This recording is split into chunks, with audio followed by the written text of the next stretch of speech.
Hi, good evening all. Once again, almost ಎಲ್ಲ ಸಬ್ಜೆಕ್ಟ್ಸ್ಗಳನ್ನು ನೋಡ್ಕೊಂಡು ಬಂದಿದ್ದೀರಾ.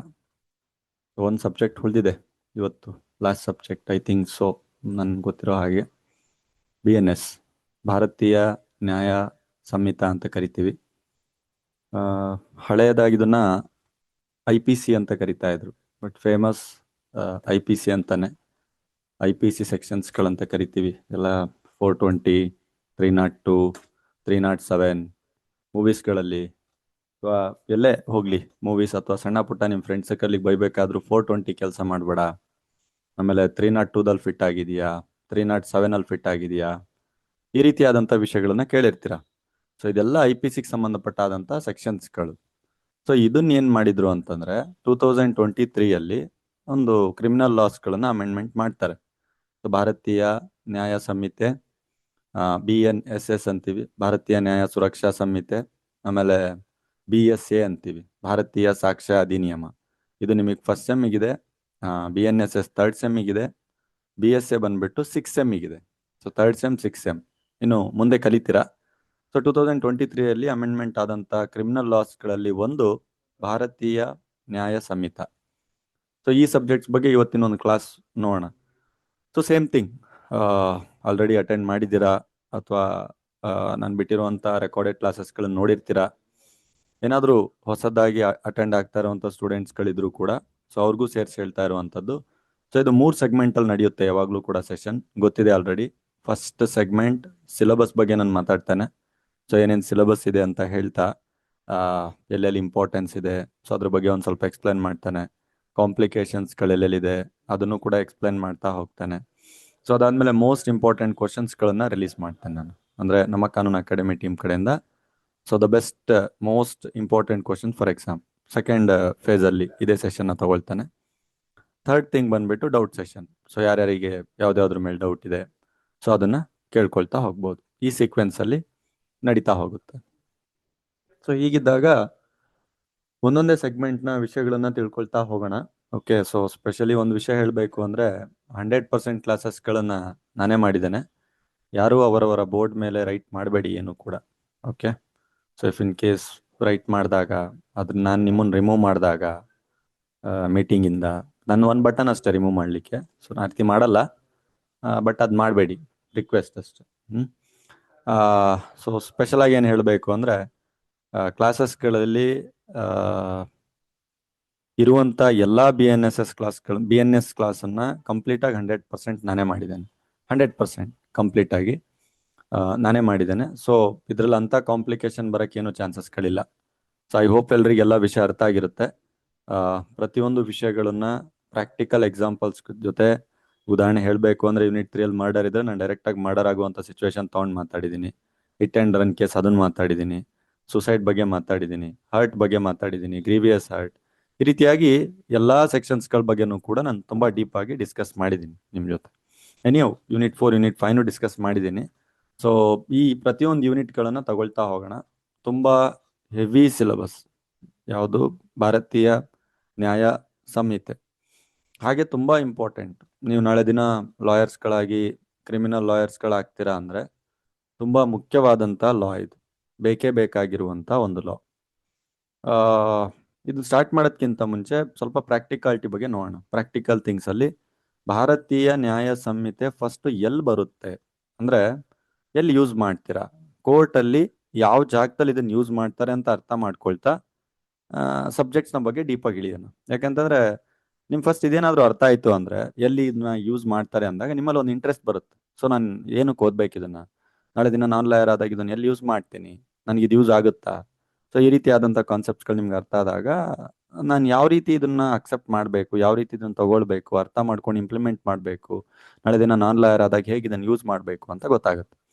ಸೊ ಆ ಒಂದು ನಿಟ್ಟಿನಲ್ಲಿ ಲಾ ಅನ್ನುವಂಥದ್ದೇನಿದೆ ಅದರಲ್ಲಿ ಒಂದು 2 ಟೈಪ್ ಲಾಗಳು ಬರುತ್ತೆ. ಸೊ ಒಂದು ಸಬ್ಸ್ಟ್ಯಾನ್ಷಿಯಲ್ ಲಾ, ಇನ್ನೊಂದು ಪ್ರೊಸೀಜರ್ ಲಾ. ಇದು BNS ಅಲ್ಲಿ ನಾನು ಹೇಳಿದ್ದೀನಿ, ಐ ಥಿಂಕ್ ಇಲ್ಲೇ ಎಲ್ಲೋ ಇದೆ, ನೋಡುವ ಒಂದು ನಿಮಿಷ. ಜನರಲ್ ಎಕ್ಸ್ಪ್ಲನೇಷನ್ಸ್ ಟ್ರೆಂಡ್ಸ್ ನೋ ಇಲ್ಲಿಲ್ಲ, ಬಟ್ ಕಾನ್ಸೆಪ್ಟ್ ಆಫ್ ಕ್ರೈಮ್ಸ್ ಲಾ ಅಂತ ಬಂದಾಗ ಬರುತ್ತೆ. ನಾನು ನಿಮ್ಗೆ ಹೇಳ್ತೇನೆ ಏನಿದೆ ಅಂತ. ಸಬ್ಸ್ಟ್ಯಾನ್ಷಿಯಲ್ ಲಾ, ಇನ್ನೊಂದು ಪ್ರೊಸೀಜರ್ ಲಾ. ಸಬ್ಸ್ಟಾನ್ಷಿಯಲ್ ಲಾ ಅಂದ್ರೆ ಏನು ಅಂತಂದ್ರೆ ಇದು ಮಾತಾಡುತ್ತೆ ಪನಿಷ್ಮೆಂಟ್ ಯಾವ ರೀತಿ ಇರಬೇಕು, ಸೊ ಪನಿಷ್ಮೆಂಟ್ ಏನು, ಯಾವುದು ಏನು, ಕ್ರೈಮು ಯಾವ ರೀತಿ ಅಂತ ಮಾತಾಡುತ್ತೆ. ಪ್ರೊಸೀಜರ್ ಲಾ ಅಂದ್ರೆ ಹೆಸರೇ ಹೇಳ್ತಿರುವ ಹಾಗೆ ಸಬ್ಸ್ಟಾನ್ಷಿಯಲ್ ಲಾ ನಡೀತಿರ್ಬೇಕು ಅಂದ್ರೆ ಏನು ಪ್ರೊಸೀಜರ್ ಫಾಲೋ ಮಾಡಬೇಕು ಅಂತ ಹೇಳುತ್ತೆ. ಉದಾಹರಣೆಗೆ ಹಳೆ CRPC, ಈಗಿನ BNSS. ಇದರಲ್ಲಿ ಪೊಲೀಸ್ ಅವರು ಹೇಗೆ ಅರೆಸ್ಟ್ ಮಾಡಬೇಕು, ಹೇಗೆ ಒಂದು ಕ್ರಿಮಿನಲ್ನ ಹಿಡಿಬೇಕು, ಅವ್ರನ್ನ ಹೇಗೆ ಟ್ರೀಟ್ ಮಾಡಬೇಕು, ಅದು ನಿಮ್ಮ ಥರ್ಡ್ ಸೆಮಿಸ್ಟರ್ ಬರುವಂತ ಒಂದು ಸಬ್ಜೆಕ್ಟ್ ಮಾತಾಡಿದ್ರೆ ಅದು ಪ್ರೊಸೀಜರ್ ಅಲ್ಲ. ಆದ್ರೆ ಫಸ್ಟ್ ಸೆಮ್ ಅಲ್ಲಿ ಇರುವಂತ ನಿಮ್ಮ ಸಬ್ಜೆಕ್ಟ್ ಏನ್ ಮಾತಾಡ್ತಾ ಇದೆ ಅದು ಸಬ್ಸ್ಟಾನ್ಷಿಯಲ್. ಸಬ್ಸ್ಟಾನ್ಷಿಯಲ್ ಅಂತಂದ್ರೆ ಡೈರೆಕ್ಟ್ ಆಗಿ ಪನಿಷ್ಮೆಂಟ್ ಬಗ್ಗೆ ಮಾತಾಡುತ್ತೆ. ಸೊ ಏನೇನಿದೆ ಅಂತ ಅಂದ್ರೆ ಇಲ್ಲಿ ಏನ್ ಪೊಲೀಸ್ ಅವ್ರು ಇಟ್ಕೊಂಡು ಬಂದಿರ್ತಾರಲ್ಲ, ಸೊ ಇವ್ರಿಗೆ ಏನ್ ಪನಿಷ್ಮೆಂಟ್ ಕೊಡ್ಬೇಕು ಅನ್ನುವಂಥದ್ದು ಮಾತಾಡುವಂಥದ್ದು ಸಬ್ಸ್ಟಾನ್ಷಿಯಲ್. ಅದರಲ್ಲಿ BNS ಕೂಡ ಒಂದು ಸಬ್ಸ್ಟಾನ್ಷಿಯಲ್. ಉದಾಹರಣೆಗೆ ಹೇಳ್ಬೇಕು ಅಂದ್ರೆ ಈಗ ಮರ್ಡರ್, ಯಾರಾದ್ರೂ ಮರ್ಡರ್ ಮಾಡಿದ್ರೆ ಅವ್ರಿಗೆ ಏನ್ ಪನಿಷ್ಮೆಂಟ್ ಕೊಡ್ಬೇಕು ಅಂತ ಹೇಳುವಂಥದ್ದು BNS. ಆದ್ರೆ ಮರ್ಡರ್ ಮಾಡ್ದವನಿಗೆ ಹೇಗ್ ಹಿಡ್ಕೊಂಡ್ ಬರ್ಬೇಕು ಅಂತ ಹೇಳುವಂಥದ್ದು BNSS. ಏನ್ ಥರ್ಡ್ ಸೆಮ್ ಅಲ್ಲಿ ಓದ್ತೀರಾ ಅದು. ಸೊ ಹೇಗ್ ಹಿಡ್ಕೊಂಡ್ ಬರ್ಬೇಕು, ಯಾವ ಪ್ರೊಸೀಜರ್ ನ ಫಾಲೋ ಮಾಡ್ಬೇಕು ಅಂತ ಹೇಳೋವೆಲ್ಲ ಪ್ರೊಸೀಜರ್ಲ. ಏನ್ ಪನಿಷ್ಮೆಂಟ್ ಕೊಡ್ಬೇಕು ಅನ್ನುವಂಥದ್ದು ಹೇಳುವಂಥದ್ದೆಲ್ಲ ಸಬ್ಸ್ಟಾನ್ಷಿಯಲ್.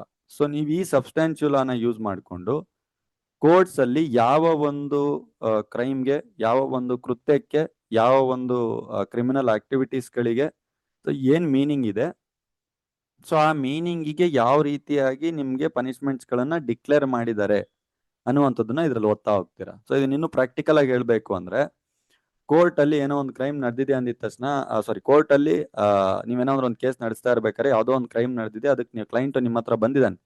ಸೊ ಆ ಕ್ಲೈಂಟ್ ನಿಮ್ಮ ಹತ್ರ ಬಂದು ನಾನು ಇಂಥ ತಪ್ಪು ಮಾಡಿದೀನಿ ಅಂತ ನಿಮ್ ಫಸ್ಟ್ ಗೊತ್ತಿರಬೇಕು ಕೋರ್ಟ್ ಅಲ್ಲಿ ಇವನಿಗೆ ಏನ್ ಪನಿಷ್ಮೆಂಟ್ ಕೊಡಕ್ ಹೋಗ್ತಾ ಇದ್ದಾರೆ, ಸೊ ಎಷ್ಟು ವರ್ಷ, ಎಷ್ಟು ತಿಂಗಳು, ಏನ್ ಪನಿಷ್ಮೆಂಟ್ ಇದೆ ಅಂತ. ಸೊ ಒನ್ಸ್ ನೀವು ಅದನ್ನ ಅರ್ಥ ಮಾಡ್ಕೊಂಡು ಆಮೇಲೆ ನಿಮ್ಮ ಕ್ಲೈಂಟ್ ಜೊತೆ ನೀವು ಕಮ್ಯುನಿಕೇಶನ್ ಸ್ಟಾರ್ಟ್ ಮಾಡ್ತಾ ಹೋಗ್ತೀರಾ. ಸೊ ಇದಕ್ಕೋಸ್ಕರ ಈ BNS ಸಬ್ಜೆಕ್ಟ್ ತುಂಬಾ ಇಂಪಾರ್ಟೆಂಟ್. ಮತ್ತೆ ಯಾರ್ಯಾರು ನಾನು ಕ್ರಿಮಿನಲ್ ಲಾಯರ್ ಆಗ್ಬೇಕು ಅಂತ ಅನ್ಕೊಂಡಿದಿರೋ, ಸೊ ಅವ್ರಿಗೆ ಇದು ಮಸ್ಟ್ ಅಂಡ್ ಶುಡ್ ಬೇಕಾಗುತ್ತೆ, ಕ್ರಿಮಿನಲ್ ಲಾಯರ್ ಆಗುವಂತವರಿಗೆ. ಸೊ ಏನಕ್ಕಿದು, ಯಾವ್ಯಾವ ರೀತಿಯಾದಂಥ ಕ್ರೈಮ್ಸ್ಗಳಿದೆ, ಕ್ರಿಮಿನಲ್ ಕೇಸಸ್ಗಳೇನು, ಸೊ ಯಾವ ಕ್ರಿಮಿನಲ್ ಕೇಸಸ್ಗಳಿಗೆ ಎಷ್ಟೆಷ್ಟು ಪನಿಷ್ಮೆಂಟ್ ಇದೆ. ಸೊ ಇದಕ್ಕೋಸ್ಕರ ಬೇಸಿಕಲಿ ಕ್ರಿಮಿನಲ್ ಲಾಯರ್ ಆಗುವಂಥವರಿಗೆ BNS ಸಬ್ಜೆಕ್ಟ್, BNSS ಸಬ್ಜೆಕ್ಟ್, ಮತ್ತೆ ಇದ್ರ ಜೊತೆ ಇನ್ನೊಂದು BSS ಸಬ್ಜೆಕ್ಟ್, 3 ಸಬ್ಜೆಕ್ಟ್ ತುಂಬಾ ಚೆನ್ನಾಗಿ ಗೊತ್ತಿರಬೇಕಾಗುತ್ತೆ. ಸೊ ಇದರಲ್ಲಿ ಮೋಸ್ಟ್ ಬೇಸ್ ಸಬ್ಜೆಕ್ಟ್ ಇದು ಕ್ರಿಮಿನಲ್ ಕೇಸಸ್ಗಳಿಗೆ. ಓಕೆ, ಸೊ ಈಗ ಹೋಗೋಣ ಯೂನಿಟ್ 1, 2, 3, 4, 5 ಅಂತ ಈಗ ಹೋಗೋಣ, ಅರ್ಥ ಆಗ್ತಾ ಹೋಗುತ್ತೆ. ಸೊ BNS ಅನ್ನುವಂಥದ್ದು ಓವರ್ ಆಲ್ ಆಗಿ ಇಷ್ಟೊತ್ತೇನು ಹೇಳಿದೆ ಅದು ನಾನು ಕನ್ಕ್ಲೂಡ್ ಮಾಡಬೇಕು ಅಂದ್ರೆ, ನೀವೊಂದು ಒಳ್ಳೆ ಕ್ರಿಮಿನಲ್ ಲಾಯರ್ ಆಗ್ಬೇಕು ಅಂದ್ರೆ BNS ಸಬ್ಜೆಕ್ಟ್ ಅನ್ನ ತುಂಬಾ ಚೆನ್ನಾಗಿ ಅರುಗಿಸ್ಕೊಂಡಿರ್ಬೇಕು ಅಂತಾರೆ. ಅಂದ್ರೆ ತುಂಬಾ ಚೆನ್ನಾಗಿ ಅರ್ಥ ಮಾಡ್ಕೊಂಡಿರ್ಬೇಕು, ಅಂಡರ್ಸ್ಟ್ಯಾಂಡ್ ಆಗಿರ್ಬೇಕು ಅಂತ ಹೇಳ್ತಾರೆ. ಆ ಸಬ್ಜೆಕ್ಟ್ ಇವತ್ತಿನ ಸಬ್ಜೆಕ್ಟ್ ಫಾರ್ ಕ್ರಿಮಿನಲ್ ಮೇಜರ್ಲಿ. ಅಂತೇಳಿ ಸಿವಿಲ್ ಅಲ್ಲಿ ಫಿಟ್ ಆಗಲ್ಲ ಅಂತಲ್ಲ, ಮೋರೆವರ್ 90% ಏನಿದೆ ಕ್ರಿಮಿನಲ್ ಕೇಸಲ್ಲೇ ಬರುತ್ತೆ. ಎಲ್ಲೋ ಒಂದು 10% ಅಲ್ಲಿ some time civil case criminal case convert ಆದಾಗ, ಸೊ ಅಲ್ಲೂ ಕೂಡ ಸಿವಿಲ್ ಕೇಸಸ್ಗಳನ್ನ ಅಟ್ಯಾಚ್ ಮಾಡ್ತಾ ಹೋಗ್ತಾರೆ. ಬಟ್ ಮೋರೆವರ್ 90% ಏನಿದೆ ಕ್ರಿಮಿನಲ್ ಕೇಸಸ್ಗಳಲ್ಲಿ ಯೂಸ್ ಆಗೋದು. ಸೊ ಕ್ರಿಮಿನಲ್ ಕೇಸ್ ಅಂದ್ರೆ ನಾನು ಆಲ್ರೆಡಿ ಒಂದು ಲಾಸ್ಟ್ ಕ್ಲಾಸ್ ಮಾಡ್ತಾ ಇರ್ಬೇಕಾದ್ರೆ ಹೇಳಿದೆ, ನಮ್ಮ ಬಾಡಿಗೆ ಏನು ಇಂಜುರಿ ಮಾಡುತ್ತಲ್ಲ, ಅಂದ್ರೆ ನಮ್ಮ ಬಾಡಿಗೆ ನನಗೆ ರಕ್ತ ಬರೋ ಹಾಗೆ, ನನಗೆ ಹೊಡೆಯೋ ರೀತಿಯಲ್ಲಿ, ಸೊ ಸಮ್ ಟೈಮ್ಸ್ ರೇಪ್, ಹೊಡೆದಾಟ, ಪಡೆದಾಟ, ಅಥವಾ ನನ್ನ ಪ್ರಾಪರ್ಟಿನ ಕಳ್ತನ ಮಾಡುವಂಥದ್ದು, ಸೊ ಈ ರೀತಿಯಾದಂಥ ಕೇಸ್ಗಳು. ಅಥವಾ ನನ್ನ ಬಾಡಿಗೆ ಅಂದ್ರೆ ನನ್ನ ಹ್ಯೂಮನ್ ಬಾಡಿಗೆ ರೆಪ್ಯುಟೇಷನ್ ಮೇಲೆ ಏನಾದರೂ ಒಂದು ಸಮಸ್ಯೆ ಮಾಡುವಂಥದ್ದು. ಸೊ ಇದನ್ನೆಲ್ಲ ಏನಂತ ಕರಿತೀವಿ ಅಂದ್ರೆ ಕ್ರಿಮಿನಲ್ ಕೇಸಸ್ಗಳನ್ನ ಅಂಡಲ್ ನಾವು ಹಾಕ್ಬಿಟ್ಟು ತೆಗಿಬಹುದು. ಸೊ ಕ್ರಿಮಿನಲ್ ಕೇಸ್ ಯಾವಾಗ್ಲೂ ಕೂಡ ಆಲ್ವೇಸ್ ಯಾವ ರೀತಿ ಇರುತ್ತೆ ಅಂದ್ರೆ ಸೊಸೈಟಿಯ ವಿರುದ್ಧವಾಗಿರುತ್ತೆ. ಸಿವಿಲ್ ಕೇಸಸ್ಗಳು ಒಬ್ಬ ಇಂಡಿವಿಜುವಲ್ ನ ವಿರುದ್ಧವಾಗಿರುತ್ತೆ. ಸಿವಿಲ್ ಕೇಸಸ್ಗಳು ಆಲ್ಮೋಸ್ಟ್ ಕಾಂಪನ್ಸೇಷನ್ ಜೊತೆನೆ ಕ್ಲಿಯರ್ ಮಾಡ್ತಾರೆ, ಫೈನಾನ್ಷಿಯಲ್ ಕಾಂಪನ್ಸೇಷನ್ ಜೊತೆ ಕ್ಲಿಯರ್ ಮಾಡ್ತಾರೆ. ಸೊ ಕ್ರಿಮಿನಲ್ ಕೇಸಸ್ಗಳು ಅಂತ ಬಂದಾಗ ಅದು ಸೊಸೈಟಿಯ ಅಪೋಸಿಟ್ ಅಲ್ಲಿ ಆಗ್ತಾ ಇರುತ್ತೆ. ಸೊ ಅಂತ ಒಂದು ಸಂದರ್ಭದಲ್ಲಿ ಸೊಸೈಟಿನೇ ಆಸ್ ಎ ಪಾರ್ಟಿಯಾಗಿ ಮುಂದೆ ಬರುತ್ತೆ. ಲೈಕ್ ಪೊಲೀಸ್ ಸ್ಟೇಷನ್ ನೋಡಿರ್ಬೋದು ನೀವು ಕ್ರಿಮಿನಲ್ ಕೇಸಸ್ಗಳಲ್ಲಿ, north east police station versus ಯಾರು XYZ ರಾಜು ಮಹೇಶ್ ಅವರು, ಈ ರೀತಿಯಾಗಿ ಪೊಲೀಸ್ ಸ್ಟೇಷನ್ ಅವರೇ ಇನಿಷಿಯೇಷನ್ ತಗೊಳ್ತಾರೆ. ಸೊ ಈ ರೀತಿಯಾಗಿ ಇದನ್ನ ಬ್ಯಾಲೆನ್ಸ್ ಮಾಡ್ಬೋದು ನಾವು. ಕ್ರಿಮಿನಲ್ ಕೇಸ್ ಅಂದ್ರೇನು ಮತ್ತೆ ಸಿವಿಲ್ ಕೇಸ್ ಏನು ಅಂತ ಬ್ಯಾಲೆನ್ಸ್ ಮಾಡ್ಬೋದು, ಅರ್ಥನೂ ಮಾಡ್ಕೊಳ್ಬಹುದು. ಸರಿ, ಈಗ ಸಿಲೆಬಸ್ ವೈಸ್ ಸ್ಟಾರ್ಟ್ ಮಾಡ್ತಾ ಹೋಗೋಣ. ಸೊ 5 ಯೂನಿಟ್ ಇದೆ, ತುಂಬಾ ಹೆವಿ ಇದೆ ಪ್ರತಿ ಯೂನಿಟ್ ಕೂಡ. ಸೊ ಅದರಲ್ಲೇ ನೀವು ಯಾವ್ದ್ಯಾವ್ದು ಇಂಪಾರ್ಟೆಂಟ್ ಇದೆ ಅದನ್ನ ಹೈಲೈಟ್ ಮಾಡ್ತಾ ಹೋಗಿದೆ. ಅಂದ್ರೆ ಕ್ಲಾಸ್ ಯಾವ ರೀತಿ ನಡೆಯುತ್ತೆ ಅಂದ್ರೆ ಇದರಲ್ಲಿ ಟೋಟಲ್ ಒಂದು 10-12 ಪಾಯಿಂಟ್ ಇದೆ. ಅದ್ರಲ್ಲಿ ತುಂಬಾ ಇಂಪಾರ್ಟೆಂಟ್ ಇರೋದನ್ನ ಎಕ್ಸಾಮಿಗೆ ಕೇಳ್ತಾರ ಅನ್ನೋಂಥದ್ದನ್ನ ಜಾಸ್ತಿ ಟೈಮ್ ಸ್ಪೆಂಡ್ ಮಾಡಿ ಅದ್ರ ಜೊತೆ ಜಾಸ್ತಿ ಫೋಕಸ್ ಮಾಡಿ ಜಾಸ್ತಿ ಸೆಕ್ಷನ್ಸ್ಗಳ ಜೊತೆ ಜಾಸ್ತಿ ಕೇಸ್ ಲಾ ಇಲ್ಯೂಸ್ಟ್ರೇಷನ್ಸ್ಗಳ ಜೊತೆ ಎಕ್ಸ್ಪ್ಲೈನ್ ಮಾಡಿರ್ತೀವಿ. ಇಲ್ಲದೆ ಇರೋವಂಥವ್ನು ಯಾವ್ದನ್ನು ಮಿಸ್ ಮಾಡದೆ ಅದ್ರ ಬಗ್ಗೆ ಮಾತಾಡಿರ್ತೀವಿ, ಎಕ್ಸಾಮಿಗೆ ಬರೋದಿಲ್ಲ. ಸೊ ಅಂಥವ್ನು ಬರೀ ಮಾತಾಡಿರ್ತೀವಿ. ಆದ್ರೆ ಎಕ್ಸಾಮಿಗೆ ಬರೋದಿಲ್ಲ ಅಂತ ಅರ್ಥ ಮಾಡ್ಕೊಳ್ಳೋದು ಬೇಡವಾ ಸರ್ ಅಂತ ಬಂದಾಗ ಇಂಪಾರ್ಟೆಂಟ್ ಅಂದ್ರೆ ಏನು ಅಂತಂದ್ರೆ ಪ್ರಾಕ್ಟಿಕಲ್ ಆಗಿ ಯಾವ್ದು ಕೇಸಸ್ ನಡೀತಾ ಇದೆ ಅದೇ ಇಂಪಾರ್ಟೆಂಟ್. ಸೊ ಯಾವ್ದು ನಾವೀಗ ಪ್ರಾಕ್ಟಿಕಲ್ ಆಗಿ ಕೇಸ್ ನೋಡ್ತಾ ಇದೀವಿ ಅದನ್ನೇ ಇಂಪಾರ್ಟೆಂಟ್ ಕ್ವಶನ್ ಕನ್ವರ್ಟ್ ಆಗಿರುತ್ತೆ, ಅದನ್ನೇ ಎಕ್ಸಾಮ್ ಅಲ್ಲಿ ಕೊಟ್ಟಿರ್ತಾರೆ. ಸೊ ಯಾವ್ದು ನಿಮಗೆ ಅರ್ಥ ಮಾಡ್ಕೊಂಡಿರ್ಬೇಕು ಅನ್ನುವಂಥದ್ದು ಎಕ್ಸಾಮ್ ಅಲ್ಲೂ ಕೇಳಲ್ಲ, ಪ್ರಾಕ್ಟಿಕಲ್ ಆಗು ನಿಮ್ಗೆ ಬರಲ್ಲ ಅಷ್ಟೊಂದು. ಅಂದ್ರೆ ನೀವು ಫೀಲ್ಡ್ ಅಲ್ಲಿ ಅದನ್ನ ನೋಡಲ್ಲ, ನೋಡ್ತೀರಾ ಮೊರೆವರ್ 90% ನೋಡುವಂಥದ್ದು ಇಂಪಾರ್ಟೆಂಟ್ ಕ್ವಶನ್ ನಾವೇನ್ ಕೊಟ್ಟಿರ್ತೀವಿ ಅದ್ರ ಮೇಲೆ ಪ್ರಾಕ್ಟಿಕಲ್ ಆಗಿ ನೋಡೋದು. ಪ್ರಾಕ್ಟಿಕಲ್ ಮೀನ್ಸ್ ನೀವು ಕೋರ್ಟ್ ಅಲ್ಲಿ ನೋಡುವಂಥದ್ದು. ಸೊ ಅದ್ರ ಆಧಾರದ ಮೇಲೆ ನಾವು ಇದನ್ನ ಕ್ಲಾಸಸ್ಗಳನ್ನ ಕೊಟ್ಟಿರ್ತೀವಿ. ಸೊ ಇದಿಷ್ಟು ಇಂಟ್ರೊಡಕ್ಷನ್ ಸೊ ಇವತ್ತಿನ ಕ್ಲಾಸಿಗೆ. ಸೊ ಫರ್ದರ್ ನಾನು ಮೂವ್ ಮಾಡ್ತಾ ಇದ್ದೀನಿ unit wise.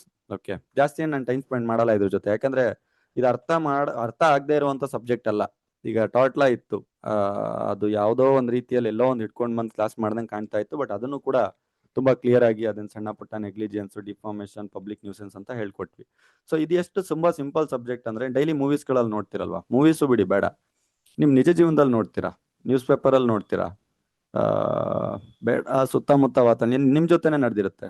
ಹೊಡೆದಾಟ, ಬಡದಾಟ, hurt, grievous hurt, ಅಥವಾ ಮರ್ಡರ್ಸ್ಗಳು, ಅಥವಾ ಹಾಫ್ ಮರ್ಡರ್, ಸೂಸೈಡ್, ರೇಪ್, ಕಳ್ತನ, ಥೆಫ್ಟ್, ಎಕ್ಸ್ಟಾರ್ಷನ್, ರಾಬ್ರಿ, ದಬ್ಬಾಳಿಕೆ, ಇವೆಲ್ಲ ಕೇಳಿದಂತ ವರ್ಡ್ಸ್ಗಳು.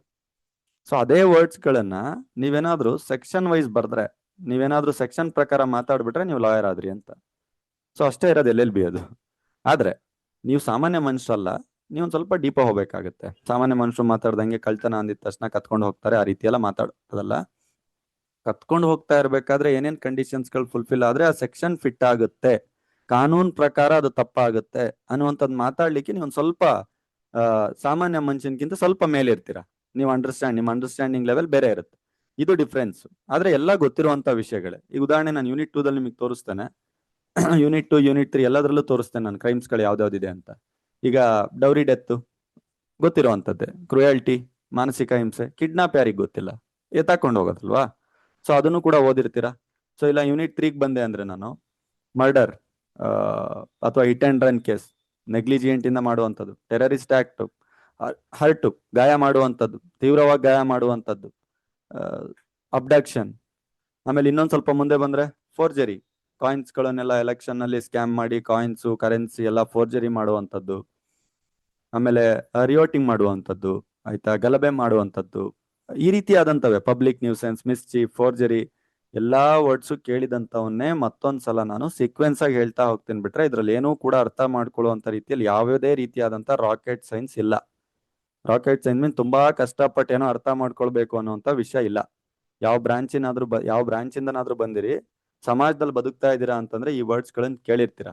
ಅದೇ ವರ್ಡ್ಸ್ ಗಳನ್ನ ಇನ್ನೊಂದ್ ಸ್ವಲ್ಪ ಡೀಪ್ ಆಗಿ ಮಾತಾಡ್ತೀನಿ ಅಷ್ಟೇ. ಸೊ ಯಾವ್ಯಾವ ಕ್ರೈಮ್ಸ್ ಗಳಂತ ನೋಡೋದಕ್ಕಿಂತ ಮುಂಚೆ ನಾನು ಆಲ್ವೇಸ್ ಹೇಳ್ದ ಹಾಗೆ ಯೂನಿಟ್ 1 ಏನಿದೆ ಅಲ್ವಾ, ಅದ್ ಯಾವಾಗ್ಲೂ ಕೂಡ ಇಂಟ್ರೊಡಕ್ಷನ್ ಬಗ್ಗೆನೇ ಮಾತಾಡುತ್ತೆ. ಅಂದ್ರೆ ಆ ಸಬ್ಜೆಕ್ಟ್ ನ ಒಂದು ಇಂಟ್ರೊಡಕ್ಷನ್ ಯಾವ ರೀತಿ ಇದೆ ಏನು, ಸೊ ಇದೇ ರೀತಿಯಾದಂತ ವಿಷಯಗಳ ಬಗ್ಗೆನೇ ಮಾತಾಡ್ತಾ ಹೋಗುತ್ತೆ.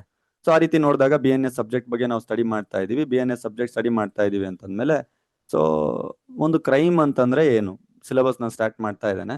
So general orientation BNS class ನ ಬಗ್ಗೆ ಮುಗಿಸ್ಕೊಂಡು ಸಿಲೆಬಸ್ಗೆ ಹೋಗ್ತಾ ಇದ್ದೇನೆ.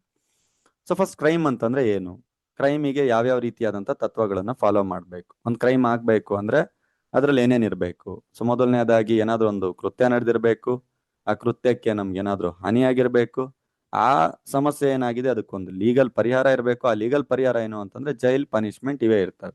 ಇಲ್ಲಿ ಕಾಂಪನ್ಸೇಷನ್ ಅನ್ನುವಂತ ವಿಷಯ ಬರಲ್ಲ. Rarest of the rarest cases ಗಳಲ್ಲಿ ಕಾಂಪನ್ಸೇಷನ್ ಕ್ಲೋಸ್ ಮಾಡ್ತಾರೆ. ಸೊ ಆದ್ರೆ ಮ್ಯಾಕ್ಸಿಮಮ್ ಜೈಲೇ ಇರುತ್ತೆ ಇಲ್ಲಿ. ಸೊ ಜೈಲಿಗೆ ಹೋಗ್ಲೇಬೇಕು ಇಫ್ ಇನ್ ಕೇಸ್ ಏನಾದ್ರು ಪ್ರೂವ್ ಆದ್ರೆ. ಆ ರೀತಿಯಾದಂತ ಮಾತಾಡುವಂಥದ್ದು BNS ಕ್ರಿಮಿನಲ್ ಕೇಸಸ್ಗಳಲ್ಲ.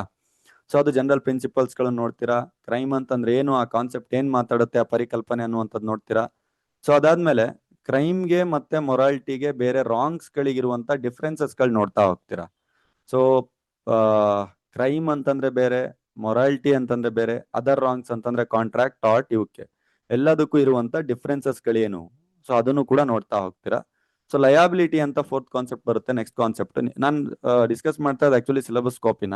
ಇದ್ರ ಬಗ್ಗೆ ನಾನು ಒಂದು ಸುಮಾರು ಕ್ಲಾಸಸ್ಗಳೆಲ್ಲ ತಗೊಂಡಿದ್ದೀನಿ. ತುಂಬಾ ಜಾಸ್ತಿ ಎಳಿತಾ ಹೋಗುತ್ತೆ. ಸೊ ಒಂದಿಷ್ಟು ಇಂಟ್ರೊಡಕ್ಷನ್ ಜೊತೆ ನಾನು ಹೋಗ್ತಾ ಇದ್ದೀನಿ. ನಿಮಗೆ ಮೇಜರ್ಲಿ ಬೇಕಾಗಿರುವಂತದ್ದು ಇಂಪಾರ್ಟೆಂಟ್ ಕ್ವಶನ್, ಸಿಲೆಬಸ್ ಗೊತ್ತಿದ್ರೆ ಸ್ವಲ್ಪ ಗ್ರಿಪ್ ಸಿಗುತ್ತೆ ಅಂತ ಅದು ಹೇಳ್ತಾ ಹೋಗ್ತಾ ಇದ್ದೀನಿ. ಇಡೀ ಸಬ್ಜೆಕ್ಟ್ ಗ್ರಿಪ್ ಸಿಗುತ್ತೆ ಅಂತ. ಓಕೆ, ಸೊ ಲಯಾಬಿಲಿಟಿ ಅಂತ ಇದೆ, ಪ್ರಿನ್ಸಿಪಲ್ಸ್ ಆಫ್ ಕ್ರಿಮಿನಲ್ ಲಯಾಬಿಲಿಟಿ ಅಂತ ಇದೆ. ಸೊ ಈ ಲಯಾಬಿಲಿಟಿಯಲ್ಲಿ ಯಾವ ರೀತಿ ಹೊಣೆಗಾರಿಕೆಗಳನ್ನ ಕ್ರಿಮಿನಲ್ ಆಕ್ಟಿವಿಟೀಸ್ಗಳಲ್ಲಿ ಹೊಣೆಗಾರಿಕೆಗಳನ್ನ ತೆಗೆದುಕೊಳ್ತಾರೆ ಅಂತ. ಇದ್ರಲ್ಲಿ ತುಂಬಾ ಮೇಜರ್ ಆಗಿರುವಂತ ಎರಡು ಕಾನ್ಸೆಪ್ಟ್ಸ್ ಗಳಿದೆ. ಆಕ್ಟಸ್ ರಿಯಾ, ಮೆನ್ಸ್ ರಿಯಾ ಅಂತ ಕರಿತೀವಿ. So actus rea, mens rea exam point of view ದಲ್ಲಿ ತುಂಬಾ ಇಂಪಾರ್ಟೆಂಟ್. ಆಕ್ಟಸ್ ರಿಯಾ, ಮೆನ್ಸ್ ರಿಯಾನ ಎಲ್ರು ಜ್ಞಾಪಕ ಇಟ್ಕೊಳಕ್ ಹೇಳ್ತಾ ಇದ್ದಾನೆ. ಆಕ್ಟಸ್ ರಿಯಾ, ಮೆನ್ಸ್ ರಿಯಾ. ಆಕ್ಟಸ್ ರಿಯಾ ಅಂದ್ರೆ ಎ ಇಂದ ಸ್ಟಾರ್ಟ್ ಆಗ್ತಾ ಇದೆ, ಮೆನ್ಸ್ ರಿಯಾ ಅಂದ್ರೆ ಎಂ ಇಂದ ಸ್ಟಾರ್ಟ್ ಆಗ್ತಾ ಇದೆ. ಆಕ್ಟಸ್ ರಿಯಾನ ಎ ಇಂದ ನೀವೇನಾದ್ರೂ ಸ್ಟಾರ್ಟ್ ಮಾಡ್ಕೊಂಡ್ರೆ ಆಕ್ಟ್ ಅಂತ ತಗೊಳ್ಳಿ ಮೀನಿಂಗ್. ಮೆನ್ಸ್ ರಿಯಾ ಎಂ ಇಂದ ಸ್ಟಾರ್ಟ್ ಆಗ್ತಾ ಇದೆ, ಅದನ್ನ ಮೆಂಟಲಿ ಅಂತ ತಗೊಳ್ಳಿ. ಈಗ ಇದ್ರದ್ದು ಮತ್ತೆ ಎಕ್ಸ್ಪ್ಲನೇಷನ್ ಹೋಗ್ತಾನೆ. ಆಕ್ಟಸ್ ರಿಯಾ ಅನ್ನುವಂತ ಲ್ಯಾಟಿನ್ ಮ್ಯಾಗ್ಝಿನ್, ಮೆನ್ಸ್ ರಿಯಾ ಅನ್ನುವಂತ ಲ್ಯಾಟಿನ್ ಮ್ಯಾಗ್ಝಿನ್. ಆಕ್ಟಸ್ ರಿಯಾ ಅಂತಂದ್ರೆ ಏನೇ ಒಂದು ಕ್ರೈಮ್ ಅಂತ ಪ್ರೂವ್ ಆಗ್ಬೇಕು ಅಂದ್ರೆ ಅಲ್ಲಿ ಏನಾದ್ರೂ ಒಂದು ಆಕ್ಷನ್ ನಡೆದಿರ್ಬೇಕು, ಏನಾದ್ರೂ ಒಂದು ಆಕ್ಟ್ ನಡೆದಿರ್ಬೇಕು, ಏನಾದ್ರೂ ಒಂದು ಕೃತ್ಯ ನಡೆದಿರ್ಬೇಕು, ಏನಾದ್ರೂ ಒಂದು ಸನ್ನಿವೇಶ ನಡೆದಿರ್ಬೇಕು, ಅದು ಆಕ್ಟಸ್ ರಿಯಾ. ಮೆನ್ಸ್ ರಿಯಾ ಅಂತ ಬಂದಾಗ ಮೆನ್ಸ್ ರಿಯಾದಲ್ಲಿ ಮೆಂಟಲಿ ಅವನು ಗೊತ್ತಿದ್ದು, ಮೆಂಟಲಿ ಇಂಟೆನ್ಷನ್ ಇದ್ದು ಮೂವ್ ಮಾಡ್ತಾ ಇರಬೇಕು, ಅದು ಮೆನ್ಸ್ ರಿಯಾ. ಸೊ ಈ ರೀತಿಯಾದಂತ ಎರಡು ಎಸೆನ್ಷಿಯಲ್ಸ್ ಗಳು ಫುಲ್ಫಿಲ್ ಆಗಿ ಆ ವ್ಯಕ್ತಿಗೆ ಏನಾದ್ರೂ ಡ್ಯಾಮೇಜ್ ಆಯ್ತು, ಹಾನಿ ಆಯ್ತು ಅಂತಂದ್ರೆ ಇದೆಲ್ಲಾ ಸೇರ್ಬಿಟ್ಟು ಕ್ರೈಮ್ ಆಗುತ್ತೆ. ಸೊ ಈ ರೀತಿಯಾಗಿ ಕ್ರೈಮ್ ನ ಮೀನಿಂಗ್, ಡೆಫಿನೇಷನ್, ಲಯಬಿಲಿಟೀಸ್ ಇವನ್ನೆಲ್ಲ ನೋಡ್ತಾ ಹೋಗ್ಬೋದು. ಇದ್ರ ಜೊತೆ ಇನ್ನು ಉಳಿದಿರುವಂತ ಲಯಬಿಲಿಟೀಸ್ ಗಳಂತ ಬಂದಾಗ ಮಿಸ್ಟೇಕ್, ತಪ್ಪು ಏನಾದ್ರೂ ನಡೆದಾಗ ಅಥವಾ ತಪ್ಪು ನಡೀತಿರ್ಬೇಕಾದ್ರೆ ಇಂಟಾಕ್ಸಿಕೇಶನ್ ಅಂದ್ರೆ ಅಮಲು ಅಂತ. ಕುಡ್ದಿದ್ ನಶೆ, ಡ್ರಗ್ಸ್ ನಶೆಯಲ್ಲಿ ನಡೆದಿರುವಂತವನ್ನ ಇಂಟಾಕ್ಸಿಕೇಶನ್ ಅಂತೀವಿ. ಆಮೇಲೆ ಕಂಪಲ್ಷನ್, ಯಾರಾದ್ರೂ ಬಲವಂತ ಮಾಡಿದ್ರ, ಅದನ್ನ ಮಾಡ್ಲಿಕ್ಕೆ ಯಾರಾದ್ರೂ ಫೋರ್ಸ್ ಮಾಡಿದ್ರ, ಸೊ ಆ ರೀತಿ ಏನಾದ್ರೂ ಕಾನ್ಸೆಪ್ಟ್ಸ್ ಗಳು ಬಂದಾಗ ಸೊ ಅದನ್ನ ನಾವು ಕಂಪಲ್ಷನ್ ಅಂತ ಕರಿತೀವಿ. ಸೊ ಅದಾದ್ಮೇಲೆ ನೆಕ್ಸ್ಟ್ ಹಾಗೆ ರೀ ಒಂದ್ ನಿಮಿಷ.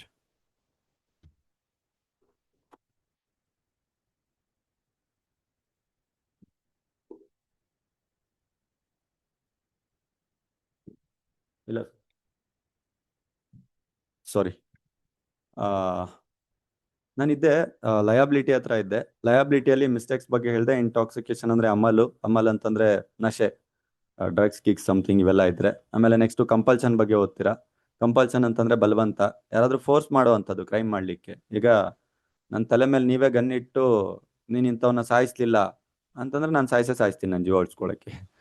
ಇಲ್ಲ ಅಂತಂದ್ರೆ ನನ್ನ ಮನೆಯವ್ರನ್ನ ಯಾರನ್ನೋ ಕಿಡ್ನಾಪ್ ಮಾಡ್ಕೊಂಡು ನೀವು ಮನೆಯಲ್ಲಿ ಇಟ್ಕೊಂಡು ನಿನ್ನ ಮಗನ್ ಸಾಯಿಸ್ಬಿಡ್ತೀನಿ, ನಿನ್ನ ಮಗಳಿಗೆ ಸಾಯಿಸ್ಬಿಡ್ತೀನಿ, ನೀನ್ ಇಂಥ ಏನಾದ್ರು ಕ್ರೈಮ್ ಮಾಡಿಲ್ಲ ಅಂದ್ರೆ, ಬೇರೆಯವ್ರು ಇಂಥವ್ನ ಹೋಗಿ ಸಾಯಿಸ್ ಬರ್ಲಿಲ್ಲ ಅಂದ್ರೆ, ಈ ರೀತಿಯಾಗಿ ಕಂಪಲ್ಷನ್ ಮಾಡುವಂಥದ್ದು, ಫೋರ್ಸ್ ಮಾಡುವಂಥದ್ದು. ಸೊ ಈ ವಿಷಯನೂ ಕೂಡ ಓದ್ತಾ ಹೋಗ್ತೀರಾ. ಆಮೇಲೆ ಲೀಗಲ್ ಅಬ್ನಾರ್ಮಲ್ ಪರ್ಸನ್ ಬಗ್ಗೆ ಓದ್ತೀರಾ. ಲೀಗಲ್ ಅಬ್ನಾರ್ಮಲ್ ಪರ್ಸನ್ ಅನ್ನುವಂಥದ್ದನ್ನ ಕಾಂಟ್ರಾಕ್ಟ್ ಲಾದಲ್ಲೂ ಕೂಡ ಹೇಳ್ಕೊಟ್ಟಿದ್ದೀನಿ ನಾನು. ಯಾವ ವ್ಯಕ್ತಿ ಅನ್ಸೌಂಡ್ ಮೈಂಡ್ ಇರ್ತಾನೆ, ಹುಚ್ಚ ಇರ್ತಾನೆ, ಮಕ್ಳಿರ್ತಾರೆ, ಬುದ್ಧಿ ಇರಲ್ಲ, ಸೊ ಅಂತರೆಲ್ಲ ಕ್ರೈಮ್ ಮಾಡಿದಾಗ ಅದು ಕ್ರೈಮ್ ಅಂತ ಹೇಳಲ್ಲ. ಯಾಕೆ?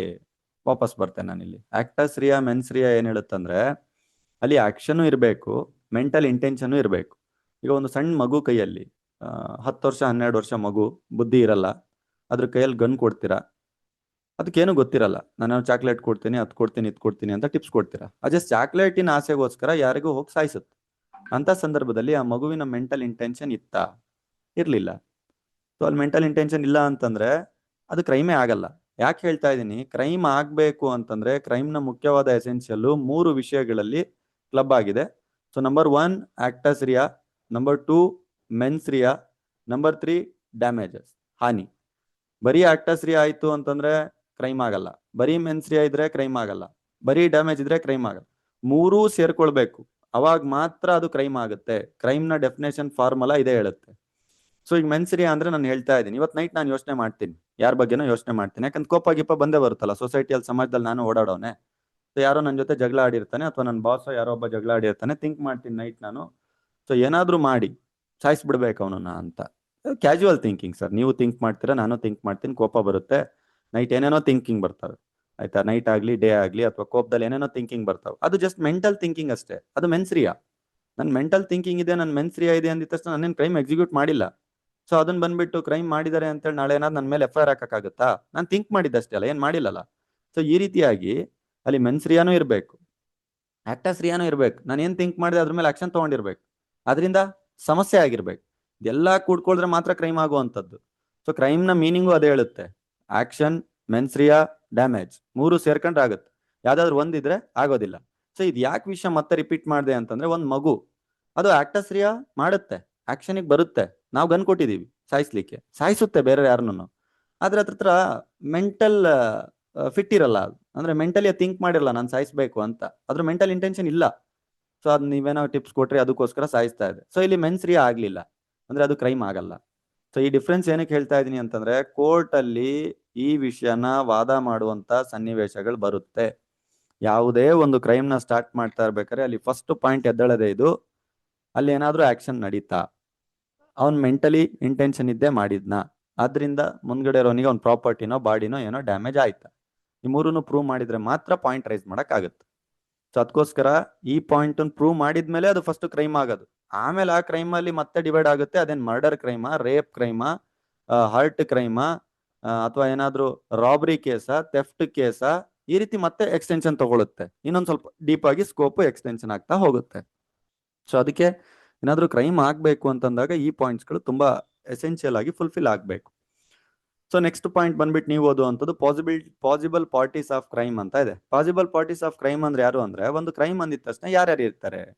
ಯಾರ್ಯಾರು ಇರ್ತಾರೆ? ಒಬ್ಬ ಪಾರ್ಟಿ ಕ್ರೈಮ್ ಮಾಡ್ದವನು ಅಲ್ವಾ, ಎರಡನೇ ಪಾರ್ಟಿ ಆ ಕ್ರೈಮ್ ಇಂದ ಸಮಸ್ಯೆನ ಅನುಭವಿಸ್ತವನು, ವಿಕ್ಟಿಮ್. ಮೂರನೇ ಪಾರ್ಟಿ ಈ ಕ್ರೈಮ್ ನ ಮಾಡ್ತಾ ಇರಬೇಕಾದ್ರೆ ಹೆಲ್ಪ್ ಮಾಡ್ದವನು, ಅಂದ್ರೆ ಇವನಿಗೆ ಏನಾದ್ರು ಗನ್ನು ಗಿನ್ನು ಬೇಕಿತ್ತು, ಮರ್ಡರ್ ಮಾಡಕ್ಕೆ ಮೊದಲನೇ ಪಾರ್ಟಿ ಪ್ಲಾನ್ ಮಾಡಿದಾನೆ, ಅವನಿಗೆ ಸಪ್ಲೈ ಮಾಡ್ದವನು. ಇನ್ನೊಬ್ಬ ಪಾರ್ಟಿ ಬರ್ತಾನೆ, ನಾಲ್ಕನೇ ಪಾರ್ಟಿ.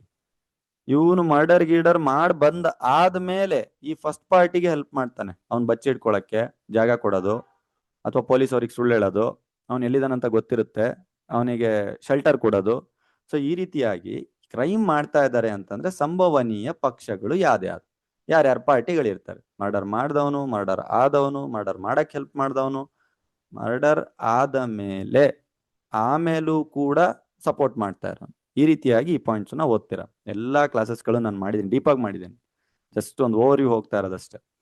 ಆಮೇಲೆ state obligation to detect or punish ಅಂತ ಇದೆ. ಇದೇನ್ ಕಾನ್ಸೆಪ್ಟ್ ಹೇಳ್ತಾ ಇದೆ, ಎಕ್ಸಾಮ್ ಪಾಯಿಂಟ್ ಆಫ್ ವ್ಯೂ ಬೇಡ, ಸಿಂಪಲ್ ಕಾನ್ಸೆಪ್ಟ್ ಏನ್ ಹೇಳ್ತಾ ಇದೆ, ಕ್ರಿಮಿನಲ್ ರಾಂಗ್ಸ್ ಗಳನ್ನ ಸೊಸೈಟಿಕಲ್ ರಾಂಗ್ಸ್ ಅಂತ ಕರಿತೀವಿ. ಇದನ್ನ ನಾನು ಬೇರೆ ಕ್ಲಾಸಸ್ಗಳಲ್ಲೂ ಹೇಳಿದ್ದೀನಿ. ಸಾಮಾಜಿಕ ತಪ್ಪುಗಳು ಅಂತ ಕರಿತೀವಿ.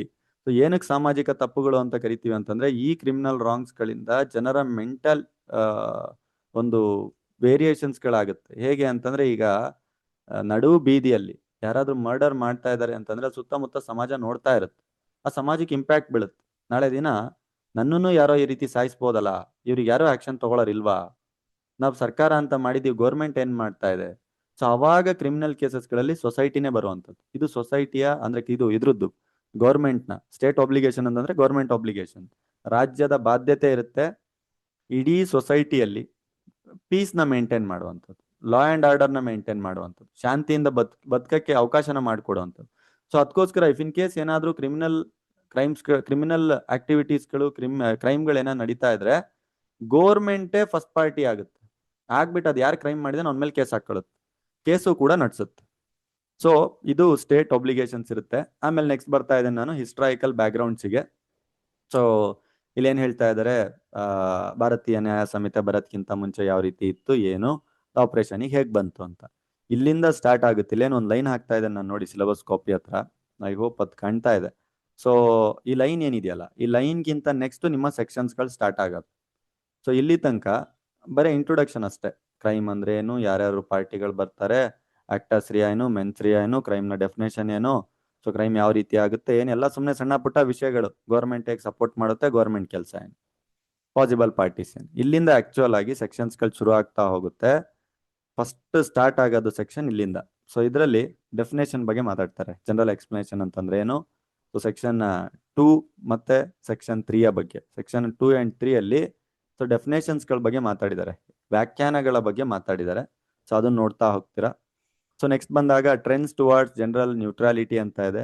ಸೊ ಜೆಂಡರ್ ನ್ಯೂಟ್ರಾಲಿಟಿಯ ಬಗ್ಗೆ ಯಾವ ರೀತಿ ಮಾತಾಡಿದ್ದಾರೆ, ಸೊ ಮೆನ್ ವುಮೆನ್ ಬಗ್ಗೆ ಅದನ್ನ ನೋಡ್ತಾ ಹೋಗ್ತೀರಾ.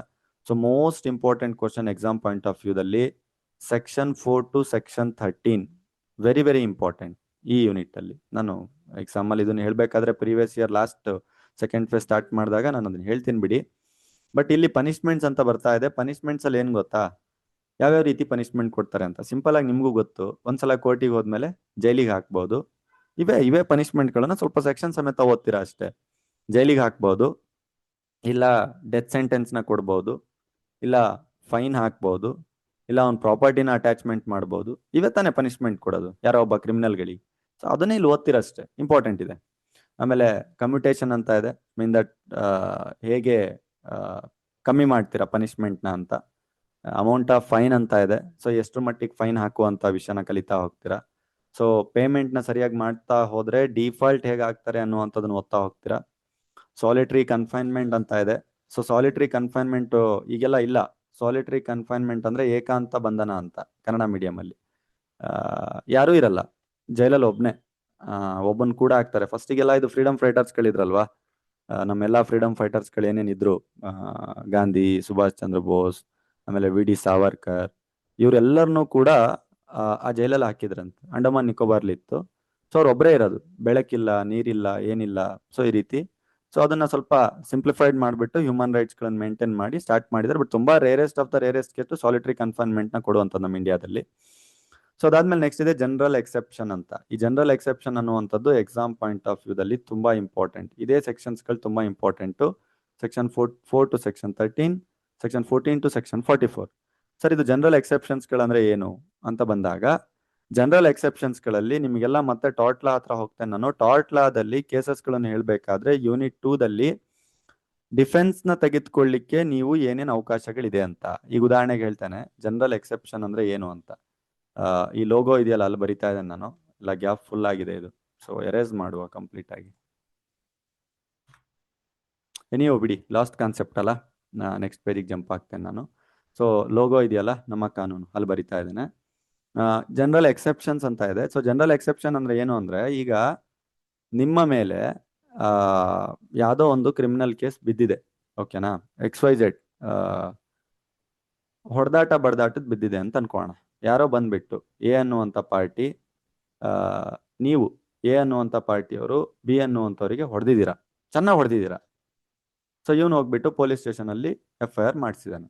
ಓಕೆ, ಸೊ ಇವನು ಪೊಲೀಸ್ ಸ್ಟೇಷನ್ FIR ಮಾಡಿದಾಗ ಪೊಲೀಸ್ ಅವರು FIR ನ ಬರ್ಕೊಂಡ್ರು, ಚಾರ್ಜ್ ಶೀಟ್ ಫೈಲ್ ಮಾಡಿದ್ರು, ನಿಮ್ಮ ಮೇಲೆ ಕೇಸ್ನ ಕೋರ್ಟ್ ಹತ್ರ ಪ್ರೆಸೆಂಟ್ ಮಾಡಿದ್ರು. ಸೊ ಕೋರ್ಟ್ ನಿಮ್ಮನ್ನ ಕರೆಯುತ್ತೆ, ಈ ರೀತಿ ನಿಮ್ಮ ಮೇಲೆ ಕೇಸ್ ಬಿದ್ದಿದೆ ಬನ್ನಿ ಅಂತ. ಇಲ್ಲ ಅಂತಂದ್ರೆ ಪೊಲೀಸ್ ಅವರೇ ಕರ್ಕೊಂಡು ಹೋಗ್ಬಿಟ್ಟು ಜೈಲು ಊಟಕ್ಕೆ ಹಾಕ್ತಾರೆ. ಹಂಗಂತೇಳಿ ನೀವು ಹೊಡೆದಿದ್ದೀರಾ ಅನ್ನುವಂಥದ್ದೇ ಸತ್ಯನಾ? ನೀವು ಹೊಡಿಯಕ್ ರೀಸನ್ ಇರ್ಲಿಲ್ವಾ? ಇವನೇ ನಿಮ್ಮ ಮೇಲೆ ಏನಾದ್ರೂ ಚಾಕು ತಗೊಂಡ್ ಬಂದಿದ್ದ ಬಿ ಅನ್ನುವಂಥವ್ನು, ಅಂತ ಸಂದರ್ಭದಲ್ಲಿ ನಿಮ್ಮನ್ನ ಪ್ರಾಣ ಕಾಪಾಡ್ಕೊಳಕ್ ನೀವು ಹೊಡೆದ್ರಪ್ಪ. ಚಾಕು ತಗೊಂಡ್ ಬಂದ್ಬಿಟ್ಟಿದ್ದಾನೆ, ಈಗ ಸಾಯಿಸ್ತಾನೆ, ಇಲ್ಲ ಗನ್ ತಗೊಂಡ್ ಬಂದಿದ್ದಾನೆ, ನೀವು ಫ್ಯಾಮಿಲಿ ಜೊತೆ ಇದ್ದೀರಾ. ಅಂತ ಟೈಮಲ್ಲಿ ನೀವು ಉಲ್ಟಾ ಅಟ್ಯಾಕ್ ಮಾಡಿರೋದು. ನೀವು ಅಟ್ಯಾಕ್ ಮಾಡಿರೋದಲ್ಲ, ಅಟ್ಯಾಕೆ ಅವನಿಗೆ ಸಮಸ್ಯೆ ಆಗಿದೆ. ಬಿ ಅನ್ನೋನಿಗೆ ನೀವು ಸ್ವಲ್ಪ ಪೆಟ್ ಮಾಡಿದಿರಾ, ಹೊಡೆದಿದ್ದೀರಾ, ಅವ್ನು ಹೋಗಿದ್ದಾನೆ, FIR ಪೊಲೀಸ್ ಸ್ಟೇಷನ್ ಕಂಪ್ಲೇಂಟ್ ಎಲ್ಲ ಮಾಡಿದ್ದಾನೆ. ಆದ್ರೆ ನೀವು ಹೊಡೆದಿದ್ ರೀಸನ್ ಏನು? ನಿಮ್ಮನ್ನ ನೀವು ಸೇಫ್ ಮಾಡ್ಕೊಳಕ್ ಹೊಡೆದಿದ್ದೀರಾ. ಸೊ ಅಂತ ಸಂದರ್ಭದಲ್ಲಿ ನೀವು ಕಂಟೆನ್ಷನ್ ಏನಾದ್ರೂ ತಗೊಳ್ತೀರಾ ಅಂದ್ರೆ ನಿಮ್ಗೂ ಕೂಡ ಕೆಲವೊಂದು ಸೆಕ್ಷನ್ಗಳು ಇರ್ಬೇಕಲ್ಲ. ಕೋರ್ಟ್ ಕೇಳಲ್ಲ ಸೆಕ್ಷನ್ಸ್ ಗಳಿಲ್ದೆ. ಆ ಸೆಕ್ಷನ್ಸ್ ಗಳನ್ನೇ ಜನರಲ್ ಎಕ್ಸೆಪ್ಷನ್ಸ್ ಅಲ್ಲಿ ಸೆಕ್ಷನ್ 14 ಇಂದ ಸೆಕ್ಷನ್ 44 ದಲ್ಲಿ ಫಿಟ್ ಮಾಡಿದ್ದಾರೆ. ಸೊ ಯಾವಾಗ ನಿಮ್ಮ ಬಾಡಿ, ಅಂದ್ರೆ ನಿಮ್ಮ ಬಾಡಿಗೆ ಯಾರಾದ್ರೂ ಬೇರೆ ಹರ್ಟ್ ಮಾಡ್ತಾ ಇದ್ದಾರೆ, ಸಮಸ್ಯೆ ಮಾಡ್ತಾ ಇದ್ದಾರೆ, ಅಂದ್ರೆ ನಿಮ್ಮನ್ನೇ ಯಾರೋ ಹೊಡಿಯಕ್ ಬರ್ತಾ ಇದಾರೆ, ಅಂತ ಟೈಮಲ್ಲಿ ನಿಮ್ಮನ್ನ ನೀವು ಕಾಪಾಡ್ಕೊಳ್ಳೋದು ಉಲ್ಟಾ ಹೊಡೆದಿದ್ದು. ಸೊ ಅಂತ ಟೈಮಲ್ಲಿ ಸೇಫರ್ ಸೈಡ್ ಆಗ್ಬೇಕು ಅಂತಂದ್ರೆ ನೀವು ಜನರಲ್ ಎಕ್ಸೆಪ್ಷನ್ 14 ಟು 44 ಅಲ್ಲಿ ಸೆಕ್ಷನ್ ಹುಡುಕಿ ನೀವು ಡಿಫೆನ್ಸ್ ತಗೊಳ್ಬೇಕು. ಎಲ್ಲಿಗೆ? ಪೊಲೀಸ್ ಅವ್ರ ಮೇಲೆ. ಕೋರ್ಟ್ ಏನ್ ನಿಮ್ಮ ಮೇಲೆ ಅಲಿಗೇಷನ್ಸ್ ಮಾಡ್ತಾ ಇದೆ ಅದ್ರ ಮೇಲೆ. ಇನ್ನೊಂದು ಎಕ್ಸಾಂಪಲ್ ಹೇಳ್ತೇನೆ ಜನರಲ್ ಎಕ್ಸೆಪ್ಷನ್ ಕಡಿ. ನಿಮ್ಮ ಹತ್ರ ಒಂದು ಪ್ರಾಪರ್ಟಿ ಇದೆ, ನಿಮ್ಮ ಬಂಗಾರ, ಬೆಳ್ಳಿ ಬಂಗಾರ ಹಾಕೊಂಡು ರೋಡಲ್ಲಿ ಹೋಗ್ತಾ ಇದ್ದೀರಾ.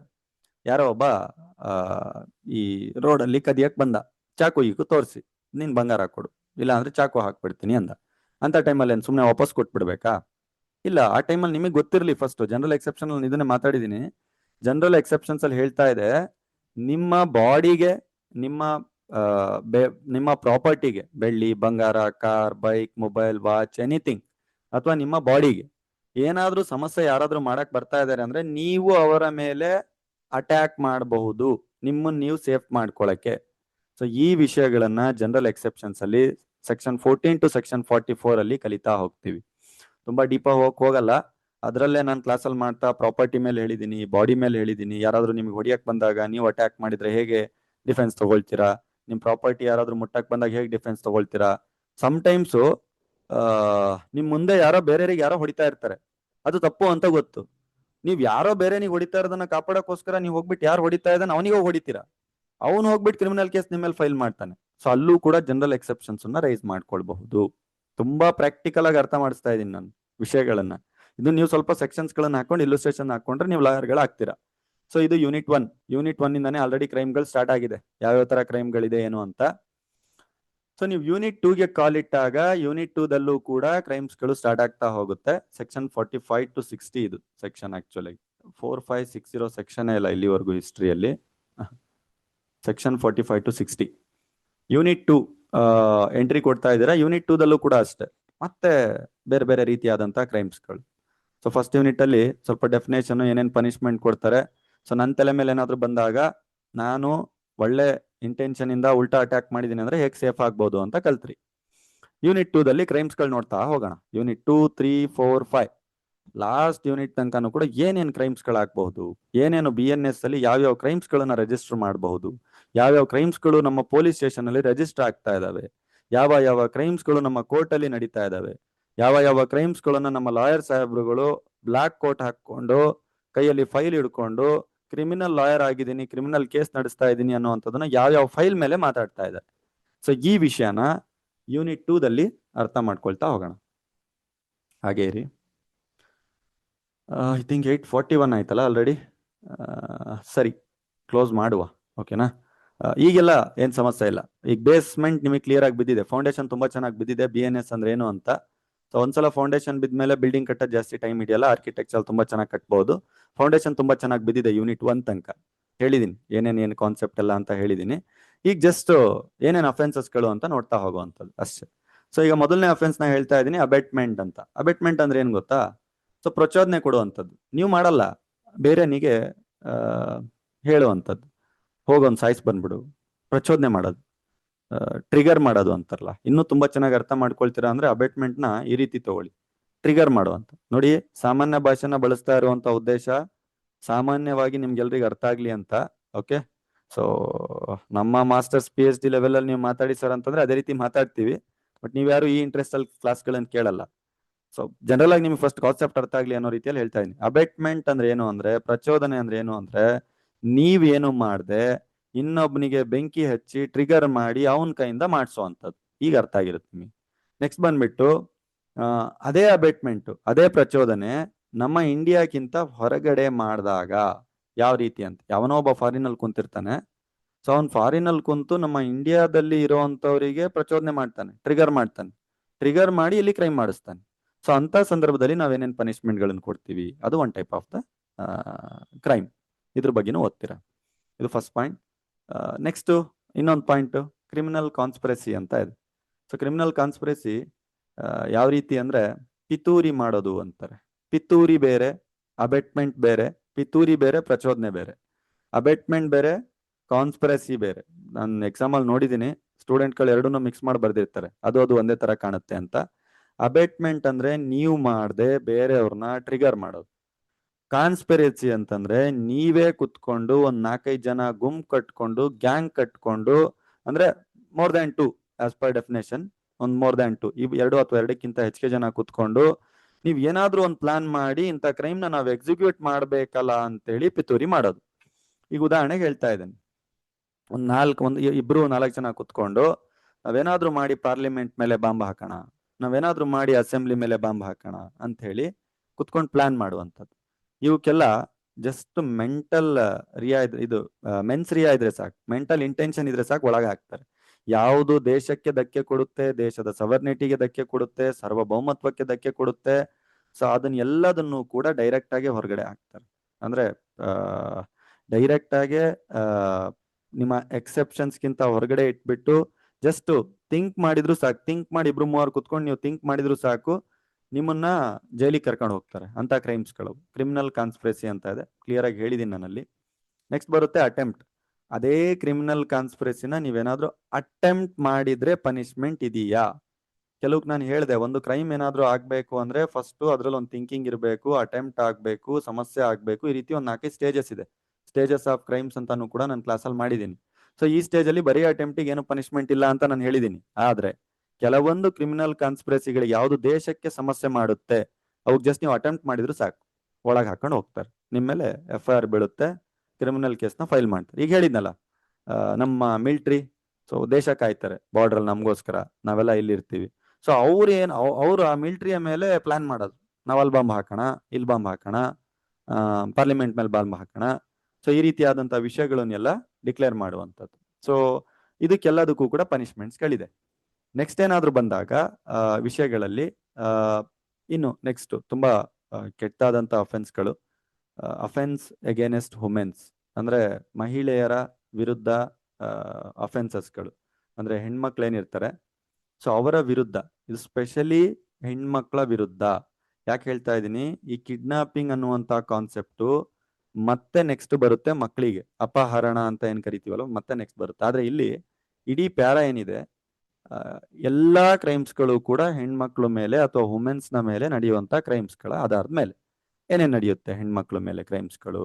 ರೇಪ್, ಗೊತ್ತಿರುವಂತ ವಿಷಯ, ನಾನು ತುಂಬಾ ಡೀಪ್ ಆಗಿ ಹೋಗಲ್ಲ. ಸೆಕ್ಸುವಲ್ ಅಫೆನ್ಸ್ಗಳು ಕೂಡ ನಿಮ್ಗೆ ಗೊತ್ತಿದೆ. ಅಲ್ಲಿ ಅದರ್ ಸೆಕ್ಸುವಲ್ ಅಫೆನ್ಸ್ ಅಂತ ಬರ್ದಿದ್ದಾರೆ. ರೇಪ್ ಮೀನ್ಸ್ ಕಂಪ್ಲೀಟ್ ಆಗಿ ಸೆಕ್ಸುವಲ್ ಅಫೆನ್ಸ್. ಮತ್ತೆ ಅದರ್ ಸೆಕ್ಸುವಲ್ ಅಫೆನ್ಸ್ ಲೈಕ್ ನೀವು ಯಾವ ರೀತಿ ಹೇಳ್ಬೋದು ಅಂತಂದ್ರೆ ಮೊಲೆಸ್ಟ್ ಮಾಡುವಂಥದ್ದು, ವರ್ಕಿಂಗ್ ಕಂಡೀಷನ್ ಅಲ್ಲಿ ಹಿಂಸೆ ಕೊಡುವಂಥದ್ದು, ಫೋಟೋಸ್ಗಳನ್ನು ತೆಗೆದುಕೊಳ್ಳುವಂಥದ್ದು, ವಲ್ಗರ್ ಆಗಿ ಮಾತಾಡುವಂಥದ್ದು, ಎನಿಥಿಂಗ್, ಎನಿ ರೂಟ್, ಆಯ್ತಾ, other sexual offences. Okay, so ಅದಾದ್ಮೇಲೆ ಎಂಪ್ಲಾಯ್ಮೆಂಟ್ ನಲ್ಲಿ ಎಂಪ್ಲಾಯ್ಮೆಂಟ್ ನ ಕೊಡ್ತೀನಿ, ಕೆಲಸ ಕೊಡ್ತೀನಿ ಅನ್ನುವಂತ ಒಂದು ರೀತಿಯಾದಂತ ವಿಷಯಗಳನ್ನು ಹೇಳ್ಕೊಂಡು ಲೈಂಗಿಕವಾಗಿ ಕಿರುಕುಳನ ಕೊಡುವಂಥದ್ದು. Section 63 section 73 ಮಾತಾಡುತ್ತೆ. ಹೆಣ್ಮಕ್ಳ ಮೇಲೆ ಕ್ರಿಮಿನಲ್ ಫೋರ್ಸ್ ನ ಮಾಡುವಂಥದ್ದು, ಅಸಲ್ಟ್ ಮಾಡುವಂಥದ್ದು, ಹೆಣ್ಮಕ್ಳ ಮೇಲೆ ಬಲ ಪ್ರಯೋಗ ಮಾಡುವಂಥದ್ದು, ಹೆಣ್ಮಕ್ಳ ಮೇಲೆ ಆಕ್ರಮಣ ಮಾಡುವಂಥದ್ದು. ಇದಕ್ಕೆ ಸೆಕ್ಷನ್ 74 to 79 ಇದೆ.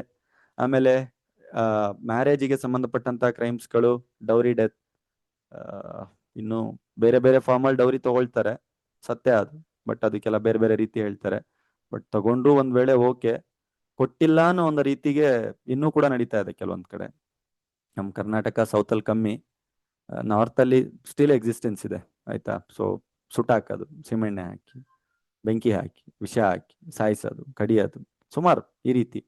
ವರದಕ್ಷಿಣೆ ಕೊಟ್ಟಿಲ್ಲ ಅಂತ ವರದಕ್ಷಿಣೆ ಕಿರುಕುಳ, ಅದು ಕೂಡ ಸೆಕ್ಷನ್ 80 ಬರ್ದಿಟ್ಟಿದ್ದಾರೆ. ಬೈಗಾಮಿ ನಮ್ಮಲ್ಲಿ ಕ್ರೈಮ್, ಹಿಂದೂ ಮ್ಯಾರೇಜ್ ಆಕ್ಟ್ ನ ಪ್ರಕಾರ ಬೈಗಮಿ ಕ್ರೈಮ್ ಅಂತ ಹಿಂದೂ ಲಾದಲ್ಲಿ ಹೇಳಿದೀನಿ. ಅದಕ್ಕೊಂದು ಸೆಕ್ಷನ್ ಇದೆ, ಸೆಕ್ಷನ್ 82 ಆಫ್ BNS.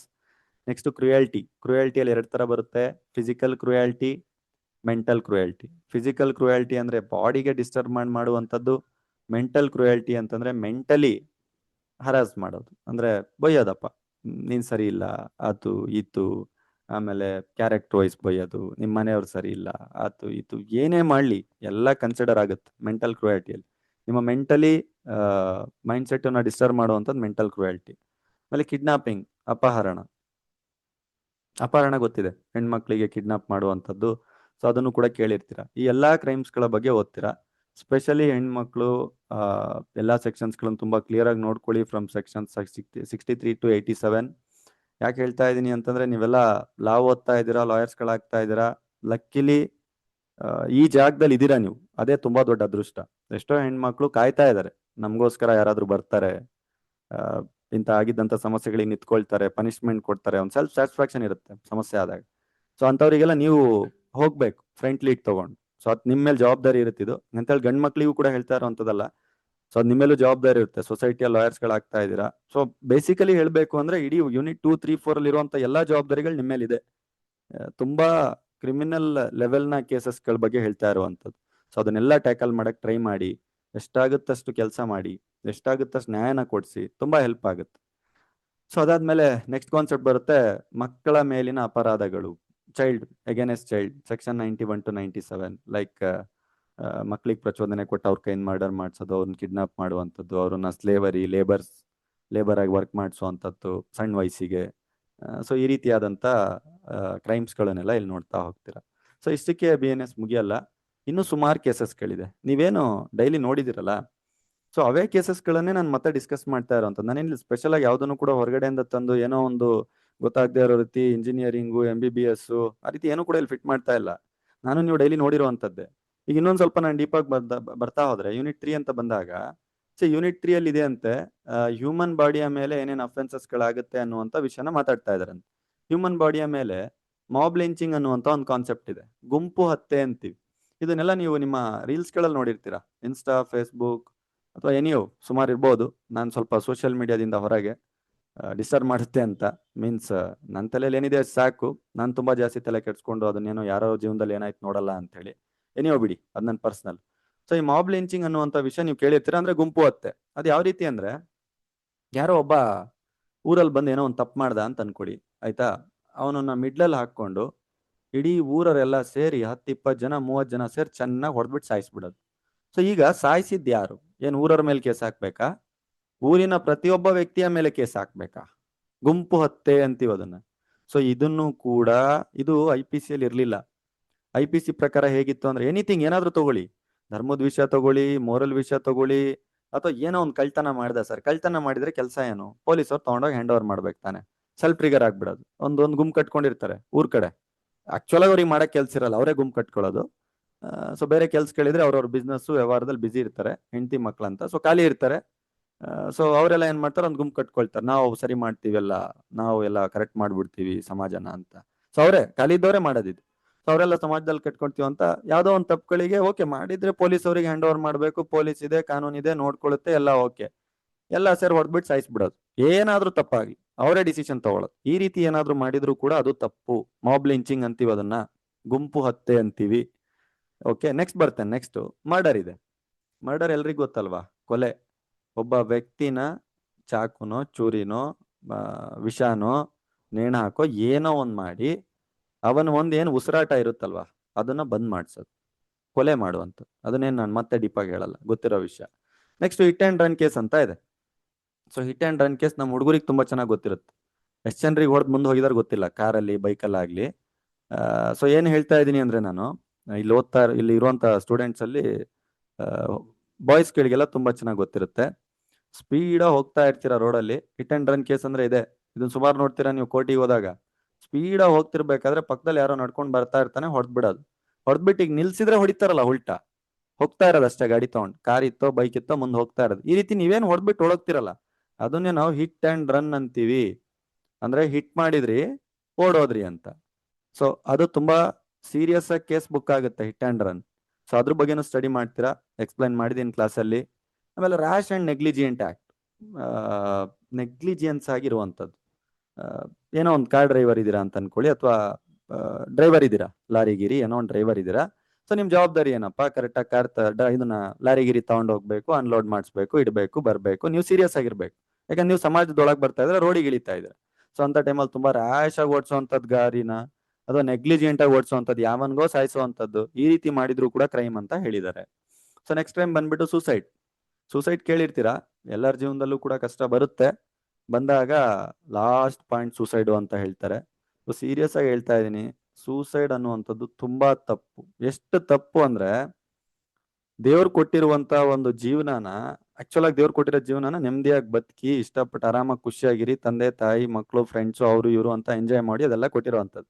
ಯಾವುದೋ ಒಂದು ಸಮಸ್ಯೆನ ತಗೊಂಡು ಸೂಸೈಡ್ ಅನ್ನುವಂಥ ತುಂಬಾ ತಪ್ಪು. ಏನೂ ಆಗ್ತಾ ಇಲ್ವಾ ಅತ್ಲ, ಈ ಸಮಾಜನ ಬಿಟ್ಬಿಟ್ಟು ಬೇರೆ ಕಡೆ ಹೋಗಿರಿ ಅತ್ಲಾಗ, ಅಂತ ಸಮಸ್ಯೆ ಏನಾದ್ರು ಆಗಿದ್ರೆ ತುಂಬಾ ಸಿವಿಯರ್ ಆಗಿ ಬೇಡ.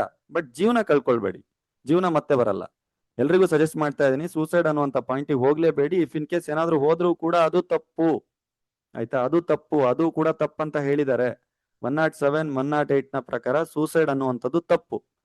ಕೊಟ್ಟಿರೋದು ಒಂದು ಜೀವನ, ಸುತ್ತಮುತ್ತ ಎಲ್ರೂ ಇದ್ದಾರೆ, ಅಪ್ಪ ಅಮ್ಮ ಅಣ್ಣ ತಮ್ಮ ಫ್ರೆಂಡ್ಸು, ಒಳ್ಳೆ ಎಜುಕೇಶನು, ಯಾವ್ದೋ ಒಂದು ಪ್ರೀತಿ ವಿಷಯನೋ ಯಾವ್ದೋ ಒಂದು ವಿಷಯ, ಫೈನಾನ್ಷಿಯಲ್ ವಿಷಯ ತಗೊಂಡು ಏನಕ್ಕೆ ಒದ್ದಾಡ್ತೀರಾ? ಹೋಗಿ ಅಲ್ಲ, ಬಿಟ್ಟು ಅಲ್ಲ, ನಾನು ಹೇಳೋದಿಷ್ಟೇ. ನೀವಿದ್ದೀರಾ ಬೆಂಗಳೂರಲ್ಲಿ ಇದ್ದೀರಾ, ಬೆಂಗಳೂರು ಬಿಟ್ಟು ಬೇರೆ ಸ್ಟೇಟಿಗೆ ಹೋಗಿ ಇರಿ ಅಲ್ಲ, ನೆಮ್ಮದಿ ಮಾಡಿ. 15-20 ಸಾವಿರ ಎಲ್ಲೋದ್ರೂ ದುಡಿತೀರಾ, ಡಿಗ್ರಿ ಮಾಡಿದೀರಾ. ಸೊ ಅದನ್ನೆಲ್ಲ ತಲೆ ಕೆಡ್ಸ್ಕೊಂಡು ಸೂಸೈಡ್ ಅನ್ನುವಂಥ ಕಾನ್ಸೆಪ್ಟಿಗೆ ಹೋಗ್ಬೇಡಿ ಸರ್, ಪ್ಲೀಸ್, ಆಯ್ತಾ. ಸೊ ಆ ರೀತಿ ಏನಾದ್ರು ಫ್ರಸ್ಟ್ರೇಟ್ ಆಗ್ಬಿಟ್ರೆ ಸೂಸೈಡ್ ಲೆವೆಲ್ಗೆ ದಯವಿಟ್ಟು ನನ್ ಕಾಲ್ ಮಾಡಿ, ನಾನು ಓನ್ ರಿಸ್ಕ್ ತಗೊಳ್ತೇನೆ, ಏನ್ ಸಮಸ್ಯೆ ಆಗಿದೆ ಅಂತ ಮಾತಾಡುವ. ಸರಿ, ನೆಕ್ಸ್ಟ್ ಕಾನ್ಸೆಪ್ಟಿಗೆ ಬರ್ತಾ ಇದ್ದೇನೆ ನಾನು. ಯಾಕಂದ್ರೆ ಫಿಲಾಸಫಿ ಕ್ಲಾಸ್ ಬೇಡ, ಲಾ ಕ್ಲಾಸ್ ಮಾಡ್ತಾ ಇದ್ದೇನೆ ನಾನು, ಮತ್ತೆ ಇದ್ರಲ್ಲಿ ಫಿಲಾಸಫಿ ಕ್ಲಾಸ್ ಅಟ್ಯಾಚ್ ಮಾಡಕ್ ಇಷ್ಟಪಡಲ್ಲ ನಾನು. ನೆಕ್ಸ್ಟ್ ಬಂದ್ಬಿಟ್ಟು ಆರ್ಗನೈಸ್ಡ್ ಕ್ರೈಮ್ಸ್ ಅಂತ ಇದೆ. ಆರ್ಗನೈಸ್ಡ್ ಕ್ರೈಮ್ಸ್ ಮೀನಿಂಗ್ ಏನು ಅಂತಂದ್ರೆ, ಜನ ಎಲ್ಲ ಗುಂಪು ಕಟ್ಕೊಂಡು, ಜನ ಸೇರ್ಕೊಂಡು ಕ್ರೈಮ್ ಮಾಡುವಂಥದ್ದು. ನೋಡಿ, ಮರ್ಡರ್ ಕೂಡ ಒಂದು ಕ್ರೈಮೇ, ಆದ್ರೆ ಮರ್ಡರ್ ನೀವು ಒಬ್ರು ಮಾಡಿದ್ರೆ ಅದು ನಾರ್ಮಲ್ ಕ್ರೈಮ್. ಬಟ್ ಆದ್ರೆ ನೀವು ಒಬ್ರಿಗಿಂತ ಜಾಸ್ತಿ ಒಂದು 4-5 ಜನ ಸೇರ್ಕೊಳ್ಳೋದು, 4-5 ಜನ ಗುಂಪು ಕಟ್ಕೊಂಡು ಏನಾದ್ರು ಮಾಡಿದ್ರೆ like organised crime. Sometimes organised crime meaning ಬೇರೆ ಹೇಳುತ್ತೆ, ಕಂಪ್ನಿ ವೈಸು ಹೇಳುತ್ತೆ. ನೀವು ಜನರಲ್ ಆಗಿ ಅಷ್ಟು ಗೊತ್ತಿರಲಿ ಸಾಕು. ನೆಕ್ಸ್ಟ್ ಇದೆ terrorist act. Terrorist act means ಭಯೋತ್ಪಾದಕ ಕಾಯ್ದೆ. ಸೊ ಇದಕ್ಕೆ ಸಪರೇಟ್ ಆಕ್ಟ್ಸ್ಗಳಿದೆ, ಟೆರರಿಸ್ಟ್ ಆಕ್ಟ್ಗಳು ಸುಮಾರು ಆಕ್ಟ್ಸ್ಗಳನ್ನ ಜಾರಿಗೆ ತಂದಿದ್ದಾರೆ. ಸೊ ಅದರಲ್ಲಿ BNS ಅಲ್ಲೂ ಕೂಡ ಮೆನ್ಷನ್ ಮಾಡಿದ್ದಾರೆ. ಸೊ ಇದು ತುಂಬಾ ಸಿವಿಯರ್ ಆಕ್ಟ್. ಇದ್ರಲ್ಲಿ ಏನಾದ್ರೂ ಫಿಟ್ ಆದ್ರೆ ಹೊರಗೆ ಬರೋದು ತುಂಬಾ ಕಷ್ಟ. ನಾನ್ ಬೇಲೇಬಲ್ ಇದು ಟೆರರಿಸ್ಟ್ ಆಕ್ಟ್ ಸೆಕ್ಷನ್ 113. ಮತ್ತೆ ಇದನ್ನು ಹೇಳಿರ್ತೇನೆ ನಾನು ನಿಮಗೆ, ಕೇಸಸ್ಗಳಲ್ಲಿ ಬೇಲೇಬಲ್ ಅಂತಿರುತ್ತೆ, ನಾನ್ ಬೇಲೇಬಲ್ ಅಂತಿರುತ್ತೆ. ನಾನ್ ಬೇಲೇಬಲ್ ಅಂತಂದ್ರೆ ಬೇಲ್ ಕೊಡಲ್ಲ, ಬೇಲೇಬಲ್ ಅಂತಂದ್ರೆ ಬೇಲ್ ಕೊಡ್ತಾರೆ. ಫಸ್ಟ್ ಇದಕ್ಕಿಂತ ಮುಂಚೆ ನೀವು ಬೇಸಿಕ್ ಅಲ್ವಾ, ಬೇಲ್ ಅಂತಂದ್ರೆ ಏನು ಗೊತ್ತಿದೆ ಎಲ್ರಿಗೂ. ಬೇಲ್ ಅಂತಂದ್ರೆ ಕೋರ್ಟ್ ಅಲ್ಲಿ ಜಾಮೀನ್ ಗೀಮೀನ್ ಕೊಟ್ಬಿಟ್ಟು ಹೊರಗಡೆ ಬರುವಂತದ್ದು. ಆದ್ರೆ ಎಲ್ರಿಗೂ ಕೂಡ ಈ ಡೌಟ್ ಇರುತ್ತೆ. ಸೊ ಬೇಲ್ ಅಂದ್ರೆ ಏನ್ ಗೊತ್ತಾ, ಒಂದು ಸಲ ಪನಿಷ್ಮೆಂಟ್ ನೋಡಿ, ಪ್ರೋಸೆಸ್ ಹೇಳ್ತೇನೆ. FR ಆಯ್ತು ನಿಮ್ಮ ಮೇಲೆ, ಕೇಸ್ ಆಯ್ತು ನಿಮ್ಮ ಮೇಲೆ, ಪೊಲೀಸ್ ಅವರೆಲ್ಲ police station charge sheet file ಮಾಡಿದ್ರು, ನೀವು ಕೋರ್ಟಿಗೆ ಹೋದ್ರಿ, ಕೋರ್ಟ್ ಅಲ್ಲಿ ಪ್ರೊಸೀಡಿಂಗ್ಸ್ ನಡೆಯುತ್ತೆ, ಪ್ರೊಸೀಡಿಂಗ್ಸ್ ಆದ್ಮೇಲೆ ಜಡ್ಜ್ಮೆಂಟ್ ಆಗುತ್ತೆ. ಇದು ಜಡ್ಜ್ಮೆಂಟ್ ಅಲ್ಲಿ ಎರಡು ಆಗ್ಬೋದು, ಇಲ್ಲ ನಿಮ್ಮನ್ನು ಹೊರಗೆ ಬಿಡ್ಬೋದು, ಇಲ್ಲ ನಿಮ್ಮನ್ನ ನೀವು ತಪ್ಪು ಮಾಡಿದಿರ ಅಂತ ಪ್ರೂವ್ ಮಾಡಿ ಜೈಲಿಗೆ ಹಾಕ್ಬೋದು. ಬೇಲ್ ಅಂದ್ರೆ ಏನು ಅಂದ್ರೆ, ಇದು ಆಫ್ಟರ್ ಜಡ್ಜ್ಮೆಂಟ್ ಅಲ್ಲ. ಅಂದ್ರೆ ಒಂದು ಸಲ ಕೋರ್ಟ್ ಕಡೆಯಿಂದ ಜಡ್ಜ್ಮೆಂಟ್ ಬಂತು ಅಂದ್ರೆ ನಿಮಗೆ ಬೇಲ್ ಅನ್ನುವಂತ ಕಾನ್ಸೆಪ್ಟ್ ಬರೋದಿಲ್ಲ. ದಯವಿಟ್ಟು ಹೇಳ್ತಾ ಇದ್ದೀನಿ, ಬೇಲ್ ಅಂದ್ರೆ ಎಲ್ಲ ಅನ್ಕೊಂಡಿದ್ದಾರೆ ನಾನು ಹೊರಗಡೆ ಇರ್ತೀನಿ ಅಂತ. ಬೇಲ್ ಅಂತಂದ್ರೆ ಅದಲ್ಲ. ಬೇಲ್ ಅಂದ್ರೆ ಏನು ಅಂತಂದ್ರೆ, ನಿಮ್ ಮೇಲೆ FIR ಆಯ್ತು, ಚಾರ್ಜ್ ಶೀಟ್ ಫೈಲ್ ಆಯ್ತು, ಇದೇನು ಕೋರ್ಟು ಮತ್ತೆ ಪ್ರೋಸೆಸ್ ನಡೀತಿರುತ್ತಲ್ಲ, ಅಂದ್ರೆ ಕೇಸ್ ನಡೀತಿರುತ್ತಲ್ಲ, ಕೇಸ್ ರನ್ನಿಂಗ್ ಇರುತ್ತಲ್ಲ, ಅಂದ್ರೆ ಇನ್ನು ಡಿಕ್ಲೇರ್ ಆಗಿರಲ್ಲ, ಜಡ್ಜ್ಮೆಂಟ್ ಬಂದಿಲ್ಲ, ಡಿಕ್ಲೇರ್ ಆಗಿಲ್ಲ ಅವನೇ ತಪ್ಪು ಮಾಡಿದಾನೆ ಅಂತ. ಅಫೆಂಡರ್ ಬೇರೆ, ಅಕ್ಯೂಸ್ಡ್ ಬೇರೆ, ಆರೋಪಿ ಬೇರೆ, ಅಪರಾಧಿ ಬೇರೆ. ಜಡ್ಜ್ಮೆಂಟ್ ಆದ್ಮೇಲೆ ಅವನು ಅಪರಾಧಿ ಆಗ್ತಾನೆ. ಜಡ್ಜ್ಮೆಂಟ್ ಆಗೋದ್ಕಿಂತ ಮುಂಚೆ ನಡೆಯುವಂತ 2-3 ವರ್ಷ ಹಿಯರಿಂಗು, ಪ್ರೊಸೀಡಿಂಗ್ಸು, ಕೇಸು, ಆರ್ಗ್ಯುಮೆಂಟ್ಸು ಎಲ್ಲಾ ಟೈಮಲ್ಲೂ ಕೂಡ ಅವನು ಬರೇ ಆರೋಪಿ ಆಗಿರ್ತಾನೆ. ನೀವ್ ಯಾವ ಸಂದರ್ಭದಲ್ಲಿ ಬರೇ ಆರೋಪಿ ಆಗಿರ್ತಿರೋ, ಅಕ್ಯೂಸ್ಡ್ ಆಗಿರ್ತಿರೋ, ಅಂತ ಸಂದರ್ಭದಲ್ಲಿ ನೀವು ಕೋರ್ಟ್ ಹತ್ರ ಮಾಡ್ಕೊಳ್ಳೋ ರಿಕ್ವೆಸ್ಟ್ ಅದು ಏನಂದ್ರೆ, ಸ್ವಾಮಿ ನನ್ ಮೇಲೆ ಇನ್ನೂ ಪ್ರೂವ್ ಆಗಿಲ್ಲ, ನಾನು ಇನ್ನೋಸೆಂಟ್ ಇದ್ದೀನಿ, ನನಗೆ ಹೊರಗಡೆ ಇರಕ್ ಬಿಡಿ, ನೀವು ಕೇಳಿದಾಗೆಲ್ಲ ಬರ್ತೀನಿ, ಕೋರ್ಟಿಗೂ ಬರ್ತೀನಿ, ಪೊಲೀಸ್ ಅವ್ರು ಕರೆದ್ರು ಬರ್ತೀನಿ, ಇನ್ವೆಸ್ಟಿಗೇಷನ್ ಟೀಮ್ ಕಳ್ಸಿದ್ರು ಬರ್ತೀನಿ, ನಾನು ಸಪೋರ್ಟ್ ಮಾಡ್ತೀನಿ ಅನ್ನುವಂಥದ್ದು ಬೇಲ್. ಎಲ್ರು ಲಾಯರ್ಸ್ ಗಳಾಗ್ತಾ ಇರುವಂತದ್ದು ಹೇಳ್ತಾ ಇರುವಂತದ್ದು. ಯಾರ್ಯಾರಿಗೆ ಗೊತ್ತಿದ್ದು ತುಂಬಾ ಒಳ್ಳೇದು ಪ್ರಾಕ್ಟಿಕಲ್ ಆಗಿ, ಬಟ್ ತುಂಬಾ ಬೇಸಿಕ್ ಇಂದ ಬರ್ತಿರುವಂತರು ಕೂಡ ಇದ್ದಾರೆ, ಲೊಕೇಟ್ ಏರಿಯಾಸ್ ಗಳಿಂದ ಇದ್ದಾರೆ. ಸೊ ಅವ್ರಿಗೆ ಹೇಳ್ತಾ ಇರೋದು, ಬೇಲ್ ಅಂದಿದ ತಕ್ಷಣ ನೀವು ಕ್ಲಿಯರ್ ಆಗಿರಿ, ಕೇಸ್ ನಡೀತಾ ಇರ್ಬೇಕಾದ್ರೆ ಕೊಡುವಂತದ್ದು. ಇನ್ನೊಂದ್ ಸ್ವಲ್ಪ ಬೇಲ್ಸ್ ಗಳಿದೆ ಆಫ್ಟರ್ ಜಡ್ಜ್ಮೆಂಟ್, ತುಂಬಾ ಸಿವಿಯರ್, 5 to 10%. ಆಫ್ಟರ್ ಜಡ್ಜ್ಮೆಂಟ್ ಬಂದಾದ್ಮೇಲೆ ಅವನು ಅಪರಾಧಿ ಅಂತ ಕ್ಲಿಯರ್ ಆದ್ಮೇಲೆ ಅಂತ ಟೈಮಲ್ಲಿ ಪೇರೋಲ್ ಎಲ್ಲ ಕೊಡ್ತಾರೆ. ಪೇರೋಲ್ ಬೇಲ್ ಅಲ್ಲ, ಪೇರೋಲ್ ಅಲ್ಲಿ ಹೊರಗಡೆ ಬಂದಿದ್ದಾನೆ ಅಂತಾರೆ. ಸೊ ಅಂದ್ರೆ ಅವನಿಗೆ ಪನಿಷ್ಮೆಂಟ್ ಡಿಕ್ಲೇರ್ ಆಗಿರುತ್ತೆ, ಅವನಿಗೆ ಒಂದ್ ಸ್ವಲ್ಪ ಲೀವ್ ಕೊಡ್ತಾರೆ, ಮಕ್ಕಳು ಮದ್ವೆ, ಎಮರ್ಜೆನ್ಸಿ, ಹಾಸ್ಪಿಟ್ಲು ಅಂತ. ಜೈಲಲ್ಲಿ ಇದ್ರು ಕೂಡ ಒಂದ್ ಸ್ವಲ್ಪ ದಿನ ಹೊರಗಡೆ ಹೋಗ್ಬಾ ಅಂಡರ್ ಶ್ಯೂರಿಟಿ, ಅವ್ನ್ ಬಿಹೇವಿಯರ್ ಮೇಲೆ ಕೊಡ್ತಾರೆ. ಅದು ಪೇರೋಲ್, ಅದು ಬೇರೆ ಜಡ್ಜ್ಮೆಂಟ್ ಬಂದ್ಮೇಲೆ. ಅದೇ ಜಡ್ಜ್ಮೆಂಟ್ ಬರೋದ್ಕಿಂತ ಮುಂಚೆ FIR, ಚಾರ್ಜ್ ಶೀಟ್ ಎಲ್ಲ ಫೈಲ್ ಆದ್ಕಿಂತ ಮಿಡ್ಲ್ ಇರುತ್ತಲ್ಲ, ಅದು ಬೇಲ್. ಸೊ ಇದನ್ನೆಲ್ಲ ಏನು ಕ್ಲಾರಿಟಿ ಕೊಡ್ತಾ ಇದೀನಿ ಅಂತಂದ್ರೆ, ಇದೇ ಬೇಸಿಕ್ ಥಿಂಗ್ಸ್ ಲಾಯರ್ಸ್ ಗಳಾಗ್ಲಿಕ್ಕೆ. ಸೊ ಬೇಲ್ ಗೊತ್ತಾಯ್ತು ನಿಮ್ಗೆ. ಈ ಬೇಲಲ್ಲಿ 2 ತರ ಬೇಲ್ ಅಂತೆ, ಒಂದು ಬೇಲು, ಒಂದು ನಾನ್ ಬೇಲೇಬಲ್ ಕೇಸ್. ಬೇಲೇಬಲ್ ಕೇಸ್ ಅಂತಂದ್ರೆ ಯಾವ್ದ್ಯಾವ್ದಕ್ಕೆ ಬೇಲ್ ಕೊಡ್ಬೋದು ಅಂತ ಲಿಸ್ಟ್ ಗೂಗಲ್ ಅಲ್ಲಿ ಸರ್ಚ್ ಮಾಡಿದ್ರು ಬರುತ್ತೆ. Which are the bailable cases, which are the bailable criminal cases ಅಂತ ಹೊಡಿರಿ, ಬರುತ್ತೆ. ರಿಸರ್ಚ್ ಮಾಡಿ, ರಿಸರ್ಚ್ ಮಾಡಕ್ ಸ್ಟಾರ್ಟ್ ಮಾಡಿ, ಯಾಕಂದ್ರೆ ನಿಮ್ ಇಡೀ ಜೀವನ ರಿಸರ್ಚ್ ಅಲ್ಲೇ ಹೋಗುತ್ತೆ. 60 ವರ್ಷ ನೀವ್ ಎಲ್ಲಿವರೆಗೂ ನಾನು ಕ್ಲಾಸಸ್ ಮಾಡ್ತೀನಿ, ಎಲ್ಲಿವರೆಗೂ ನಾನು ಎಲ್ಲಿವರೆಗೂ ನಾನು ವಕಾಲತ್ ಮಾಡ್ತೀನಿ, ಎಲ್ಲಿವರೆಗೂ ನಾನು ವಕೀಲ್ನಾಗಿರ್ತೀನಿ, ಅಲ್ಲಿವರೆಗೂ ನೀವು ಓದ್ತಾನೆ ಇರ್ಬೇಕು. ಲಾಯರ್ಸ್ ಗಳದ್ದು ಒಂದು ಸಮಸ್ಯೆ ಇದೆ, ಅದೆಲ್ಲ ನಿಮಗೆ ಸಮಸ್ಯೆ ಅನ್ಸುತ್ತೋ ಏನನ್ಸುತ್ತೋ ಗೊತ್ತಿಲ್ಲ. ಒಂದು ಸಲ ನೀವು ಲಾ ಬುಕ್ ಹಿಡಿದ್ಮೇಲೆ ಜೀವನ್ ಪೂರ್ತಿ ಓದ್ಲೇಬೇಕು.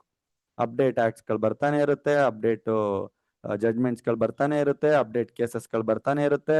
ಆಮೇಲೆ ನೀವು ಏನಕ್ಕೆ ಓದ್ಲೇಬೇಕು ಅಂತಂದ್ರೆ, ನಿಮ್ ಲಾ ಆಫೀಸಲ್ಲಿ ನೀವು ಕೇಸ್ ನಡೆಸ್ತೀರಾ ಅಂತಂದ್ರೆ ಅದ್ರ ಕೇಸ್ ಹಿಸ್ಟ್ರಿ ಓದ್ಬೇಕು, ಆ ಕೇಸ್ ಹಿಸ್ಟ್ರಿಗೆ ಸಂಬಂಧಪಟ್ಟ ಹಾಗೆ ಜಡ್ಜ್ಮೆಂಟ್ಸ್ ಗಳನ್ನು ಓದ್ಬೇಕು, ಸೆಕ್ಷನ್ಸ್ ಗಳನ್ನು ಓದ್ಬೇಕು, ಅರ್ಥ ಮಾಡ್ಕೊಳ್ಬೇಕು. ನಾಳೆ ದಿನ ನೀವು ವಾದ ಮಾಡಕ್ ಹೋಗ್ತೀರಾ ಅಂತಂದ್ರೆ ಇವತ್ತು ಹಿಂದಿನ ದಿನ ಹೋಮ್ ವರ್ಕ್ ಮಾಡ್ಕೊಳ್ಬೇಕು. ಹೋಮ್ ವರ್ಕ್ ಮೀನ್ಸ್ ನಾಳೆ ದಿನ ನಾನು ಜಡ್ಜ್ ಹತ್ರ ಏನ್ ಮಾತಾಡ್ತೀನಿ ಅದನ್ನು ಕೂಡ ಮಾಡ್ಕೊಳ್ಬೇಕು. ಸೊ ಅದಕ್ಕೋಸ್ಕರ ಲಾಯರ್ಸ್ ಒಂದ್ಸಲ ಆಗಿದ್ರ ಅಂತಂದ್ರೆ ರಿಸರ್ಚ್ ಅನ್ನುವಂತ ನಿಮ್ಮಲ್ಲಿ ಬರ್ಬೇಕು, R&D ಮಾಡ್ಬೇಕು, ನೀವು ಗೂಗಲ್ ಅನ್ನು ಯೂಸ್ ಮಾಡಕ್ ಸ್ಟಾರ್ಟ್ ಮಾಡ್ಬೇಕು, ತಮ್ಮ ತಲೆನ ಯೂಸ್ ಮಾಡಕ್ ಸ್ಟಾರ್ಟ್ ಮಾಡಿ. ಫಸ್ಟ್ ಸೆಮ್ ಇಂದಾನೆ ಶುರು ಮಾಡಿ. ನಾನು ಫಸ್ಟ್ ಸೆಮ್ ಇಂದಾನೆ ಗೈಡ್ ಮಾಡ್ತಾ ಹೋಗ್ತಾನೆ, ಈಗ್ಲಿಂದಾನೆ ಶುರು ಮಾಡಿ. ಅದೇನು, ಇದೇನು, ಇದ್ಯಾಕೆ, ಅದೇ ಯಾಕೆ, ಹಿಂಗಾದ್ರೆ ಏನಾಗುತ್ತೆ, ಹಂಗಾದ್ರೆ ಏನಾಗುತ್ತೆ, ನಿಮ್ಮನ್ನ ನೀವು ಕ್ವಶನ್ ಮಾಡಿ, ಅವಾಗ್ಲೇ ಉದ್ಧಾರ ಆಗೋದು. ಎಲ್ಲಿವರೆಗೂ ಕ್ವಶನ್ ಮಾಡಲ್ಲ ಅಲ್ಲಿವರೆಗೂ ಉದ್ಧಾರ ಆಗಲ್ಲ. ಬ್ಯಾಕ್ ಬರೋಣ ಯೂನಿಟ್ 3ಗೆ. ಯೂನಿಟ್ 3ಅಲ್ಲಿ ಆರ್ಗನೈಸ್ಡ್ ಕ್ರೈಮ್ ಆಯ್ತು, ಟೆರರಿಸ್ಟ್ ಆಕ್ಟ್ ಆಯ್ತು. ಈ ಎಲ್ಲಾ ವಿಷಯಗಳು ಏನಕ್ಕೆ ಬಂತು ಅಂದ್ರೆ, ಜಸ್ಟ್ ಒಂದು ನಾನ್ ಬೇಲೇಬಲ್ ಕೇಸ್ ಅಂತ ಹೇಳಕ್ ಬಂದೆ. ಟೆರರಿಸ್ಟ್ ಆಕ್ಟ್ ಅಲ್ಲಿ ನೀವೇನಾದ್ರೂ ಬುಕ್ ಆದ್ರೆ ನಾನ್ ಬೇಲೇಬಲ್ ಅಂತ ಹೇಳಕ್ ಬಂದ್ಬಿಟ್ಟು ನಿಮಗೆ ಬೇಲ್ ಬಗ್ಗೆನೂ ಕೂಡ ಎಕ್ಸ್ಪ್ಲೇನ್ ಮಾಡಿದೆ. ಆಕ್ಚುಲ್ ಆಗಿ ಈಗ ಏನ್ ಹೇಳಿದೆ ಬೇಲ್ ಬಗ್ಗೆ, 3rd ಸೆಮ್ ಅಲ್ಲಿ BNSS ನಲ್ಲಿ ಬರುವಂತ ಒಂದು ಟಾಪಿಕ್, ಮೇಜರ್ ಟಾಪಿಕ್ ಅದು. ನೆಕ್ಸ್ಟ್ ಬಂದ್ಬಿಟ್ಟು ನೆಕ್ಸ್ಟ್ ಇನ್ಉಳಿದಿರುವಂತ ಏನೇನ್ ಕ್ರೈಮ್ಸ್ ಗಳಿದೆ ಸರ್. ಹರ್ಟ್, ಗಾಯ ಮಾಡುವಂತದ್ದು, ಅಂದ್ರೆ ಯಾರಿಗೋ ಹೊಡಿಯೋದು ಬಡಿಯೋದಲ್ಲಿ ಸಾಯಲ್ಲ. ನನ್ ಕೈ ಮುರಿದೋಯ್ತು, ನನ್ ಕಾಲ್ ಮುರಿದೋಯ್ತು, ಅಥವಾ ನನಗೇನೋ ರಕ್ತ ಬಂತು, ಆ ರೀತಿ. ಗ್ರೀವಿಯಸ್ ಹರ್ಟ್ ಅಂತಂದ್ರೆ ಸುಮಾರು ದಿನ ಪೇನ್ ಉಳಿಯುತ್ತು, ಮೋರ್ ದ್ಯಾನ್ 20 days ಆ ಪೇನ್ ಹಂಗೆ ಉಳಿದಿರುತ್ತೆ. ಹರ್ಟೆ ಸ್ವಲ್ಪ ಜಾಸ್ತಿ ಆದಂತ, ಇದು ಗ್ರೀವಿಯಸ್ ಹರ್ಟ್ ಅಂತಾನೆ ಬಂದಿದೆ, ತೀವ್ರವಾದಂತ ಗಾಯ ಅಂತ. ಓಕೆ, ಸೊ ಇದಕ್ಕೆ ಸಂಬಂಧಪಟ್ಟ ಹಾಗೆ ಏನೇನ್ ಮಾತಾಡ್ತಾರೆ. ಸೊ ಅದಾದ್ಮೇಲೆ ಡಿಸ್ಯಾಬಿಲಿಟಿ ಅನ್ನುವಂತ ಒಂದು ಕಾನ್ಸೆಪ್ಟ್ ಇದೆ. ಡಿಸ್ಯಾಬಿಲಿಟಿ ಅಂತಂದ್ರೆ ಅಂಗವೈಕಲ್ಯ. ಅಂಗವೈಕಲ್ಯ ಯಾವಾಗ ಆಗುತ್ತೆ? ನೀವು ಓದುವಂತ ಅಂಗವೈಕಲ್ಯ ಅಲ್ಲ, ಕ್ರೈಮ್ ಮಾಡಿದಾಗ, ಕ್ರಿಮಿನಲ್ಸ್ಗಳು ನಿಮ್ಮ ಮೇಲೆ ಅಟ್ಯಾಕ್ ಮಾಡಿದಾಗ, ಅಥವಾ ನೀವು ಅವ್ರ ಮೇಲೆ ಅಟ್ಯಾಕ್ ಮಾಡಿದಾಗ, ಸೊ ಅಂತ ಸಂದರ್ಭದಲ್ಲಿ ಕೈ ಮುರಿತಿರೋ, ಕಾಲ್ ಮುರಿತಿರೋ, ಕಣ್ ತೆಗಿತಿರೋ, ಕಿವಿ ತೆಗಿತಿರೋ, ಅಥವಾ ಅವ್ನ್ ಕೈ ಮುರಿತಾನೋ, ಕಾಲ್ ಮುರಿತಾನೋ, ಏನ್ ಮಾಡ್ತಾನೋ, ಸೊ ಅದನ್ನ ನಾವು ಡಿಸಾಬಿಲಿಟಿ ಅಂತೀವಿ. ಅದ್ರಲ್ಲಿ 2 ತರ ಇರುತ್ತೆ. ಒಂದು ಪರ್ಮನೆಂಟ್ ಡಿಸಾಬಿಲಿಟಿ, ಅಂದ್ರೆ ಅದ್ ಮತ್ತೆ ರಿಕವರ್ ಮಾಡಕ್ಕೆ ಆಗೋದಿಲ್ಲ ಅನ್ನುವಂಥದ್ದು, ಮುಗೀತೀಗ ಅದು. ಕೈ ಹೋದ್ರೆ ಕೈ ಹೋಯ್ತು, ಮತ್ತೆ ರಿಕವರ್ ಮಾಡಕ್ ಆಗಲ್ಲ. ಕಣ್ಣು ಹೋದ್ರೆ ಕಣ್ಣು ಹೋಯ್ತು. ಇನ್ನೊಂದು ಪಾರ್ಷಿಯಲ್ ಡಿಸಾಬಿಲಿಟಿ. ಹೌದು, ಒಂದ್ 2 ವರ್ಷ ಸಮಸ್ಯೆ ಇರುತ್ತೆ, 3 ವರ್ಷ ಮತ್ತೆ ಬ್ಯಾಕ್ ಬರ್ತಾನ ಅವನು, ರಾಡ್ ಗೀಡ್ ಹಾಕ್ಸ್ಕೊಂಡು ಕೈಗೆ ಫಿಟ್ ಮಾಡ್ಕೊಂಡು ಬರ್ತಾನೆ. ಸೊ ಇದರ ಆಧಾರದ ಮೇಲೆ ನಿಮ್ಮ ಪನಿಷ್ಮೆಂಟ್ಸ್ ಗಳು ರೈಸ್ ಆಗ್ತಾ ಹೋಗುತ್ತೆ, ಇದರ ಆಧಾರದ ಮೇಲೆ ಪನಿಷ್ಮೆಂಟ್ ಗಳು ಡಿಕ್ಲೇರ್ ಆಗ್ತಾ ಹೋಗುತ್ತೆ. ಸೊ ಇದನ್ನ ಸೆಕ್ಷನ್ 114 ಇಂದ ಸೆಕ್ಷನ್ 115 ತನಕ ನೋಡ್ತಾ ಹೋಗ್ತೀರಾ. ನೆಕ್ಸ್ಟ್ ಕಾನ್ಸೆಪ್ಟ್ ಬರ್ತೇನೆ ನಾನು, ರಾಂಗ್ಫುಲ್ ರಿಸ್ಟ್ರೈಂಟ್ ಅಂಡ್ ಕನ್ಫೈನ್ಮೆಂಟ್ ಅನ್ನುವಂತ concept. So wrongful restraint, confinement ಬೇರೆ ಬೇರೆ. ಸೊ ರಿಸ್ಟ್ರೈಂಟ್ ಕನ್ಫೈನ್ಮೆಂಟ್ ಏನಂತ ಹೇಳ್ತೇನೆ ನಾನು. ರಿಸ್ಟ್ರೈಂಟ್ ಕನ್ಫೈನ್ಮೆಂಟ್ ಎರಡೂ ಬೇರೆ ಬೇರೆ ಪನಿಷ್ಮೆಂಟ್. ರಿಸ್ಟ್ರೈಂಟ್ ಅಂದ್ರೆ ಏನು ಅಂತಂದ್ರೆ, ನೀವು ನಡ್ಕೊಂಡು ಹೋಗ್ತಾ ಇದ್ದೀರಾ, ದಾರಿಯಲ್ಲಿ ನಿಮ್ಮ ದಾರಿನ ತಡೆಯುವಂತದ್ದು. ನಿಮ್ಗೆ ಯಾರಾದ್ರೂ ರಿಸ್ಟ್ರೈಂಟ್ ಮಾಡ್ತಾ ಇದಾರೆ, ತಡೆ ಹಿಡಿತಾ ಇದಾರೆ ಅಂತಂದ್ರೆ ಅದು ರಾಂಗ್ಫುಲ್ ರಿಸ್ಟ್ರೈಂಟ್. ಅಂದ್ರೆ ನಿಮಗೆ ಬೇರೆ ಡೈರೆಕ್ಷನ್ ಅಲ್ಲಿ ಹೋಗಕ್ ಅವಕಾಶ ಇರುತ್ತೆ, ನೀವು ಲೆಫ್ಟ್ ಹೋಗ್ಬೋದು, ರೈಟ್ ಹೋಗ್ಬೋದು, ಅಥವಾ ರಿವರ್ಸ್ ಹೋಗ್ಬೋದು. ಅದು ರಿಸ್ಟ್ರೈಂಟ್ ಅಂದ್ರೆ ಒಂದು ಕಡೆಯಿಂದ ತಡೆ ಹಿಡಿತಾ ಇದಾರೆ. ಆದ್ರೆ ಕನ್ಫೈನ್ಮೆಂಟ್ ಹೇಗೆ ಅಂದ್ರೆ, ನಿಮಗೆ ಎಲ್ಲೂ ದಾರಿನೇ ಇರಲ್ಲ, ನಿಮ್ಮನ್ನ ಮಿಡ್ಲಲ್ಲಿ ಹಾಕೊಂಡ್ಬಿಟ್ಟು ಲಾಕ್ ಮಾಡ್ಬಿಡುವಂಥದ್ದು. ಆ ಕಡೆ ಈ ಕಡೆನೂ ಹೋಗುವಾಗಿಲ್ಲ, ಈ ಕಡೆನೂ ಇಲ್ಲ, ಈ ಕಡೆ 4 ಕಡೆಯಿಂದ ಲಾಕ್ ಮಾಡುವಂತ, ಇದು ಕನ್ಫೈನ್ಮೆಂಟ್. ಸೊ ಇದನ್ನೆಲ್ಲ ಸೆಕ್ಷನ್ 126 in 127. ಇವೆಲ್ಲ ಕ್ರೈಮ್ಸ್ಗಳು. ನೀವ್ ಯಾರನ್ನೋ ನಡ್ಕೊಂಡ್ ಬರ್ತಾ ಇರೋಂತ ಕಾರನ್ನೋ ಗಾಡಿನೋ ತಡೆ ಹಿಡಿದ್ರೆ, ಅವನೇನಾದ್ರೂ ಒಳ್ಳೆ ಲಾಯರ್ ಆಗಿದ್ದ ಅಂದ್ರೆ FIR ಏನಾದ್ರೂ ನಿಮ್ಮಲ್ಲಿ ಮಾಡಿಸ್ಬೋದು, ರಾಂಗ್ಫುಲ್ ರಿಸ್ಟ್ರೈಂಟ್ ಮಾಡ್ದ ಅಂತ. ಬಟ್ ಅಲ್ಲಿ ಮತ್ತೆ ಎಸೆನ್ಷಿಯಲ್ಸ್ ಗಳು ಬರುತ್ತೆ, ತುಂಬಾ ಡೀಪ್ ಆಗಿ ಎಲ್ಲ ಫುಲ್ಫಿಲ್ ಆಗ್ಬೇಕು, ಅದನ್ನ ಪ್ರೂವ್ ಮಾಡ್ಬೇಕಾಗುತ್ತೆ. ಸೊ ಅದೆಲ್ಲ ಎಸೆನ್ಷಿಯಲ್ಸ್ ಗಳು ನೀವು ಪ್ರೂವ್ ಮಾಡಿದ್ರೆ ಅವ್ನು ಒಳಗೂ ಹಾಕ್ಬೋದು, ಅಂದ್ರೆ ರಾಂಗ್ಫುಲ್ ರಿಸ್ಟ್ರೈಂಟ್, ಕನ್ಸ್ಟ್ರೈಂಟ್. ಆಮೇಲೆ ಕ್ರಿಮಿನಲ್ ಫೋರ್ಸ್ ಅಸಲ್ಟ್ ಅಂತ ಇದೆ. ಸೊ ಆಕ್ರಮಣ ಮಾಡುವಂಥದ್ದು, ಕ್ರಿಮಿನಲಿ ಫೋರ್ಸ್ ಮಾಡುವಂಥದ್ದು, ಅದಾಗುತ್ತೆ. ನೆಕ್ಸ್ಟ್ ಮತ್ತೆ ಕಿಡ್ನಾಪಿಂಗ್ ಅಂತ ಬಂದಿದೆ, ಆಯ್ತಾ. ಇಲ್ಲಿ ಲಾಸ್ಟ್ ಯೂನಿಟ್ ಅಲ್ಲೂ ಕಿಡ್ನಾಪಿಂಗ್ ಬಂದಿತ್ತು, ಈ ಯೂನಿಟ್ ಅಲ್ಲೂ ಕಿಡ್ನಾಪಿಂಗ್ ಬರ್ತಾ ಇದೆ. ಲಾಸ್ಟ್ ಯೂನಿಟ್ ಅಲ್ಲಿ ಕಿಡ್ನಾಪ್ ಬಂದಿದ್ದು ಬರೀ ವುಮೆನ್ಸ್ ಮೇಲೆ, ಈ ಯೂನಿಟ್ ಅಲ್ಲಿ ಕಿಡ್ನಾಪ್ ಬರ್ತಾ ಇರೋದು ಎಲ್ಲರ ಮೇಲೆ. ಓಕೆ, ಆಮೇಲೆ ಕಿಡ್ನಾಪಿಂಗ್ ಫಾರ್ ಬೆಗ್ಗರಿ. ಇದು ತುಂಬಾ ಕೆಟ್ಟದಾದಂತ ಸನ್ನಿವೇಶಗಳು. ಮಕ್ಕಳನ್ನ ರೋಡಲ್ಲಿ ಕಿಡ್ನಾಪ್ ಮಾಡಿ ಭಿಕ್ಷೆನ ಬಿಡಿಸ್ತಾರೆ, ತುಂಬಾ ಬೇಜಾರಾಗೋ ವಿಷಯ ಅದು. ಸೊ ಇದು ಕ್ರೈಮ್, ತುಂಬಾ ದೊಡ್ಡ ಕ್ರೈಮ್ ಇದೆ, ಆಕ್ಚುಲ್ ಆಗಿ ತುಂಬಾ ದೊಡ್ಡ ಕ್ರೈಮ್ ನೈತಿಕವಾಗಿ.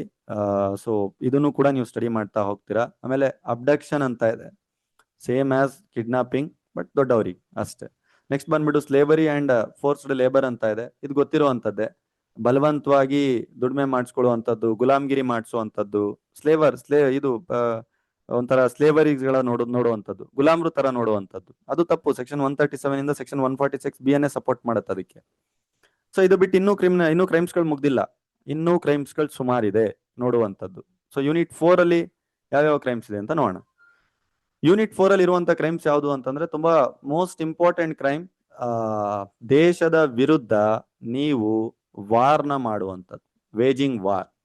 ಅಂದ್ರೆ ಮೀನಿಂಗ್ ಏನಂತಂದ್ರೆ, ರಾಜ್ಯದ ವಿರುದ್ಧ ನೀವು ಮಾಡುವಂತ ಅಪರಾಧಗಳು, ರಾಜ್ಯದ ವಿರುದ್ಧ ಯುದ್ಧನ ಘೋಷಿಸುವಂತದ್ದು, ಈ ರೀತಿ ಏನಾದ್ರು ಮಾಡಿದ್ರೆ ತುಂಬಾ ಕೆಟ್ಟಾಗಿ ಬುಕ್ ಆಗ್ತಾರೆ. ಅಂದ್ರೆ ಇನ್ಕ್ಲೂಡಿಂಗ್ ಅದರಲ್ಲಿ ರಾಜ್ಯದ, ಅಂದ್ರೆ ನಮ್ಮ ಸರ್ಕಾರದ, ನಮ್ಮ ದೇಶದ ಸವರ್ನಿಟಿ, ಸಾರ್ವಭೌಮತ್ವಕ್ಕೆ ಏನಾದ್ರೂ ಧಕ್ಕೆ ಆದ್ರೆ, ಯೂನಿಟಿಗೆ ಏನಾದ್ರೂ ಧಕ್ಕೆ ಆದ್ರೆ, ಏಕತೆಗೆ ಏನಾದ್ರೂ ಧಕ್ಕೆ ಆದ್ರೆ, ಇಂಟಿಗ್ರಿಟಿ, ಸಮಗ್ರತೆ, ಸಾರ್ವಭೌಮತ್ವಕ್ಕೆ ಏನಾದ್ರು ಧಕ್ಕೆ ಆದ್ರೆ, ಸೆಕ್ಷನ್ 147, 158 ನ ಪ್ರಕಾರ ನಾನ್ ಬೇಲೇಬಲ್ ಆಗಿ ಫಿಟ್ ಆಗ್ತೀರಾ. ಅಂದ್ರೆ ಈಗ ನಮ್ ದೇಶ ನೀರು, ಊಟ, ತಿಂಡಿ ಎಲ್ಲ, ಆಯ್ತಾ, ಗಾಳಿ, ಇರಕ್ ಜಾಗ ಎಲ್ಲ ಕೊಟ್ಟಿರುವಂಥದ್ದು. ಅದ್ರಲ್ಲಿ ಮಿಲಿಟರಿ ಅವ್ರ ಪಾಪ ಒದ್ದಾಡ್ಕೊಂಡು ಕಷ್ಟ ಪಡ್ಕೊಂಡು ಬಾರ್ಡರ್ ಅಲ್ಲಿ ಕಾಯ್ತಾ ಇದಾರೆ, ಅದಕ್ಕೆ ನಾವು ನೆಮ್ಮದಿಯಾಗಿ ಮಲಗ್ತಾ ಇದೀವಿ. ಅದ್ರಲ್ಲಿ ನಾವು ಪ್ಲಾನ್ ಮಾಡುವಂಥದ್ದು ಉಲ್ಟಾ ದೇಶದ ಮೇಲೆ ಕ್ರೈಮ್ಸ್ ಗಳನ್ನ ಮಾಡೋಣ ಅಂತ. So it's pure wrong. So ಅದನ್ನ ಸೆಕ್ಷನ್ 147, 158 ಅಲ್ಲಿ ಓದ್ತಾ ಹೋಗ್ತೀರಾ. ಸೊ ನೆಕ್ಸ್ಟ್ ಬರುತ್ತೆ, ಎಲ್ರಿಗೂ ಕಾಣಿಸುತ್ತೆ ಬಟ್ ಏನು ಮಾಡ್ಕೊಳಕ್ ಆಗಲ್ಲ ಅನ್ನುವಂತ ಕ್ರೈಮ್. ಯಾವುದು ಅದು ಅಂತಂದ್ರೆ, ಚುನಾವಣೆಗೆ ಸಂಬಂಧಿಸಿದಂತ ಅಪರಾಧಗಳು, ಎಲೆಕ್ಷನ್ ಕ್ರೈಮ್ಸ್ ಅಂತೀವಿ. ಎಲೆಕ್ಷನ್ ಕ್ರೈಮ್ಸ್ ಯಾವ್ದಾವ್ದಿದೆ, ಎಲೆಕ್ಷನ್ ಬಂದಿದ ತಕ್ಷಣ ಇದನ್ನೆಲ್ಲ ನ್ಯೂಸ್ ಅಲ್ಲಿ ನೋಡ್ತಿರಲ್ಲ. ಬೂತ್ ನ ಚೇಂಜ್ ಮಾಡೋದು, ಯಾವೊಂದೋ ವೋಟಿಂಗ್ ನ ಇನ್ನೊಬ್ಬ ವೋಟಿಂಗ್ ಹಾಕುವಂಥದ್ದು, ಅಥವಾ ಗೆದ್ದಿರನ್ ಯಾರೋ ಇನ್ನೊಬ್ಬನ್ ಯಾರೋ ಅಂತ ಹೇಳುವಂಥದ್ದು, ಅದು ವೋಟಿಂಗ್ ಕೌಂಟನ್ನ ಹೆಚ್ಚು ಕಮ್ಮಿ ಮಾಡುವಂಥದ್ದು. ಸೊ ಅದನ್ನು ಇದ್ರಲ್ಲಿ ಓದ್ತೀರಾ. ನೆಕ್ಸ್ಟ್ ಬರುತ್ತೆ ಎಲ್ಲರ ಮನ್ಸಲ್ಲಿರುವಂತ ಒಂದು ವಿಷಯ, ಯಾರು ದುಡ್ಡು ದುಡಿತಾರೆ, ನಾವೇ ನೋಟ್ ಪ್ರಿಂಟ್ ಮಾಡಿನ್ಬಿಡನ್ವಾ, ಆಯ್ತಾ, ನಾವೇ ನೋಟ್ ಪ್ರಿಂಟ್ ಮಾಡ್ಬಿಡಣ. ಯಾವುದೋ ಒಂದು ಫರ್ಜಿನೋ ಫೋರ್ಜಿ ಅಂತ ಒಂದು ಮೂವಿ ಬಂದಿತ್ತು, ಅದೇ ಕೋಟಾ ನೋಟಿನ್. ಅಂದ್ರೆ ಏನ್ ಹೇಳ್ತಾ ಇದೀನಿ, ಸೆಕ್ಷನ್ 168 ಇಂದ ಸೆಕ್ಷನ್ 188 ತನಕ RBI ಏನಿದೆ ನೋಟ್ಸ್ಗಳನ್ನೆಲ್ಲ ಪ್ರಿಂಟ್ ಮಾಡುತ್ತೆ. ಈಗ ನಾನೇ ಪ್ರಿಂಟ್ ಮಾಡಿ ಕೋಟಾ ನೋಟ್ಗಳನ್ನ ಅಳಿಸ್ತೀನಿ ಅಂದ್ರೆ, ಕಾಯಿನ್ಸ್ಗಳನ್ನ ನಾನೇ ಮಾಡ್ತೀನಿ ಅಂದ್ರೆ, ಸೊ ಆ ಕ್ರೈಮ್ಸ್ಗಳನ್ನ ಇಲ್ಲಿ ನೋಡ್ತಾ ಹೋಗ್ತೀರಾ. ನೆಕ್ಸ್ಟ್ ಇದೆ ಪಬ್ಲಿಕ್ ಟ್ರಾಂಕ್ಯಾಲಿಟಿ ಅಂತ ಇದೆ, ಅನ್ಲಾಫುಲ್ ಅಸೆಂಬ್ಲಿ ಅಂತ ಕರಿತೀವಿ. ಪಬ್ಲಿಕ್ ಟ್ರಾಂಕ್ಯಾಲಿಟಿ ಅಂತಂದ್ರೆ ಸಾರ್ವಜನಿಕ ನೆಮ್ಮದಿಯನ್ನ ಹಾಳು ಮಾಡುವಂತದ್ದು. ಸಾರ್ವಜನಿಕ ನೆಮ್ಮದಿನ ಹಾಳು ಮಾಡುವಂತದ್ದು ಯಾವ ರೀತಿ ಅಂತಂದ್ರೆ, ಮೊದಲನೇದು ಅನ್ಲಾಫುಲ್ ಅಸೆಂಬ್ಲಿ, ಅಲ್ಲಿ ಕಾನೂನು ಬಾಹಿರವಾದಂತ ಸಭೆ ಕಟ್ಕೊಳ್ಳುವಂಥದ್ದು. ಸಭೆ ಕಟ್ಕೊಂಡು ದೊಂಬ್ರಿ ಗಲಾಟೆ ಮಾಡೋದು, ಅದನ್ನೇ ರಿಯೋಟಿಂಗ್ ಅಂತೀವಿ, ಗಲಭೆ ಮಾಡೋದು. ಹೇಗೆ ಹಾಳು ಮಾಡ್ತೀರಾ ಸಾರ್ವಜನಿಕ ನೆಮ್ಮದಿನ? ಆಮೇಲೆ ಅಫ್ರೆ ಅಂತಿದೆ, ಒಂಥರ ಅಫ್ರೆನ ಕ್ರಿಯೇಟ್ ಮಾಡ್ತಾರೆ ಅಂತಾರೆ. ಇಟ್ ಮೀನ್ ದಟ್ ಸುಮ್ನೆ ಒಂದು ಭಯ ಹುಟ್ಸೋದು, ಆಯ್ತಾ. ಅಫ್ರೆ ಮೀನ್ಸ್ ಭಯ ಹುಟ್ಸೋದು, ಅಲ್ಲ ಅದಾಗ್ಬಿಡುತ್ತೆ ಇದಾಗ್ಬಿಡುತ್ತೆ ಇದಾಯ್ತು ಅಂತ ಗುಂಪು ಕಟ್ಕೊಳ್ಳೋದು. ಆಮೇಲೆ ಒಂದು ಎರಡು ಗುಂಪುಗಳ ಮಧ್ಯದಲ್ಲಿ ಜಾತಿ ಧರ್ಮದ ಆಧಾರದಲ್ಲಿ, ಆಯ್ತಾ, ರಿಲಿಜಿಯನ್ ಆಧಾರದಲ್ಲಿ ಧರ್ಮಕ್ಕೆ ಬೆಂಕಿ ಇಡುವಂಥದ್ದು. ಇವ್ರು ಹಾಗಂತೆ ಅವ್ರು ಹಾಗಂತೆ, ಅವ್ರ ಮೇಲೆ ಇವ್ರನ್ನ ಟ್ರಿಗರ್ ಮಾಡ್ಸೋದು, ಇವ್ರ ಮೇಲೆ ಅವ್ರನ್ನ ಟ್ರಿಗರ್ ಮಾಡ್ಸೋದು. ಇದು ಪೊಲಿಟಿಷಿಯನ್ ಮಾಡ್ತಾನೆ ಇದ್ರೆ ಅದಕ್ಕೆ ಅವರೆಲ್ಲ ಪೊಲಿಟಿಷಿಯನ್ಗಳಾಗಿದ್ದಾರೆ. ನಾವು ನೀವೆಲ್ಲ ಸಾಮಾನ್ಯ ವ್ಯಕ್ತಿಗಳಾಗಿದ್ದೀವಿ. ಪೊಲಿಟಿಕ್ಸ್ ಅಲ್ಲಿ ಇದು ಒಂದೇ ಇರೋದು ಕಾನ್ಸೆಪ್ಟ್. ನಮ್ ದೇಶ ಅಂತ ಹೇಳ್ತಾ ಇಲ್ಲ ನಾನು, ಇರುವಂತ 200 ದೇಶಗಳಲ್ಲಿ, ಇಡೀ ಯಾವುದೇ ದೇಶ ನೀವು ನೋಡ್ಕೊಂಡು ಬನ್ನಿ, ಎಲ್ಲಾ ದೇಶದಲ್ಲೂ ಕೂಡ ಕ್ಲಿಯರ್ ಆಗಿ ಪೊಲಿಟಿಕ್ ನಡಿಬೇಕು ಅಂದ್ರೆ ಮೋರ್ ಎವರ್ 90% ಪೊಲಿಟಿಕ್ಸ್ ಅಂದ್ರೆ 160 to 180 ಕಂಟ್ರೀಸ್ಗಳಲ್ಲಿ ರಿಲಿಜಿಯನ್ ಆಧಾರದ ಮೇಲೆ ಪೊಲಿಟಿಕ್ಸ್ ನಡೀತಾ ಇರೋದು. ಅದು ಕೂಡ ನಮ್ಮ ದೇಶದಲ್ಲೂ ನಡೀತಾ ಇರೋದು, ಅದ್ರ ಏನ್ ಸ್ಪೆಷಲ್ ಇಲ್ಲ. ಆದ್ರೆ ನೀವು ಸಾಮಾನ್ಯ ಜನ ಆ ಒಂದು ಪಾಯಿಂಟ್ ನ ಹಿಡ್ಕೊಂಡು ಅರ್ಥ ಮಾಡ್ಕೊಳ್ದೆ ಅನ್ಮೆಚೂರ್ಡ್ ಆಗಿ ಇರುವಂತ ಸಾಮಾನ್ಯ ಜನರಲ್ಲಿ ಟ್ರಿಗರ್ ಮಾಡಿಸುವಂತ. ಸೊ ಇದೆಲ್ಲ ಕ್ರೈಮ್ ಅಂತ ಹೇಳಿದ್ದಾರೆ. ಸೆಕ್ಷನ್ 189 190 ತೆಗ್ದು ನೋಡಿ, ಈ ರೀತಿ ಆಗುವಂಥದ್ದು ಕ್ರೈಮ್ ಅಂತೇಳಿ BNS ಅಲ್ಲಿ ತುಂಬಾ ಚೆನ್ನಾಗಿ ಮೆನ್ಷನ್ ಮಾಡಿದ್ದಾರೆ. ಈ ಟೈಮಲ್ಲಿ ಬಂದಂತ ಗೌರ್ಮೆಂಟ್ ಕಡೆಯಿಂದ 2023 ಅಲ್ಲಿ ಅದನ್ನು ಕ್ರೈಮ್ ಅಂತ ಹೇಳಿದ್ದಾರೆ ಕ್ಲಿಯರ್ ಆಗಿ, ಆಯ್ತಾ. ಸೊ ನೆಕ್ಸ್ಟ್ ಬಂದ್ಬಿಟ್ಟು ಇಂಪ್ಯುಟೇಷನ್ಸ್ ಅಂತ ಇದೆ, ಸೊ ಬೇರೆ ರೀತಿಯಾದಂತ ಆರೋಪಗಳು. ಆಮೇಲೆ ಪ್ರೀ ಜುಡಿಷಿಯಲ್ ನ್ಯಾಷನಲ್ ಇಂಟಿಗ್ರೇಷನ್ ಅಂತ ಇದೆ. So it mean that religion ಜೊತೆಗೆ ನೀವು ದೇಶದ ಏಕೀಕರಣಕ್ಕೆ, ದೇಶದ ಒಂದು ಪ್ರೀ ಜುಡಿಷಿಯಲ್ ಇಂಟಿಗ್ರೇಷನ್ಗೆ ಸಂಬಂಧಪಟ್ಟ ಹಾಗೆ ಏನಾದ್ರೂ ಸಮಸ್ಯೆಗಳು ಮಾಡುವಂತ ರೀತಿಯಲ್ಲಿ ನೀವೇನಾದ್ರೂ ಗುಂಪು ಕಟ್ಕೋದು, ಪಬ್ಲಿಕ್ ಟ್ರಾಂಕ್ಯಾಲಿಟಿ ಮಾಡೋದು, ಸಾರ್ವಜನಿಕ ನೆಮ್ಮದಿನ ಹಾಳು ಮಾಡುವಂತದ್ದು ಮಾಡಿದ್ರೆ ಕ್ರೈಮ್ ಅಂತೇಳಿ 189 to 190 ಹೇಳ್ತಾ ಇದೆ. ಇನ್ ನೆಕ್ಸ್ಟ್ ಕ್ರೈಮ್ ಸಿಗೋಣ. ಯೂನಿಟ್ 5 ಕ್ರೈಮ್ಸ್ ಇದೆ ಇನ್ನು ಸುಮಾರು. ಅಫೆನ್ಸ್ ಅಗೇನೆಸ್ಟ್ ಪಬ್ಲಿಕ್ ಜಸ್ಟಿಸ್ ಅಂತ ಇದೆ, ಸಾರ್ವಜನಿಕ ನ್ಯಾಯ, ಅದರ ಒಂದು ಕಾನ್ಸೆಪ್ಟ್ ನ ಮೇಲೆ ಏನಾದ್ರೂ ಅಫೆನ್ಸ್ ಮಾಡಿದ್ರೆ ಅದನ್ನು ಕೂಡ ತಪ್ಪು ಅಂತ ಹೇಳ್ತಾ ಇದಾರೆ. ಮತ್ತೆ ಹೇಳ್ತಾ ಇದ್ದೀನಿ, ಲಾ ಮತ್ತೆ ಜಸ್ಟಿಸ್ಗೆ ತುಂಬಾ ವ್ಯತ್ಯಾಸ ಇದೆ. ಮಾಸ್ಟರ್ ಲೆವೆಲ್ ಟಾಪಿಕ್ ಇದು. ನಮ್ಮೊಬ್ರು ಒನ್ ಆಫ್ ದ ಕೊಲೀಗ್ಸ್ ಇದ್ರ ಮೇಲೆ PhD ಮಾಡ್ತಾ ಇದಾರೆ. ಇವೆರಡು ಮೀನಿಂಗ್ ನ ಹೇಳೋದಕ್ಕೋಸ್ಕರನೇ ಒಂದು PhD ಮಾಡ್ತಾ ಇದ್ದಾರೆ. ಸೊ PhD ಅನ್ನುವಂತ ವಿಷಯ ಹೇಗೆ ಅಂತಂದ್ರೆ, ನೋಡಿ, ನೀವೆಲ್ಲ first standard, second standard, third, fourth, fifth ಎಲ್ಲ ಇದ್ದಾಗ ಎಲ್ಲ ಸಬ್ಜೆಕ್ಟ್ ಓದ್ತೀರಾ, social, science, maths, Kannada, English, Hindi, up to 10th standard. ಒಂದು ಸ್ಟೋರಿ ಹೇಳ್ತೇನೆ ಎಜುಕೇಶನ್. ಸೊ ನೆಕ್ಸ್ಟ್ ಆದ್ಮೇಲೆ 12th ಓದ್ತೀರಾ. 12th ಓದಿದಾಗ ನೀವೇನ್ ಮಾಡ್ತೀರಾ, ಇದ್ರಲ್ಲಿ ಯಾವ್ದೋ ಒಂದು ಬ್ರಾಂಚ್ ತಗೊಳ್ತೀರಾ. ನನಗೆ ಕಾಮರ್ಸ್ ಬೇಕು, ಆರ್ಟ್ಸ್ ಬೇಕು, ಸೈನ್ಸ್ ಬೇಕು ಅಂತ. ಅಂದ್ರೆ ಫಸ್ಟ್ ಎಲ್ಲಾ ಬೇಸ್ ಓದಿ ಮತ್ತೆ ಕವಲ್ ಹೊಡಿತಾ ಹೋಗುತ್ತೆ ಆ ಮರದಿಂದ. ಸೊ 12th ಆದ್ಮೇಲೆ ಮತ್ತೆ ಒಂದು ಡಿಗ್ರಿ ತಗೊಳ್ತೀರಾ. ಆ ಡಿಗ್ರಿಯಲ್ಲಿ ಮತ್ತೆ ಸ್ಪೆಸಿಫಿಕ್ ಆಗಿ ಹೋಗ್ತೀರಾ, ನಾ ಅದ್ರಲ್ಲೇ BSc ಮಾಡ್ತೀನಿ, ಬರೀ ಆರ್ಟ್ಸ್ ನ ಮೇಲೆ ಇನ್ನೊಂದ್ ಸ್ವಲ್ಪ ಜಾಸ್ತಿ ಸಬ್ಜೆಕ್ಟ್ ಓದ್ತೀನಿ ಅಂತ. ಅದು ಒಂದ್ ಕಡೆ ಆಯ್ತು. ಇನ್ನೂ ಹೋಗ್ತಾ ಮಾಸ್ಟರ್ಸ್ ಮಾಡ್ತೀರಾ. ಮಾಸ್ಟರ್ಸ್ ಅಲ್ಲಿ ಮತ್ತೆ ಡೀಪ್ ಆಗಿ ಹೋಗ್ತೀರಾ, ಇದ್ರಲ್ಲೇ ಯಾವ್ದೋ ಒಂದು ಟಾಪಿಕ್ ತಗೊಂಡ್ ಮತ್ತೆ ಡೀಪ್ ಆಗಿ ಮಾಡ್ತೀರಾ. ಸೊ PhD ಅಂತ ಬಂದಾಗ, PhD ಅಲ್ಲಿ ಹೇಳ್ತಾ ಇರೋದು, PhD ರೀಚ್ ಆಗಕ್ಕೆ ಹೇಳಿದ್ದು, PhD ಅಂತ ಬಂದಾಗ ಮಾಸ್ಟರ್ಸ್ ನಲ್ಲೇ ಯಾವ್ದೋ ಒಂದು ಟಾಪಿಕ್ ನ ತಗೊಂಡು ಜಸ್ಟ್ ಒಂದು ಲೈನ್ ಮೇಲೆ ರಿಸರ್ಚ್ ಮಾಡ್ತೀರಾ. ಒಂದೇ ಒಂದು ಲೈನ್, ಒಂದೇ ಒಂದು ಸಣ್ಣ ಇಕ್ವಿಪ್ಮೆಂಟ್, ಅದ್ರ ಮೇಲೆ ರಿಸರ್ಚ್ ಮಾಡ್ಬಿಟ್ಟು PhD ಮಾಡ್ತೀರಾ. ಅಂದ್ರೆ ಯಾವ ರೀತಿ ಇದೆ ಅಂದ್ರೆ, ನಿಮ್ಮ ಸ್ಪೆಸಿಫಿಕ್ ನಾಲೆಜ್ ಹೋಗ್ತಾ ಹೋಗ್ತಾ ಹೋಗ್ತಾ ತುಂಬಾ ಸ್ಪೆಸಿಫಿಕೇಶನ್ ಲೆವೆಲ್ ಕಡೆ ಹೋಗ್ತಾ ಇದೆ. ಸ್ಟಾರ್ಟಿಂಗ್ ಸ್ಕೂಲಿಂಗ್ ಲೆವೆಲ್ ಅಲ್ಲಿ ಎಲ್ಲ ಓದ್ಬೇಕು, ಒಂದ್ ಕಡೆ ಮೂವ್ ಆಗ್ತಾ ಆಗ್ತಾ ಆಗ್ತಾ ಆಗ್ತಾ ನೀವೇನಾಗ್ತೀರಾ, PhD ಹತ್ರ ಹೋಗ್ತಾ ಇದ್ದಂಗೆ ಸ್ಪೆಸಿಫಿಕ್ ಆಗಿ ಹೋಗ್ತೀರಾ.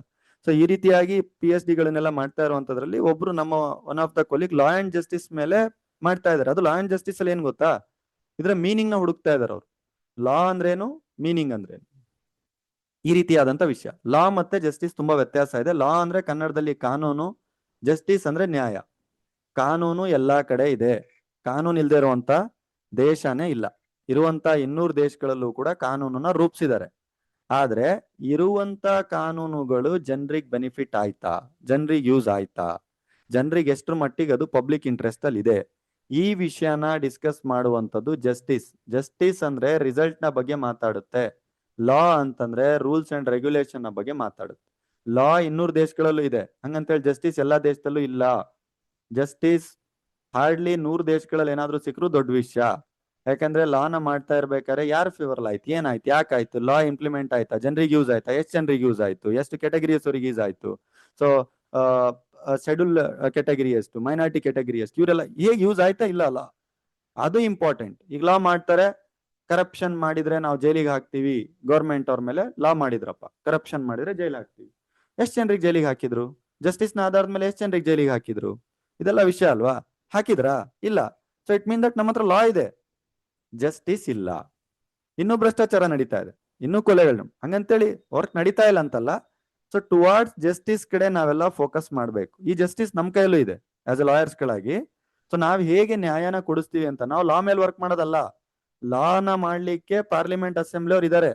ಸೊ ಪಾರ್ಲಿಮೆಂಟ್ ಅಸೆಂಬ್ಲಿ ಅವ್ರು ಮಾಡಿದ್ದಂಥದ್ದನ್ನ ನಾವು ನಿಜವಾಗ್ಲೂ ಜನರ ತನಕ ತಲುಪಿಸುವಂತ ಕೆಲಸ ನಮ್ದು ಲಾಯರ್ಸ್ ಗಳದು, ಅದ್ ನಮ್ದೆಲ್ಲ ಬೇಸಿಕ್ ಡ್ಯೂಟಿ.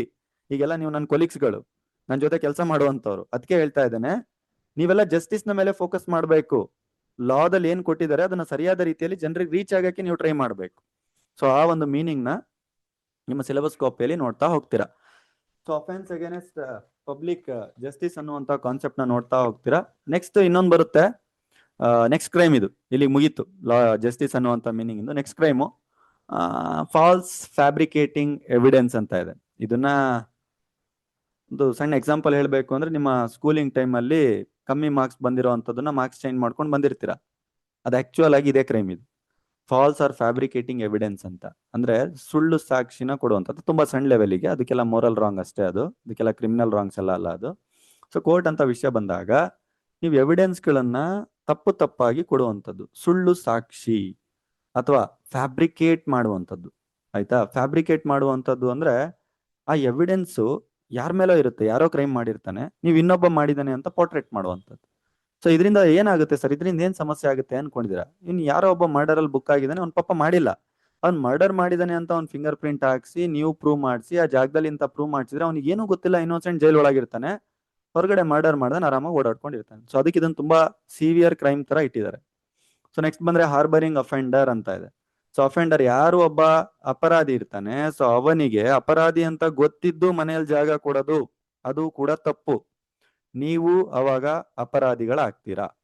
ಸೊ ಅಪರಾಧಿ ಅಂತ ಗೊತ್ತಿದ್ಮೇಲೆ ಸೊಸೈಟಿಯ ಒಂದು ಉದ್ದೇಶಕ್ಕೋಸ್ಕರ, ಸಮಾಜದ ಒಂದು ಉದ್ದೇಶದಲ್ಲಿ ಇನ್ಫಾರ್ಮ್ ಮಾಡ್ಬೇಕು ಪೊಲೀಸ್ ಅವರಿಗೆ, ಡಿಪಾರ್ಟ್ಮೆಂಟ್ ಅವರಿಗೆ, ಇನ್ವೆಸ್ಟಿಗೇಷನ್ ಟೀಮ್ಗೆ. ಸೊ ಇದೊಂದು. ನೆಕ್ಸ್ಟ್ ಬಂದ್ರೆ ಪಬ್ಲಿಕ್ ನ್ಯೂಸೆನ್ಸ್. ನಾನು ಹೇಳಿದ್ದೆ ನಿಮ್ಗೆ, ಇದು ಟಾರ್ಟ್ ಲಾದಲ್ಲಿ ನ್ಯೂಸೆನ್ಸ್ ಅನ್ನುವಂತ ಕಾನ್ಸೆಪ್ಟ್ ಇದೆ, ಅಲ್ಲಿ ಸಿವಿಲ್ ರಾಂಗ್ ಆಗುತ್ತೆ, ಜಸ್ಟ್ ಕಾಂಪನ್ಸೇಷನ್ ಕೊಡ್ತಾರಂತ. ಸೊ ನೀವೇನಾದ್ರೂ ಪಬ್ಲಿಕ್ ನ್ಯೂಸೆನ್ಸ್ ಮಾಡಿದ್ರೆ ಸೆಕ್ಷನ್ 270-73 ಪ್ರಕಾರ ಡಿಸ್ಟರ್ಬ್ ಮಾಡಿದ್ರೆ, ಪಬ್ಲಿಕ್ ಅಲ್ಲಿ ಹೇಗ್ ಬೇಕಾಗ ಉಪದ್ರವ ಮಾಡೋದು, ಗಲಾಟೆ ಮಾಡೋದು, ನೈಟ್ ಮಲ್ಕೊಂಡಾಗ ಕೂಗಾಡೋದು, ಇದು ಕೂಡ ಕಂಪ್ಲೇಂಟ್ ಮಾಡಿ ಎಫ್ಐಆರ್ ಆಯ್ತು ಅಂದ್ರೆ ಒಳಗೆ ಹೋಗ್ತೀರಾ. ಸೊ ಇಟ್ಸ್ ಡಿಪೆಂಡ್ಸ್ ಆಮೇಲೆ ಎಷ್ಟು ಮಟ್ಟಿಗೆ ಏನ್ ಪನಿಷ್ಮೆಂಟ್ ಕೊಡ್ತಾರೆ, ಸಿವಿಯಾರಿಟಿ ಎಲ್ಲ, ಇಟ್ಸ್ ಎಲ್ಲ ಸೆಕೆಂಡ್ ಥಿಂಗ್. ಬಟ್ ಆದ್ರೆ ಇಲ್ಲೂ ಕೂಡ ಡಿಪೆಂಡ್ ಆಗ್ತೀರಾ. ಈ ರೀತಿಯಾಗಿ ಪಬ್ಲಿಕ್ ನ್ಯೂಸೆನ್ಸ್ ಅನ್ನ ನೋಡ್ತೀರಾ ಇಲ್ಲೂ ಕೂಡ. ನೆಕ್ಸ್ಟ್ ಬರುತ್ತೆ ಮಿಸ್ಚೀಫ್ ಕ್ರಿಮಿನಲ್ ಟ್ರೆಸ್ಪಾಸ್ ಅಂತ ಇದೆ. ಮಿಸ್ಚೀಫ್ ಅಂದ್ರೆ ಕಿಡಿಗೇಡಿತನ. ಕೇಳಿರ್ತೀರಾ, ಇಂಗ್ಲಿಷ್ ಅಲ್ಲಿ ಮಿಸ್ಚೀಫ್ ಅನ್ನುವಂತ ವರ್ಡ್ ಕೇಳಿರಲ್ಲ ಟೆಕ್ನಿಕಲ್, ಬಟ್ ಕಿಡಿಗೇಡಿ ಕೆಲಸ ಮಾಡಬೇಡ ಅಂತ ಕೇಳಿರ್ತೀರಾ. ಕಿಡಿಗೇಡಿ ಕೆಲಸ ಏನು ಅಂತಂದ್ರೆ, ಸುಮ್ನೆ ಒಂದು ಇಲ್ಯುಸ್ಟ್ರೇಷನ್ ಇದೆ ನಿಮ್ಮ BNS ಅಲ್ಲಿ, ಆ ಇಲ್ಯುಸ್ಟ್ರೇಷನ್ ಅಲ್ಲಿ ಕೊಟ್ಟಿದ್ದಾರೆ, ಲೈನ್ ಆಗಿ ಮನೆಗಳಿದೆ, ಗುಡಿಸ್ಲು ಮನೆಗಳಿದೆ.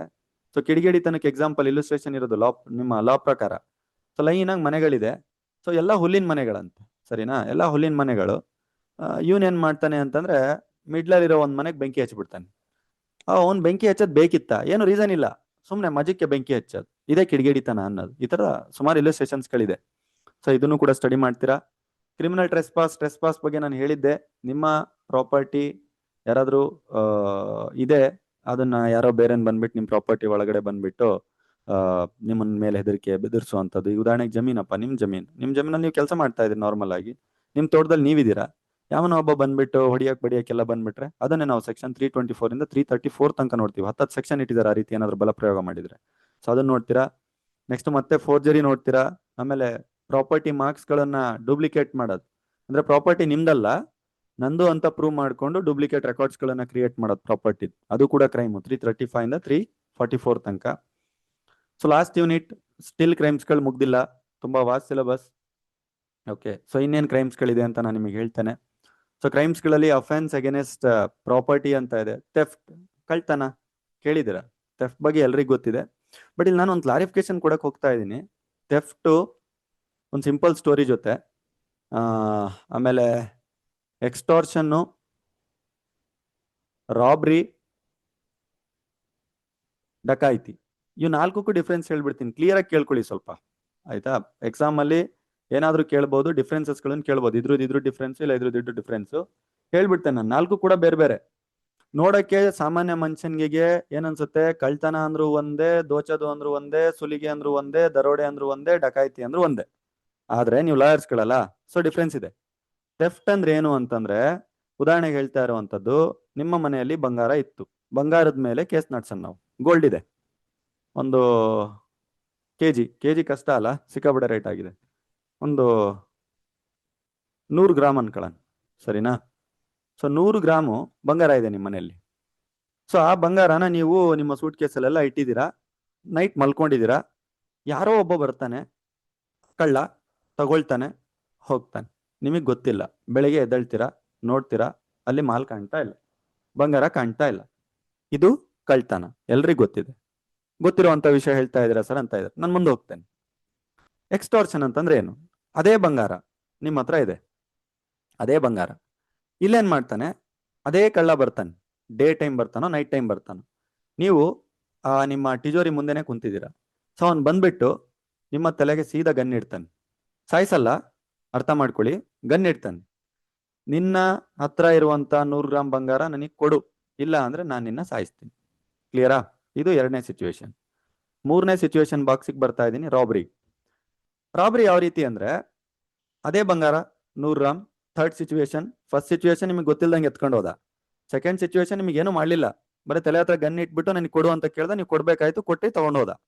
ಮೂರನೇ ಸಿಚುವೇಶನ್, ಅದೇ ಜಾಗದಲ್ಲಿ ನೀವು ಮುಂದೆ ಕುಂತಿದ್ರಿ, ಅವನೇ ಬಂದ. ಮೂರನೇ ಸಿಚುವೇಶನ್, ಗನ್ ಇಟ್ಟ, ನನಗೆ ಕೊಡು, ಇಲ್ಲ ನಾನು ನಿನ್ನ ಸಾಯಿಸ್ತೀನಿ. ನೀವು ನಾನು ಕೊಡಲ್ಲ ಅಂತ ಹೇಳಿದ್ರಿ ಅಥವಾ ಕೊಟ್ರಿ, ಎರಡೂ ಚಾನ್ಸಸ್ ಆಗ್ಬಹುದು. ಕೊಟ್ರು ಕೊಡ್ಲಿಲ್ಲ ಅಂದ್ರೂ ಕೂಡ ನಿಮ್ಮನ್ನ ಹೆದರ್ಸ್ಬಿಟ್ಟು ಬರೀ ಗನ್ ಇಡೋದಲ್ಲ, ನಿಮ್ಮನ್ನ ಶೂಟೆ ಮಾಡ್ದ. ಇದು ಮೂರನೇ ಸಿಚುವೇಶನ್. ಸರಿ, ಇದಕ್ಕಿಂತ ಹೆಚ್ಚಿಗೆ ಏನಾಗ್ಬೋದು? ಮತ್ತೆ ನೆಕ್ಸ್ಟ್ ಸಿಚುವೇಶನ್, ಅದೇ ಸೀನ್, 100 ಗ್ರಾಮ್ ಬಂಗಾರ, ಬೆಳ್ಳಿ ಎಲ್ಲ ಇದೆ ನಿಮ್ಮ ಹತ್ರ, 100 ಗ್ರಾಮ್, ಅಲ್ಲೇ ಕುಂತಿದ್ದೀರಾ.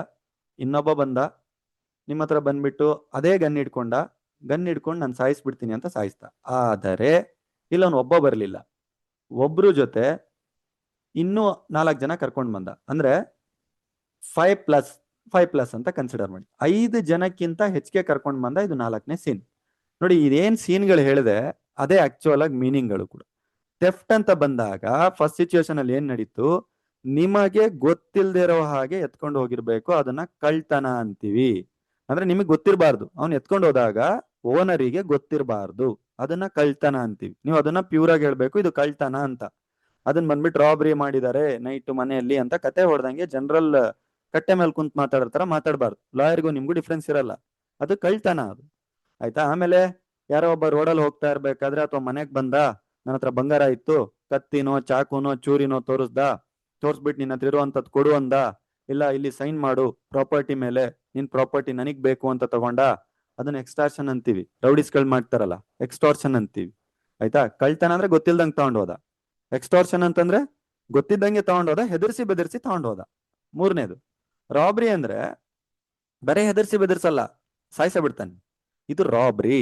ಅಲ್ಲೇನಾದ್ರೂ ಮರ್ಡರ್ ನಡೆದಿತ್ತು, ಸಮಸ್ಯೆ ಆಗಿತ್ತು, ಹೊಡೆದಾಟ ಬಡದಾಟ ಆಗಿತ್ತು, ಯಾವಂದೋ ಕೈಕಾಲು ಕಡ್ದಿದ್ರು, ICUಗೆ ಅಡ್ಮಿಟ್ ಆಗಿದ್ದ, ಆವಾಗ ನೀವು ಅನ್ಬೇಕು ಅಲ್ಲಿ ರಾಬ್ರಿ ಆಗಿದೆ ಅಂತ. ಆದ್ರೆ ಬರೀ ಹೆದರ್ಸ್ ಮಾತ್ರ ತಗೊಂಡೋದ, ಏನೂ ಮಾಡಿಲ್ಲ ಅಂದಾಗ ನೀವ್ ಅನ್ಬೇಕು ಎಕ್ಸ್ಟಾರ್ಷನ್ ಆಗಿದೆ ಅಂತ. ನನಗ್ ಗೊತ್ತಿಲ್ಲದೆ ತಗೊಂಡೋಗಿದ್ದಾನೆ ಅನ್ಬೇಕು ಕಳ್ತನ ಆಗಿದೆ ಅಂತ. ಈಗ ಬರುತ್ತೆ ಡಕಾಯಿತಿ. ಡಕಾಯಿತಿ ಅಂದಿದ ತಕ್ಷಣ ದಂಡುಪಾಳ್ಯ ಮೂವಿ ನೋಡಿರ್ತೀರಾ. ದಂಡುಪಾಳ್ಯ ಮೂವಿದಲ್ಲಿ ಮಾಡ್ತಾರಲ್ಲ, ಅದೇ ಇಲ್ಲೂ ಕೂಡ ರಾಬ್ರಿನೇ ಆಗೋದು. ಡಕಾಯಿತಿ is nothing but robbery, but more than 5 members, same thing, ರಾಬ್ರಿನೇ. ಆದರೆ 5 ಜನಕ್ಕಿಂತ ಹೆಚ್ಚಿಗೆ ಯಾರಾದ್ರೂ ಸೇರ್ಕೊಂಡು ರಾಬ್ರಿ ಮಾಡಿದ್ರೆ ಅದು ಡಕಾಯಿತಿ ಆಗುತ್ತೆ. ಸೊ ಇದು ಥೆಫ್ಟ್, ಎಕ್ಸ್ಟಾರ್ಷನ್, ರಾಬ್ರಿ, ಡಕಾಯಿತಿ. ಲಾ ಓದ್ತಾ ಇದ್ರ ಇದಕ್ಕಿಂತ ನೆಕ್ಸ್ಟ್ ಇಲ್ಲಿವರೆಗೆ ಏನ್ ಯೂಸ್ ಮಾಡಿದ್ರಿ ಸೆಕೆಂಡ್ರಿ, ಇದಕ್ಕಿಂತ ನೆಕ್ಸ್ಟ್ ಕ್ಲಿಯರ್ ಆಗಿ ವರ್ಡ್ಸ್ ಗಳನ್ನ ಯೂಸ್ ಮಾಡಿ. ಯಾವ್ದು ಕ್ರೈಮ್ಸ್ ಗಳು ಯಾವ್ಯಾವ ರೀತಿ ಇರುತ್ತೆ ಅಂತ ಕರೆಕ್ಟ್ ಆಗಿ ವರ್ಡ್ಸ್ ಗಳನ್ನ ಯೂಸ್ ಮಾಡಿ, ಅವಾಗ್ಲೇ ನಮಗೂ ಕೂಡ ಯೂಸ್ ಆಗುವಂತದ್ದು ಏನಾದ್ರೂ ಇಂಪ್ಲಿಮೆಂಟಿಗೆ ಬಂತು ಅಂತ. ಸೊ ಇದು ಥೆಫ್ಟ್ ಆಯ್ತಾ? ಸಿಲೆಬಸ್ ಬ್ಯಾಕ್ ಬರ್ತಾ ಇದ್ದೇನೆ. ಐ ಹೋಪ್ ನಿಮ್ಗೆ ಅರ್ಥ ಆಗಿದೆ. ಥೆಫ್ಟ್, ಎಕ್ಸ್ಟಾರ್ಷನ್, ರಾಬ್ರಿ, ಡಕಾಯಿತಿ. ನಾನೀಗಿನ ಕ್ಲಾಸಸ್ಗಳಲ್ಲಿ ಇದಕ್ಕೆ ಸಂಬಂಧಪಟ್ಟಾಗ ಇದಕ್ಕೊಂದು 5-6 ಪಾಯಿಂಟ್, ಇದಕ್ಕೊಂದು 5-6 ಪಾಯಿಂಟ್, ಇದಕ್ಕೊಂದು 5-6 ಪಾಯಿಂಟ್ ಎಲ್ಲ ಹೇಳಿರ್ತೇನೆ. ಈಗ ಡಿಫ್ರೆನ್ಸಸ್ ಕೇಳಿದಾಗ ನಿಮ್ಗೆ ಗೊತ್ತಿರಬೇಕು. ಥೆಫ್ಟ್ ಮತ್ತೆ ಎಕ್ಸ್ಟಾರ್ಷನ್ ಡಿಫ್ರೆನ್ಸ್ ಬರೀರಿ. ಯಾವಾಗ ಎಕ್ಸ್ಟಾರ್ಷನ್ ರಾಬ್ರಿ ಆಗುತ್ತೆ ಅಂತ ಕ್ವಶನ್ ಕೇಳ್ತಾರೆ, ಯಾವಾಗ ಆಗುತ್ತೆ?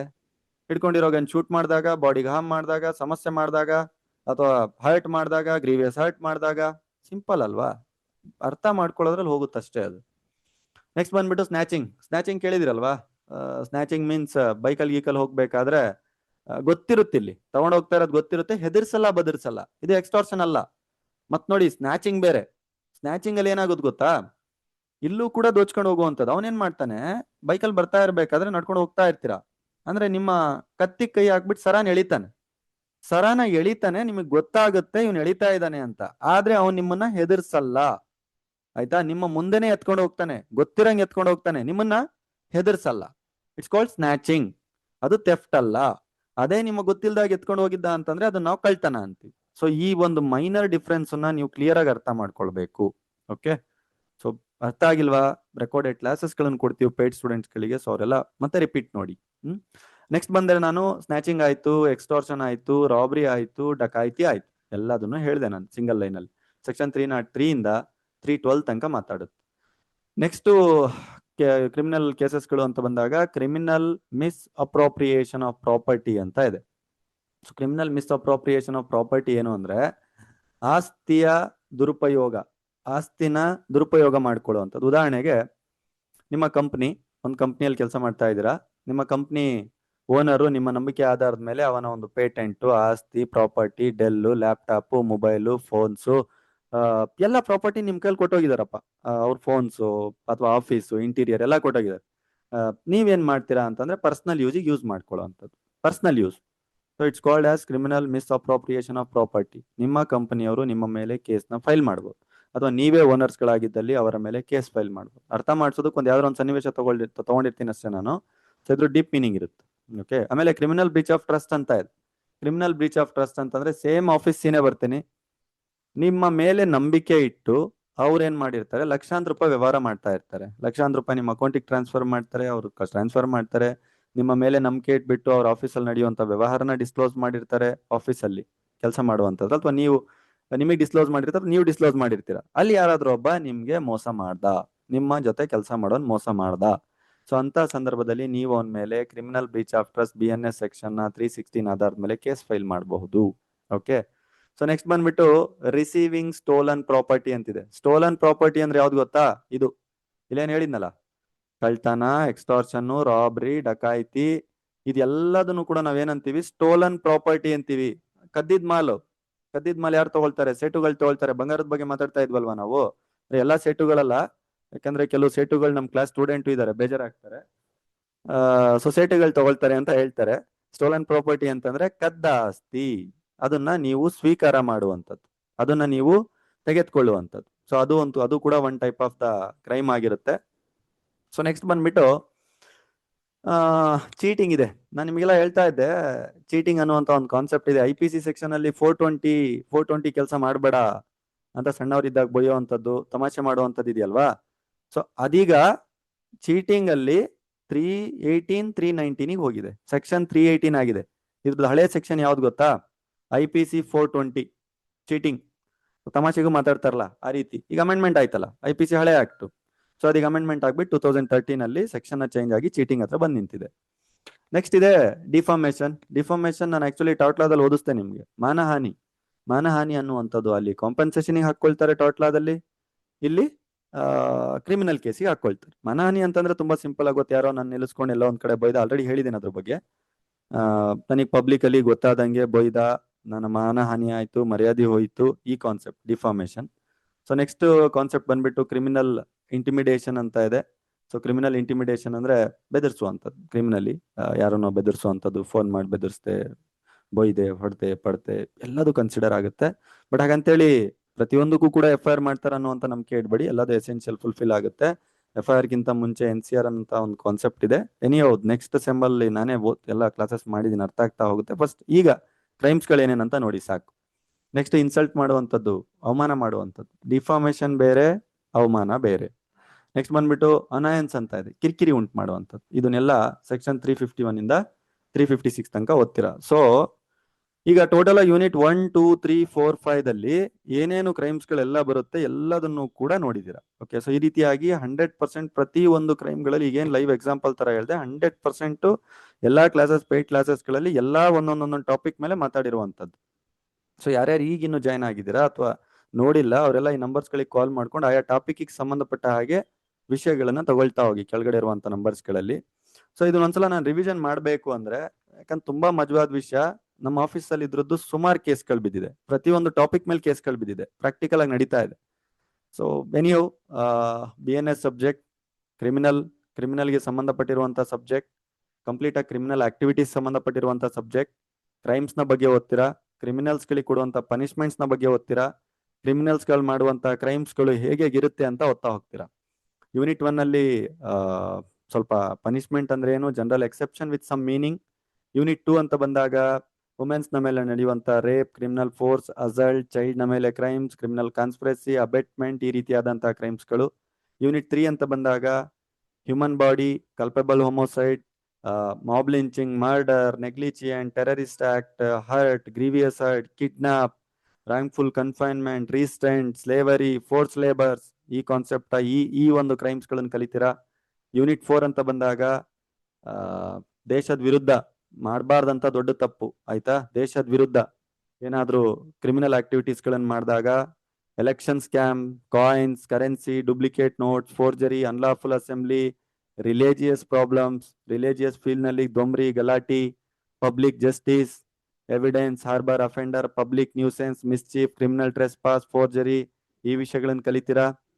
ಯೂನಿಟ್ 5 ಅಂತ ಬಂದಾಗ ಅಫೆನ್ಸ್ ಅಗೇನ್ಸ್ಟ್ ಪ್ರಾಪರ್ಟಿ, ತುಂಬಾ ಕ್ಲಿಯರ್ ಆಗಿ ಹೇಳಿದೆ ಯೂನಿಟ್ 5 ದಲ್ಲಿ. ಥೆಫ್ಟ್ ಏನ್, ಎಕ್ಸ್ಟಾರ್ಕ್ಷನ್ ಏನ್, ರಾಬ್ರಿ ಏನ್, ಡಕಾಯಿತಿ ಏನ್, ಸ್ನ್ಯಾಚಿಂಗ್ ಅಂದ್ರೆ ಏನ್, ಎಲ್ಲದಕ್ಕೂ ಡಿಫ್ರೆನ್ಸ್ ಇದೆ. ಸೊ ಅದಾದ್ಮೇಲೆ ಕ್ರಿಮಿನಲ್ ಮಿಸ್ ಅಪ್ರೋಪ್ರಿಯೇಷನ್ ಏನು, CBT ಕೇಸ್ ಅಂತೀವಿ, ಕ್ರಿಮಿನಲ್ ಬ್ರೀಚ್ ಆಫ್ ಟ್ರಸ್ಟ್ ಏನು, ಸ್ಟೋಲನ್ ಪ್ರಾಪರ್ಟಿನ ನೀವು ಇಟ್ಕೊಂಡ್ರೆ ಏನಾಗುತ್ತೆ, ಹಳೆ IPC 420 ಚೀಟಿಂಗ್ ಏನು, ಇಂಟಿಮಿಡೇಷನ್, ಇನ್ಸಲ್ಟ್ ಅಂಡ್ ಅನಾಯನ್ಸ್. ಇಷ್ಟು ಸಿಂಪಲ್ ಆಗಿರುವಂತ ಮಜವಾಗಿರುವಂತ ಸಬ್ಜೆಕ್ಟ್, ಮಜಾ ತಗೊಂಡು ಓದಿ, ತುಂಬಾ ಚೆನ್ನಾಗಿ ಅರ್ಥ ಆಗುತ್ತೆ. ಇದು ಆಕ್ಚುಲ್ ಆಗಿ ಫಸ್ಟ್ ಸೆಷನ್ ಆಯ್ತು, ಲಾಂಗ್ ಆಯ್ತು ಸೆಷನ್, ಬಟ್ ಲಕ್ಕಿಲಿ ಅದೃಷ್ಟದ ವಿಷಯ ಏನು ಅಂತಂದ್ರೆ 220 ಜನ 230 ಜನ ಜಾಯ್ನ್ ಆಗಿದ್ರೆ ಸ್ಟಿಲ್ ಹಾಗೆ ನಿಂತಿದಾರ, ಅದು ತುಂಬಾ ದೊಡ್ಡ ವಿಷಯ ಕೇಳ್ತಾ ಕಂಪ್ಲೀಟ್ ಆಗಿ. ಸೊ ಎಲ್ರಿಗೂ ಥ್ಯಾಂಕ್ ಯು, ಆಯ್ತಾ. ಸೊ ಇನ್ನೊಂದು 10 ಮಿನಿಟ್ಸ್ ಬಿಟ್ಬಿಟ್ಟು ನಾನು 9:27 ಆಗಿದೆ, 10 ಮಿನಿಟ್ಸ್ ಬೇಡ, ಜಾಸ್ತಿ ಟೈಮ್ ವೇಸ್ಟ್ ಮಾಡೋದು ಬೇಡ. 9:32ಗೆ ಸೆಕೆಂಡ್ ಫೇಸ್, ಇವತ್ತಿನ ಒಂದು ಸೆಷನ್ನ ಸೆಕೆಂಡ್ ಫೇಸ್ ನಾನು ತಗೊಳ್ತಾ ಹೋಗ್ತೇನೆ, ಇಂಪಾರ್ಟೆಂಟ್ ಕ್ವಶನ್ ಇಂದು. ಸೊ ಅದಾದ್ಮೇಲೆ ಮತ್ತೆ ಒಂದು 5-10 ಮಿನಿಟ್ಸ್ ಗ್ಯಾಪ್ ತಗೊಂಡು ಡೌಟ್ ಸೆಷನ್ ಹಾಸ್ಟ್ ಮಾಡೋಣ. ಸೊ ಎಲ್ರಿಗೂ ಥ್ಯಾಂಕ್ ಯು. ಯಾರ್ಯಾರು ಡೌಟ್ಸ್ ಇದೆ ದಯವಿಟ್ಟು ನೋಟ್ ಡೌನ್ ಮಾಡಿ, ಡೌಟ್ ಸೆಷನ್ ಅಲ್ಲೇ ಮಾತಾಡ್ತೇನೆ ನಾನು. ಸೊ ನನ್ನ ವಾಯ್ಸ್ ಎಲ್ರಿಗೂ ಇಲ್ಲಿವರೆಗೂ ಕ್ಲಿಯರ್ ಆಗಿ ಕೇಳಿಸ್ತಲ್ವಾ? Any thumbs up, something? Studio clear ಇದೆ? Yeah, thank you, thank you, thank you, thank you. Okay, ಮತ್ತೆ ನಾವು ಸಿಗೋಣ ಇಂಪಾರ್ಟೆಂಟ್ ಕ್ವಶನ್ ಜೊತೆ. After that doubt session note down ಮಾಡಿ, ಏನೇನು ಡೌಟ್ ಇದೆ ಎಲ್ಲ ಕ್ಲಿಯರ್ ಮಾಡೋಣ. Any offence in India, any offence we can discuss. Thank you. ನಾನು ಮತ್ತೆ ಕಮ್ ಬ್ಯಾಕ್ ಆಗ್ತೇನೆ, ನಾನು ಅನ್ಮ್ಯೂಟ್ ಮಾಡೋದಿಲ್ಲ. ಸಾರಿ, ಮ್ಯೂಟ್ ಆಗಿತ್ತು. ನಾನು ಮತ್ತೆ ಕಮ್ ಬ್ಯಾಕ್ ಆಗ್ತೇನೆ, ನಾನು ಅನ್ಮ್ಯೂಟ್ ಮಾಡೋದಿಲ್ಲ. ನಿಮ್ಗಳ ಜೊತೆ ನಾನು ಮತ್ತೆ ಮಾತಾಡ್ತೇನೆ, ನಾನೇ ಬಂದು ಮಾತಾಡ್ತೇನೆ 9:32ಗೆ ಇಂಪಾರ್ಟೆಂಟ್ ಕ್ವಶನ್ ನ ಜೊತೆಗೆ, ಯಾವ್ದಾವ್ದು ಎಕ್ಸಾಮಿಗೆ ಬರುತ್ತೆ ಅಂತ. Thank you.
Sorry, 1 minute late ಆದೆ. ತಪ್ಪೇ ಅಲ್ವಾ? ಸರಿ, ಓಕೆ. ಡಿಸ್ಪ್ಲೇ ಮಾಡ್ತೇನೆ ನಾನು ಇಂಪಾರ್ಟೆಂಟ್ ಕ್ವಶನ್ಸ್ಗಳನ್ನು. ಸರ್ ಡಿಸ್ಪ್ಲೇ ಮಾಡಿ ಇಂಪಾರ್ಟೆಂಟ್ ಕ್ವಶನ್.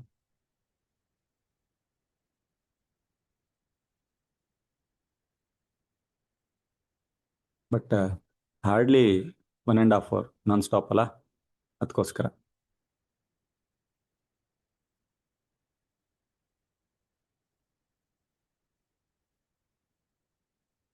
ಓಕೆ, ಈ ಇಂಪಾರ್ಟೆಂಟ್ ಕ್ವಶನ್ಸ್ ಎಲ್ಲರ ಹತ್ರ ಇದೆ, ಡಿಸ್ಪ್ಲೇ ಮೇಲೆ ಕಾಣ್ತಾ ಇದೆ.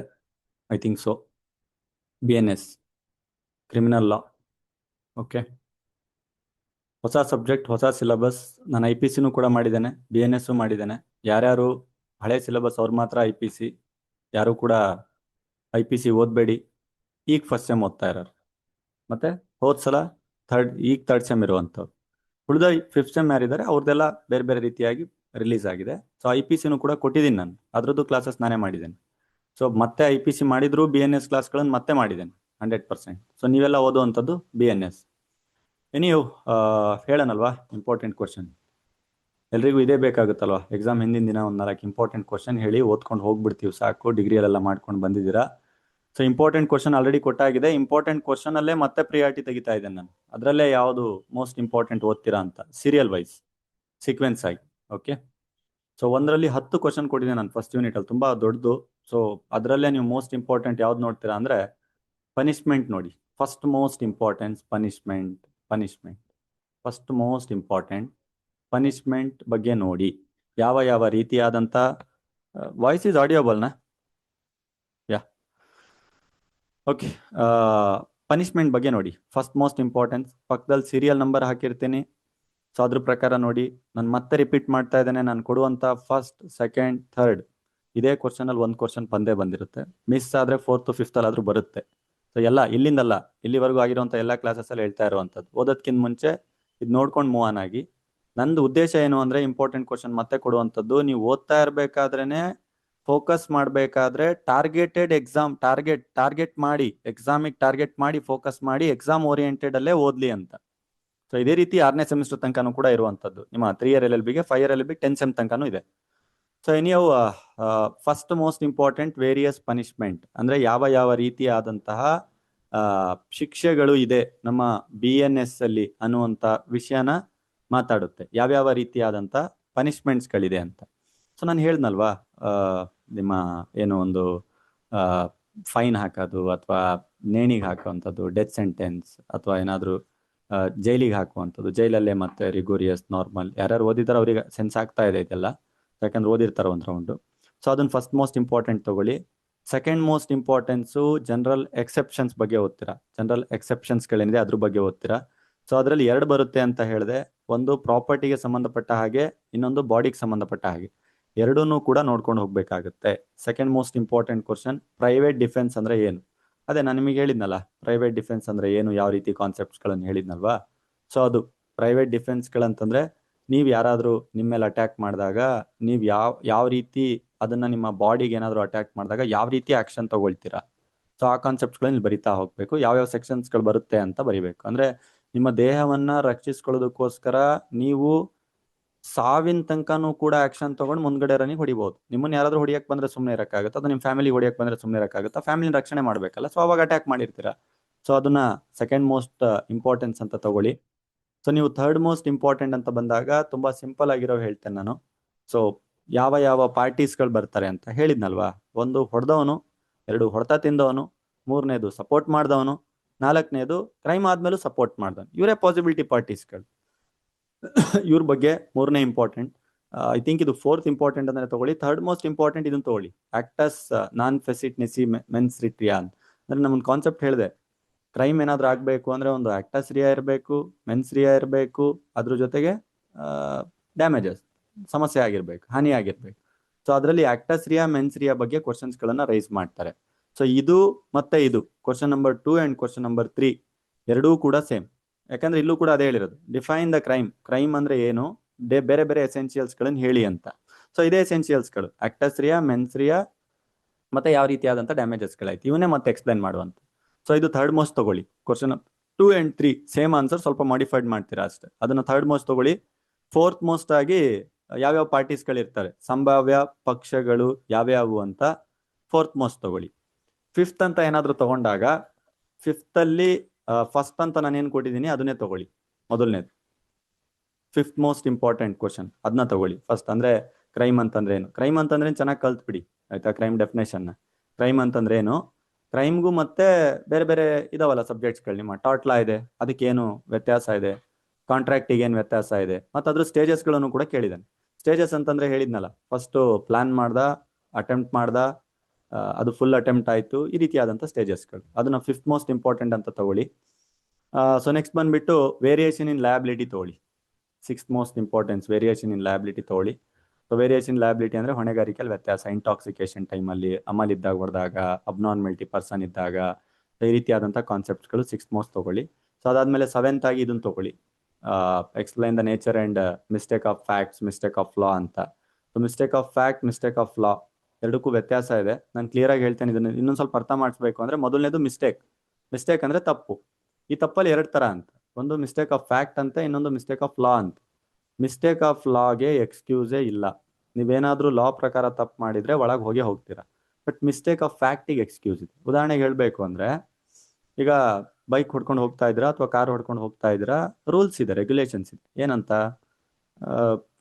ಹೆಲ್ಮೆಟ್, ಬೈಕ್ ಅಂತ ಅನ್ಕೊಂಡು, ಬೈಕ್ ಅಂದಮೇಲೆ ಹೆಲ್ಮೆಟ್ ಹಾಕೊಂಡು ಹೋಗ್ಬೇಕು. ಹೆಲ್ಮೆಟ್ ಹಾಕೊಂಡು ಹೋಗಿಲ್ಲ ಅಂತಂದ್ರೆ ಅದು ಕಾನೂನು ಪ್ರಕಾರ, ಲಾ ಪ್ರಕಾರ ತಪ್ಪು, ಅದು ಮಿಸ್ಟೇಕ್ ಆಫ್ ಲಾ. ಸೊ ಆ ಮಿಸ್ಟೇಕ್ ಆಫ್ ಲಾಗೆ ಎಕ್ಸ್ಕ್ಯೂಸ್ ಇಲ್ಲ ಅನ್ನುವಂಥದ್ದು ಬರುತ್ತೆ. ಆದ್ರೆ ಮಿಸ್ಟೇಕ್ ಆಫ್ ಫ್ಯಾಕ್ಟ್ ಹೇಳ್ತೇನೆ. ಮಿಸ್ಟೇಕ್ ಆಫ್ ಫ್ಯಾಕ್ಟ್ ಅಂದ್ರೆ ಏನು ಅಂತಂದ್ರೆ, ಜಸ್ಟ್ ಒಂದು ಅಂಶಗಳ ಆಧಾರದ ಮೇಲೆ, ಎಥಿಕಲ್ನ ಆಧಾರದ ಮೇಲೆ. ಸೊ ಅದು ಮಿಸ್ಟೇಕ್ ಆಫ್ ಫ್ಯಾಕ್ಟ್ ಬರುತ್ತೆ. ಇದು ಇನ್ನೂ ತುಂಬಾ ಡೀಪ್ ಆಗಿದೆ ಲಾ ಪ್ರಕಾರ. ಸೊ ಅಲ್ಲಿ ಇರುವಂತಹ ಎಕ್ಸಾಮ್ಷನ್ಸ್ ಗಳನ್ನು ನೋಡ್ಕೊಂಡು ಹೋಗಿ. ಸೊ ನೆಕ್ಸ್ಟ್ ಬಂದ್ಬಿಟ್ಟು ಏಯ್ತ್ ಇಂಪಾರ್ಟೆನ್ಸ್ ಅಲ್ಲಿ ಟೆರಿಟೋರಿಯಲ್ ಅಂಡ್ ಎಕ್ಸ್ಟ್ರಾ ಟೆರಿಟೋರಿಯಲ್, ಇದು ಯಾವ ರೀತಿ ಬರುತ್ತೆ ಅಂತ ಈ ಪೇಪರ್ ಅಲ್ಲಿ ಕೇಳಿದ್ರು ಅನ್ನುವಂಥದ್ದು. IPC ಅನ್ನುವಂಥದ್ರಲ್ಲೂ ಕೇಳಿದ್ರು, ಅದನ್ನ ಭಾರತೀಯ ನ್ಯಾಯ ಸುರಕ್ಷಾ ಸಮಿತಿಯಲ್ಲಿ ನೋಡಿ ಅಂತ. ಪಬ್ಲಿಕ್ ಸರ್ವೆಂಟ್ ಅನ್ನುವಂಥದ್ದು ಶಾರ್ಟ್ ನೋಟಿಗೆ ಕೇಳುವಂಥದ್ದು, ಮ್ಯಾಕ್ಸಿಮಮ್ ಶಾರ್ಟ್ ನೋಟಿಗೆ ಕೇಳ್ತಾರೆ. ಇದು ನಿಮ್ಮ ಫಸ್ಟ್ ಯೂನಿಟ್ ನ ಇಂಪಾರ್ಟೆನ್ಸ್.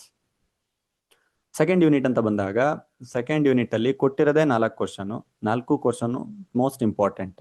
ಸೊ ಇದರಲ್ಲಿ ಫಸ್ಟ್ ಮೋಸ್ಟ್ ಇಂಪಾರ್ಟೆಂಟ್ ಆಗಿ ನೀವು ತೆಗೆದುಕೊಳ್ಳುವಂಥದ್ದು ಯಾವುದು ಅಂದ್ರೆ ರೇಪ್. ಅದಕ್ಕೆ ಸಂಬಂಧಪಟ್ಟಾದಂಥ ಎಸೆನ್ಷಿಯಲ್ಸ್ಗಳೇನು, ಎಕ್ಸೆಪ್ಷನ್ಸ್ ಏನು, ಪನಿಷ್ಮೆಂಟ್ಗಳೇನು ಅಂತ. ಸೆಕೆಂಡ್ ಮೋಸ್ಟ್ ಇಂಪಾರ್ಟೆಂಟ್ ಅಂತ ಬಂದಾಗ criminal force and essential to criminal force ಅಂತ ತಗೊಳ್ಳಿ. ಸೊ ಅಸಲ್ಟ್ ಅದ್ರ ಜೊತೆ ಆಡ್ ಆನ್ ಮಾಡ್ಬೋದು. ಥರ್ಡ್ ಮೋಸ್ಟ್ ಅಂತ ಬಂದಾಗ ಇಲ್ಲೇ ಇದೆಯಲ್ಲ, ಕ್ರಿಮಿನಲ್ ಫೋರ್ಸ್ ಮತ್ತೆ ಫೋರ್ಸ್, ಅಸಲ್ಟ್ ಎಲ್ಲ ಇದರಲ್ಲೇ ಕ್ಲಬ್ ಆಗುವಂಥದ್ದು. ಸೊ ಇದೇ ಸೆಕೆಂಡ್ ಮೋಸ್ಟ್, 2 ಮತ್ತು 3 ಸೇರಿ. ಥರ್ಡ್ ಮೋಸ್ಟ್ ಅಂತ ಬಂದಾಗ ಕಿಡ್ನಾಪಿಂಗ್ ಬಗ್ಗೆ ಓದಿ, ಕಿಡ್ನಾಪಿಂಗ್ ಅಂಡ್ ಅಬ್ಡಕ್ಷನ್ ಬಗ್ಗೆ ಓದಿ. ಇಲ್ಲಿ ಮೆನ್ಷನ್ ಮಾಡಿರುವಂಥದ್ದು ಇದೆ, ಅಬ್ಡಕ್ಷನ್ ಬಗ್ಗೆ ಓದಿ ಆಯ್ತಾ. ಕಿಡ್ನಾಪಿಂಗ್ ಅಂಡ್ ಅಬ್ಡಕ್ಷನ್, ಇದಕ್ಕಿರುವಂಥ ಡಿಫ್ರೆನ್ಸ್ ಏನು, ಇದು ಸೆಕೆಂಡ್ ಯೂನಿಟ್ ಅಲ್ಲಿ 3 ಕ್ವಶನ್ ಕೊಟ್ಟಿರುವಂಥದ್ದು, 3 ಕೂಡ ಓದ್ಕೊಂಡು ಹೋಗಿ. ಥರ್ಡ್ ಮೋಸ್ಟ್ ಇಂಪಾರ್ಟೆಂಟ್ ಕ್ವಶನ್ಸ್ಗಳಂತ ಬಂದಾಗ 5 ಇದೆ. ಈ 5ರಲ್ಲಿ ಮರ್ಡರ್ ಅನ್ನುವಂಥದ್ದು ಮೋಸ್ಟ್ ಇಂಪಾರ್ಟೆಂಟ್. ಯಾಕಂದ್ರೆ ಮರ್ಡರ್ನ ಕೇಸ್ಗಳು ಜಾಸ್ತಿ ನಡೀತಾವಲ್ವ ಪ್ರಾಕ್ಟಿಕಲ್ ಆಗಿ.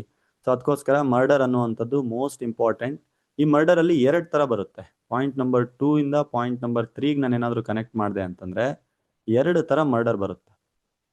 ಓಕೆ, ಸೊ ಒಂದು ಕಲ್ಪಬಲ್ ಹೋಮೋಸೈಡ್ ಮರ್ಡರ್ ಅಂತ ಇದೆ, ಇನ್ನೊಂದು ನಾರ್ಮಲ್ ಮರ್ಡರ್ ಅಂತ ಇದೆ. ಸೊ ನಾರ್ಮಲ್ ಮರ್ಡರ್ ಅಂತಂದ್ರೆ ತುಂಬಾ ಸಿಂಪಲ್ ಆಗಿ ಹೊಡೆದ, ಸಾಯಿಸ್ದ, ಮುಗೀತು, ಇಂಟೆನ್ಷನ್ ಇತ್ತು, ಆಕ್ಟ್ ಮಾಡ್ದ, ಇಂಟೆನ್ಷನ್ ಮೆನ್ಸ್ರಿಯ ಆಕ್ಟಸ್ರಿಯ ಎಲ್ಲ ಇತ್ತು, ಮಾಡ್ದ. ಆದ್ರೆ ಕಲ್ಪೆಬಲ್ ಹೋಮೋಸೈಡ್ ಮರ್ಡರ್ ಸ್ವಲ್ಪ ಕಡಿಮೆ ಆಸ್ ಕಂಪೇರ್ ಟು ಮರ್ಡರ್. ಇಲ್ಲಿ ಇಂಟೆನ್ಷನ್ ಇರಲ್ಲ. ಸೊ ಎಲ್ಲರೂ ಲಾಯರ್ಸ್ಗಳು ಏನ್ ಟ್ರೈ ಮಾಡ್ತಾರೆ, ಒನ್ಸ್ ಮರ್ಡರ್ ಆಗೋಗಿದೆ, ಸತ್ತೋಗಿದ್ದಾನೆ, ಇವನಿಂದನೇ ಆಗೋಗಿದೆ ಅಂತ ಗೊತ್ತಾಗಿದೆ. ಸೊ ಅಂತ ಸಂದರ್ಭದಲ್ಲಿ ಕ್ರಿಮಿನಲ್ ಲಾಯರ್ಸ್ಗಳು ಆ ಮರ್ಡರ್ನ ಕಲ್ಪೆಬಲ್ ಹೋಮೋಸೈಡ್ಗೆ ಕನ್ವರ್ಟ್ ಮಾಡಕ್ ಟ್ರೈ ಮಾಡ್ತಾರೆ. ಹಾಗಿದ್ದಲ್ಲಿ ಕಲ್ಪೆಬಲ್ ಹೋಮೋಸೈಡ್ ಅಂದ್ರೆ ಏನು? ಕಲ್ಪೆಬಲ್ ಹೋಮೋಸೈಡ್ ಮರ್ಡರ್ ಅಂದ್ರೆ ಏನು ಅಂತಂದ್ರೆ, ಅಲ್ಲೂ ಕೂಡ ಸತ್ತೋಗಿರ್ತಾರೆ, ಸಮಸ್ಯೆ ಆಗಿರುತ್ತೆ, ಇಂಜುರಿ ಆಗಿರುತ್ತೆ, ಮೆನ್ಸ್ರಿಯಾ ಇರುತ್ತೆ, ಅಕ್ಟಸ್ರಿಯಾ ಇರುತ್ತೆ. ಆದರೆ ಮೆನ್ಸ್ರಿಯಾ ಏನಿರುತ್ತೆ, ಮೆಂಟಲ್ ಇಂಟೆನ್ಷನ್ ಇರುತ್ತೆ, ಅದು ಟಾರ್ಗೆಟೆಡ್ ಇರಲ್ಲ. ಒಂದು ಸಡನ್ ಪ್ರೊವೊಕೇಶನ್ ಅಂತೀವಿ. ಇದು ಕಲ್ಪೆಬಲ್ ಹೋಮೋಸೈಡ್ ಮೀನ್ಸ್ ಸಡನ್ ಪ್ರೊವೊಕೇಶನ್. ಜನರಲಿ ಯಾವ ರೀತಿ ಸಡನ್ ಪ್ರೊವೊಕೇಶನ್? ಈಗ ಗಂಡ ಹೆಂಡತಿ ಜಗಳ ಆಡ್ತಿದ್ದಾರೆ, ಗಂಡ ಹೆಂಡತಿಗೆ ಸಾಯಿಸುವಂತ ಉದ್ದೇಶ ಇಟ್ಕೊಂಡಿಲ್ಲ, ಅಥವಾ ಹೆಂಡತಿ ಗಂಡನಿಗೆ ಸಾಯಿಸುವಂತ ಉದ್ದೇಶ ಇಟ್ಕೊಂಡಿಲ್ಲ. ಆದರೆ ಕೆಲವೊಂದು ಸಂದರ್ಭಗಳಲ್ಲಿ ಸಿಚುವೇಶನ್ ಮಿತಿ ಮೀರುತ್ತೆ. ಅಂತ ಸಂದರ್ಭದಲ್ಲಿ ಹೆಂಡತಿ ಕೈಯಲ್ಲಿದ್ದಂಥದ್ದನ್ನ ತಗೊಂಡೇನೋ ಹೊಡೆದಿ ಗಂಡ ಸತ್ತೋದ, ಇಲ್ಲ ಗಂಡನ ಕೈಯಲ್ಲಿರುವಂಥದ್ದನ್ನ ಹೊಡೆದಿ ಹೆಂಡತಿ ಸತ್ತೋದು. ಸೊ ಅಲ್ಲಿ ಇಂಟೆನ್ಷನ್ ತುಂಬಾ ಡೀಪ್ ಆಗಿ ಇರಲಿಲ್ಲ, ಸಿಚುವೇಶನ್ ಸಡನ್ ಆಗಿ ಡಿಮ್ಯಾಂಡ್ ಮಾಡ್ತು. ಅಂತ ಸಂದರ್ಭದಲ್ಲಿ ಆಗಿರುವಂತ ಮರ್ಡರ್ನ ಕಲ್ಪಬಲ್ ಹೋಮೋಸೈಡ್ ಅಂತೇಳಿ ನಾವು ಅದನ್ನ ಕರಿತೀವಿ. ಕೊಲೆಗಿಂತ ಸ್ವಲ್ಪ ಕಡಿಮೆ, ಸೊ ಕೊಲೆಗಿಂತ ಸ್ವಲ್ಪ ಕಡಿಮೆ ಇರುವಂತ ಒಂದು ಮರ್ಡರ್ ಅದು. ಕೊಲೆ ಅಲ್ಲ, ಕೊಲೆಗಿಂತ ಸ್ವಲ್ಪ ಕಡಿಮೆ. ಹಂಗಂತೇಳಿ ಎರಡಕ್ಕೂ ಪನಿಷ್ಮೆಂಟ್ ಆಗಲ್ಲ ಅಂತಲ್ಲ. ಕಲ್ಪಬಲ್ ಹೋಮೋಸೈಡ್ಗೂ ಪನಿಷ್ಮೆಂಟ್ ಇದೆ, ಮರ್ಡರ್ಗೂ ಪನಿಷ್ಮೆಂಟ್ ಇದೆ.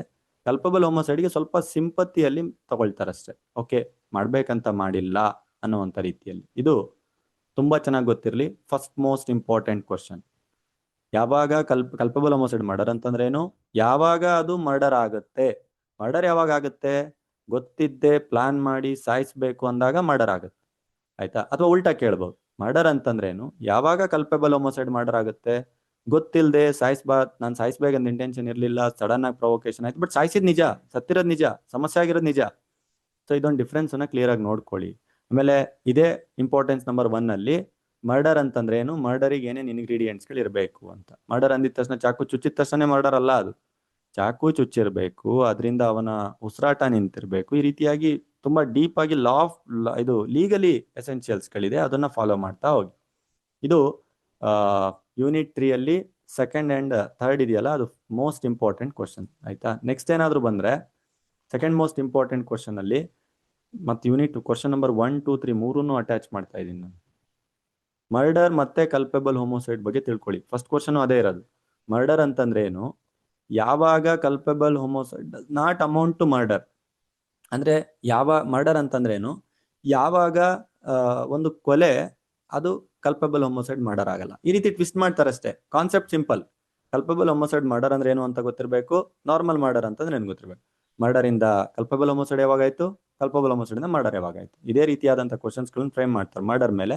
ತುಂಬಾ important, most important. First thing murder, culpable homicide clear ಆಗಿ ಕಲ್ತ್ಬಿಡಿ. ಎರಡನೇದು ಮೋಸ್ಟ್ ಇಂಪಾರ್ಟೆಂಟ್, ಹರ್ಟ್, ಆಮೇಲೆ ಗ್ರೀವಿಯಸ್ ಹರ್ಟ್. ಹರ್ಟ್ ಅಂತಂದ್ರೆ ಗಾಯ ಮಾಡೋದು. ಗಾಯ ಮಾಡೋದ್ ಮೀನ್ಸ್ ಸ್ವಲ್ಪ ರಕ್ತ ಬಂದ್ರು ಗಾಯನೇ, ಅದು ಸ್ವಲ್ಪ ಜಿಬ್ರಿದ್ರು ಗಾಯನೇ, ಬ್ಲೇಡಲ್ಲಿ ಸ್ವಲ್ಪ ಕೊಯ್ದ್ರು ಗಾಯನೇ. ಯಾವಾಗ ಗಾಯ ತೀವ್ರವಾದ ಗಾಯ ಆಗುತ್ತೆ, ಯಾವಾಗ ನಾರ್ಮಲ್ ಹರ್ಟು ಗ್ರೀವಿಯಸ್ ಹರ್ಟ್ ಆಗುತ್ತೆ, ಯಾವಾಗ ಆಗುತ್ತೆ, ಹಾಸ್ಪಿಟಲ್ ಅಡ್ಮಿಟ್ ಆಗ್ಬಿಟ್ಟು ಒಂದ್ 20-25 ದಿನ ಹೊರಗೆ ಬಂದಿಲ್ಲ, ಡೇಸ್ಗಳು ಕೊಟ್ಟಿದ್ದಾರೆ, ಇಷ್ಟು ದಿನ ಹೊರಗೆ ಬಂದಿಲ್ಲ, ಜಾಯಿಂಟ್ ಪೇನ್ ಮುರಿದೋಯ್ತು, ಕೈ ಮುರಿದಾಕ್ದ, ಕಣ್ ಮುರಿದಾಕ್ದ. ಆಕ್ಚುಲ್ ಆಗಿ ನಾನು ಜನರಲ್ ಆಗಿ ಹೇಳ್ತಾ ಅನಿಸ್ತಾ ಇದೆ, ಬಟ್ ಇದೇ ಇರುವಂತದ್ದು ಲಾದಲ್ಲಿ. ಕಣ್ ಮುರಿದಾಕ್ದ, ಕೈ ಮುರಿದಾಕ್ದ, ಕಾಲ್ ಮುರಿದಾಕ್ದ, ವಾಪಸ್ ಬರಕ್ಕಾಗಲ್ಲ, ಕಿವಿ ಮುರಿದಾಕ್ದ, ಅಥವಾ ದವಡೆ ಮುರಿದಾಕ್ದ, ಫೇಸ್ ಶೇಪ್ನ ಚೇಂಜ್ ಮಾಡ್ದ, ಅದು ಗ್ರೀವಿಯಸ್ ಹರ್ಟ್ ಆಗುತ್ತೆ. ಕ್ವಶನ್ ತುಂಬಾ ಸಿಂಪಲ್. ಫಸ್ಟ್ ಗಾಯ ಅಂದ್ರೆ ಏನು, ಒಬ್ಬ ಮನುಷ್ಯನಿಗೆ ಇರಿಟೇಟ್ ಮಾಡಿ ಏನೋ ಸಮಸ್ಯೆ ಆಗಿ ಗಾಯ, ರಕ್ತ ಇಕ್ತ ಎಲ್ಲ ಬರುವಂಥದ್ದು. ಆ ಗಾಯ ಯಾವಾಗ ತೀವ್ರವಾಯ್ತು, ಅಂದ್ರೆ ಜಾಸ್ತಿ ಲೆವೆಲಿಗೆ ಮಾಡಿದಾಗ. ಸೊ ಈ ಕಾನ್ಸೆಪ್ಟ್ ಎರಡನೇ ಮೋಸ್ಟ್ ಇಂಪಾರ್ಟೆಂಟ್. ಮೂರನೇ most important question, distinguish between wrongful restraint and wrongful confinement. ನಾನು ಹೇಳಿದೆ ರಾಂಗ್ಫುಲ್ ರಿಸ್ಟ್ರೈಂಟ್ ಅಂದ್ರೆ ತಡೆ ಹಿಡಿಯುವಂಥದ್ದು, ಅಪರಾಧಿಕ ತಡೆ ಹಿಡಿಯುವಿಕೆ, ಅಪರಾಧಿಕ ಬಂಧನ. ರಾಂಗ್ಫುಲ್ ರಿಸ್ಟ್ರೈಂಟ್ ಅಂದ್ರೆ ಬೇರೆ ಬೇರೆ ಡೈರೆಕ್ಷನ್ಸ್ ಅಲ್ಲಿ ಆಪ್ಷನ್ ಇರುತ್ತೆ, ಬಟ್ ಅವನಿಗೆ ಒಂದು ಡೈರೆಕ್ಷನ್ ಇಂದ ತಡೆ ಹಿಡಿಯುವಂಥ. ರಾಂಗ್ಫುಲ್ ಕನ್ಫೈನ್ಮೆಂಟ್ ಅಂದ್ರೆ ಎಲ್ಲಾ ಕಡೆ ಲಾಕ್ ಮಾಡ್ಕೊಳ್ಳುವಂಥ. ಸೊ ಇದನ್ನ ಥರ್ಡ್ ಮೋಸ್ಟ್ ಇಂಪಾರ್ಟೆಂಟ್ ಆಗಿ ತಗೊಳ್ಳಿ. ಸೊ ಯೂನಿಟ್ 4 ಅಂತ ಬಂದಾಗ, ಯೂನಿಟ್ 4 ಅಲ್ಲಿ ಮೋಸ್ಟ್ ಇಂಪಾರ್ಟೆಂಟ್ ಆಗಿ ಎವಿಡೆನ್ಸ್ ನ ಬಗ್ಗೆ ಓದಿ, ಫೋರ್ಜರಿ ಬಗ್ಗೆ ಓದಿ. 2 question. So first most question ನೀವು ತಗೊಳ್ತೀರಾ ಎವಿಡೆನ್ಸ್ ನ ಮೇಲೆ. ಅಂದ್ರೆ ಫಾಲ್ಸ್ ಎವಿಡೆನ್ಸ್ ಅನ್ನುವಂಥದ್ದು ನೋಡಕ್ ತುಂಬಾ ತಮಾಷೆ ಅನ್ಸುತ್ತೆ, ಬಟ್ ಒಬ್ರು ಜೀವನ ಹಾಳಾಗುತ್ತೆ. ತಪ್ಪಾಗಿ ಫಾಲ್ಸ್ ಎವಿಡೆನ್ಸ್ ಕೊಡೋದ್ರಿಂದ ಒಬ್ರು ಜೀವನ ಹಾಳಾಗುತ್ತೆ. ನೀವುಗಳು ಲಾಯರ್ಸ್ ಆದ್ಮೇಲೂ ಕೂಡ ಎವಿಡೆನ್ಸ್ಗಳನ್ನು ರಾಂಗ್ ಪ್ರೊಡ್ಯೂಸ್ ಮಾಡಿ ಬೇರೆ ಯಾವೊಂದೋ ತಲೆ ಮೇಲೆ ಹಾಕಿದ್ರೆ ಅವ್ನ ಇಡೀ ಜೀವನನೇ ಹಾಳಾಗುತ್ತೆ. ಅವನಿಂದ ಒಂದು ಸಂಸಾರ ಇರುತ್ತೆ, ಹೆಂಡತಿ, ಮಕ್ಕಳು, ಗಂಡ ಎಲ್ಲ ಇರ್ತಾರೆ. ಸೊ ಅದಕ್ಕೆ ಮೋಸ್ಟ್ ಇಂಪಾರ್ಟೆಂಟ್, ಯಾವುದನ್ನ ನಾವು ಸುಳ್ಳು ಸಾಕ್ಷ್ಯ ಅಂತ ಕರಿತೀವಿ, ಸುಳ್ಳು ಸಾಕ್ಷ್ಯಕ್ಕೂ ಮತ್ತೆ ಸುಳ್ಳು ಸಾಕ್ಷ್ಯವಾಗಿ ಕನ್ವರ್ಟ್ ಮಾಡುವಂಥದ್ದಕ್ಕೂ ಇರುವಂತ ವ್ಯತ್ಯಾಸ ಏನು? ಏನ್ ವ್ಯತ್ಯಾಸ ಅಂದ್ರೆ, ಸುಳ್ಳು ಸಾಕ್ಷಿ ಅಂದ್ರೆ ಕ್ಲಿಯರ್ ಆಗಿ ಇದನ್ನ ಸುಳ್ಳು ಅಂತ ಹೇಳುವಂಥದ್ದು. ಸುಳ್ಳು ಸಾಕ್ಷ್ಯಕ್ಕೆ ಕನ್ವರ್ಟ್ ಮಾಡೋದು ಯಾವಾಗ ಅಂತಂದ್ರೆ, ನೀವು ಬೇರೆನ ಪೋರ್ಟ್ರೇಟ್ ಮಾಡುವಂಥದ್ದು, ಇವನ್ ತಪ್ಪು ಮಾಡಿದಾನೆ ಅಂತ. ಸೊ ಅದು most important, first most important. ಅದು ತಗೊಳ್ಳಿ. ಸೆಕೆಂಡ್ ಮೋಸ್ಟ್ ಇಂಪಾರ್ಟೆನ್ಸ್ ಅಂತ ನಾನು ಬಂದಾಗ ಫೋರ್ಜರಿನ ತಗೊಳ್ಳಿ ಅಂತ ಹೇಳಿದೆ. So forgery second most important. So forgery ಅಂದ್ರೆ ಏನು? ಸೊ ಫೋರ್ಜರಿಯ ಫಾಲ್ಸ್ ಡಾಕ್ಯುಮೆಂಟ್ಸ್ ಗಳನ್ನು ಹೇಗೆ ಕ್ರಿಯೇಟ್ ಮಾಡ್ತಾರೆ? ಅಂಡರ್ IPC ಅಂತ ಕೊಟ್ಟಿದ್ದಾರೆ, ಇದನ್ನ ಅಂಡರ್ BNS ಅಂತ ಕೇಳ್ತಾರೆ ಅಷ್ಟೇ.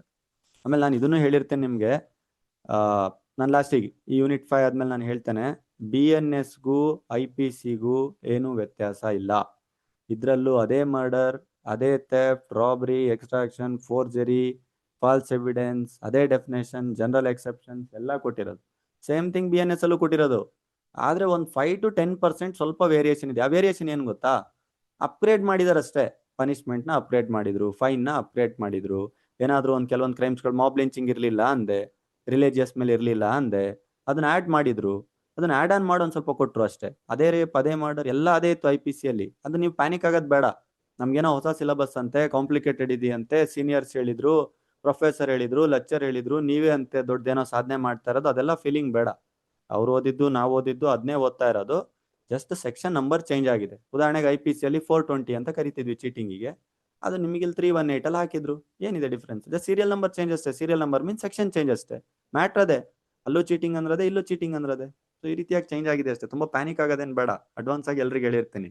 ಸೊ ಅದನ್ನ ಸೆಕೆಂಡ್ ಮೋಸ್ಟ್ ಇಂಪಾರ್ಟೆನ್ಸ್ ಅಲ್ಲಿ ಇದನ್ನ ತಗೊಳ್ಳಿ.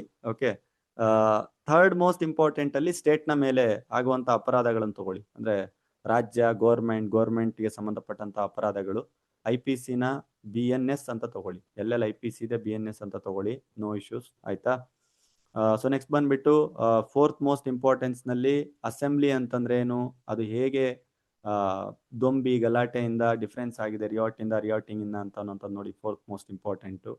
ಫಿಫ್ತ್ ಮೋಸ್ಟ್ ಇಂಪಾರ್ಟೆಂಟ್ ಅಲ್ಲಿ ಎಲೆಕ್ಷನ್ಗೆ ಸಂಬಂಧಪಟ್ಟಂತ ಕ್ರೈಮ್ಸ್ಗಳನ್ನು ನೋಡ್ಕೊಳ್ಳಿ. ಸಿಕ್ಸ್ತ್ ಮೋಸ್ಟ್ ಇಂಪಾರ್ಟೆಂಟ್ ಅಲ್ಲಿ ಎಲ್ಲ ನೋಟ್, ಇದು short note. Criminal trespass long answer ಕೇಳುವಂತ ಸಾಧ್ಯತೆ ಕಡಿಮೆ.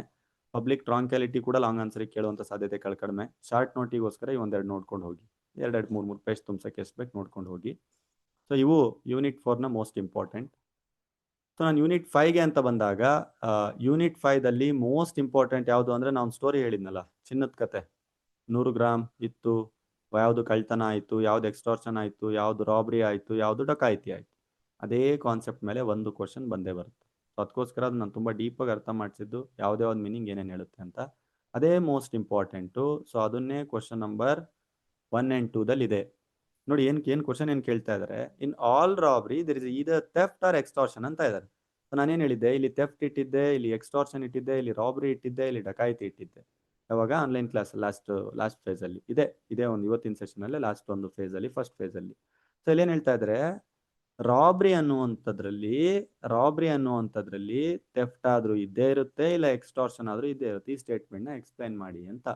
ಸೊ ಅಂತ ಸಂದರ್ಭದಲ್ಲಿ ನೀವು ಥೆಫ್ಟ್ ಅಂದ್ರೆ ಏನಂತ ಹೇಳ್ತೀರಾ, ಎಕ್ಸ್ಟಾರ್ಷನ್ ಅಂದ್ರೆ ಏನ್ ಹೇಳ್ತೀರಾ, ರಾಬ್ರಿ ಅಂದ್ರೆ ಏನಂತ ಹೇಳ್ತೀರಾ. ಆಮೇಲೆ ರಾಬ್ರಿ ಎಲ್ಲಿ ಹೇಗೆ ಎಕ್ಸ್ಟಾರ್ಷನ್ ಆರ್ ಥೆಫ್ಟ್ ಇರುತ್ತೆ ಅಂತ ಎಕ್ಸ್ಪ್ಲೈನ್ ಮಾಡ್ತೀರಾ.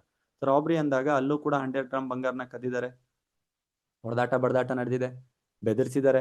ಸೊ ಇಲ್ಲಿ ಎತ್ಕೊಂಡು ಹೋಗಿದ್ದಾರೆ ಅಂತ ಬಂದಾಗ ಕಳ್ತನ ಬಂತು, ಹೆದರ್ಸೋದು ಬೆದರ್ಸೋದು ಅಂತ ಬಂದಾಗ ಎಕ್ಸ್ಟಾರ್ಷನ್ ಬಂತು. ಇಟ್ ಮೀನ್ ದಟ್ ರಾಬ್ರಿ ಆಗ್ತಾ ಇದೆ ಅಂತಂದ್ರೆ ಅಲ್ಲಿ ಕಳ್ತನ ಆಗಿರ್ಬೇಕು, ಇಲ್ಲ ಎಕ್ಸ್ಟಾರ್ಷನ್ ಆಗಿರ್ಬೇಕು.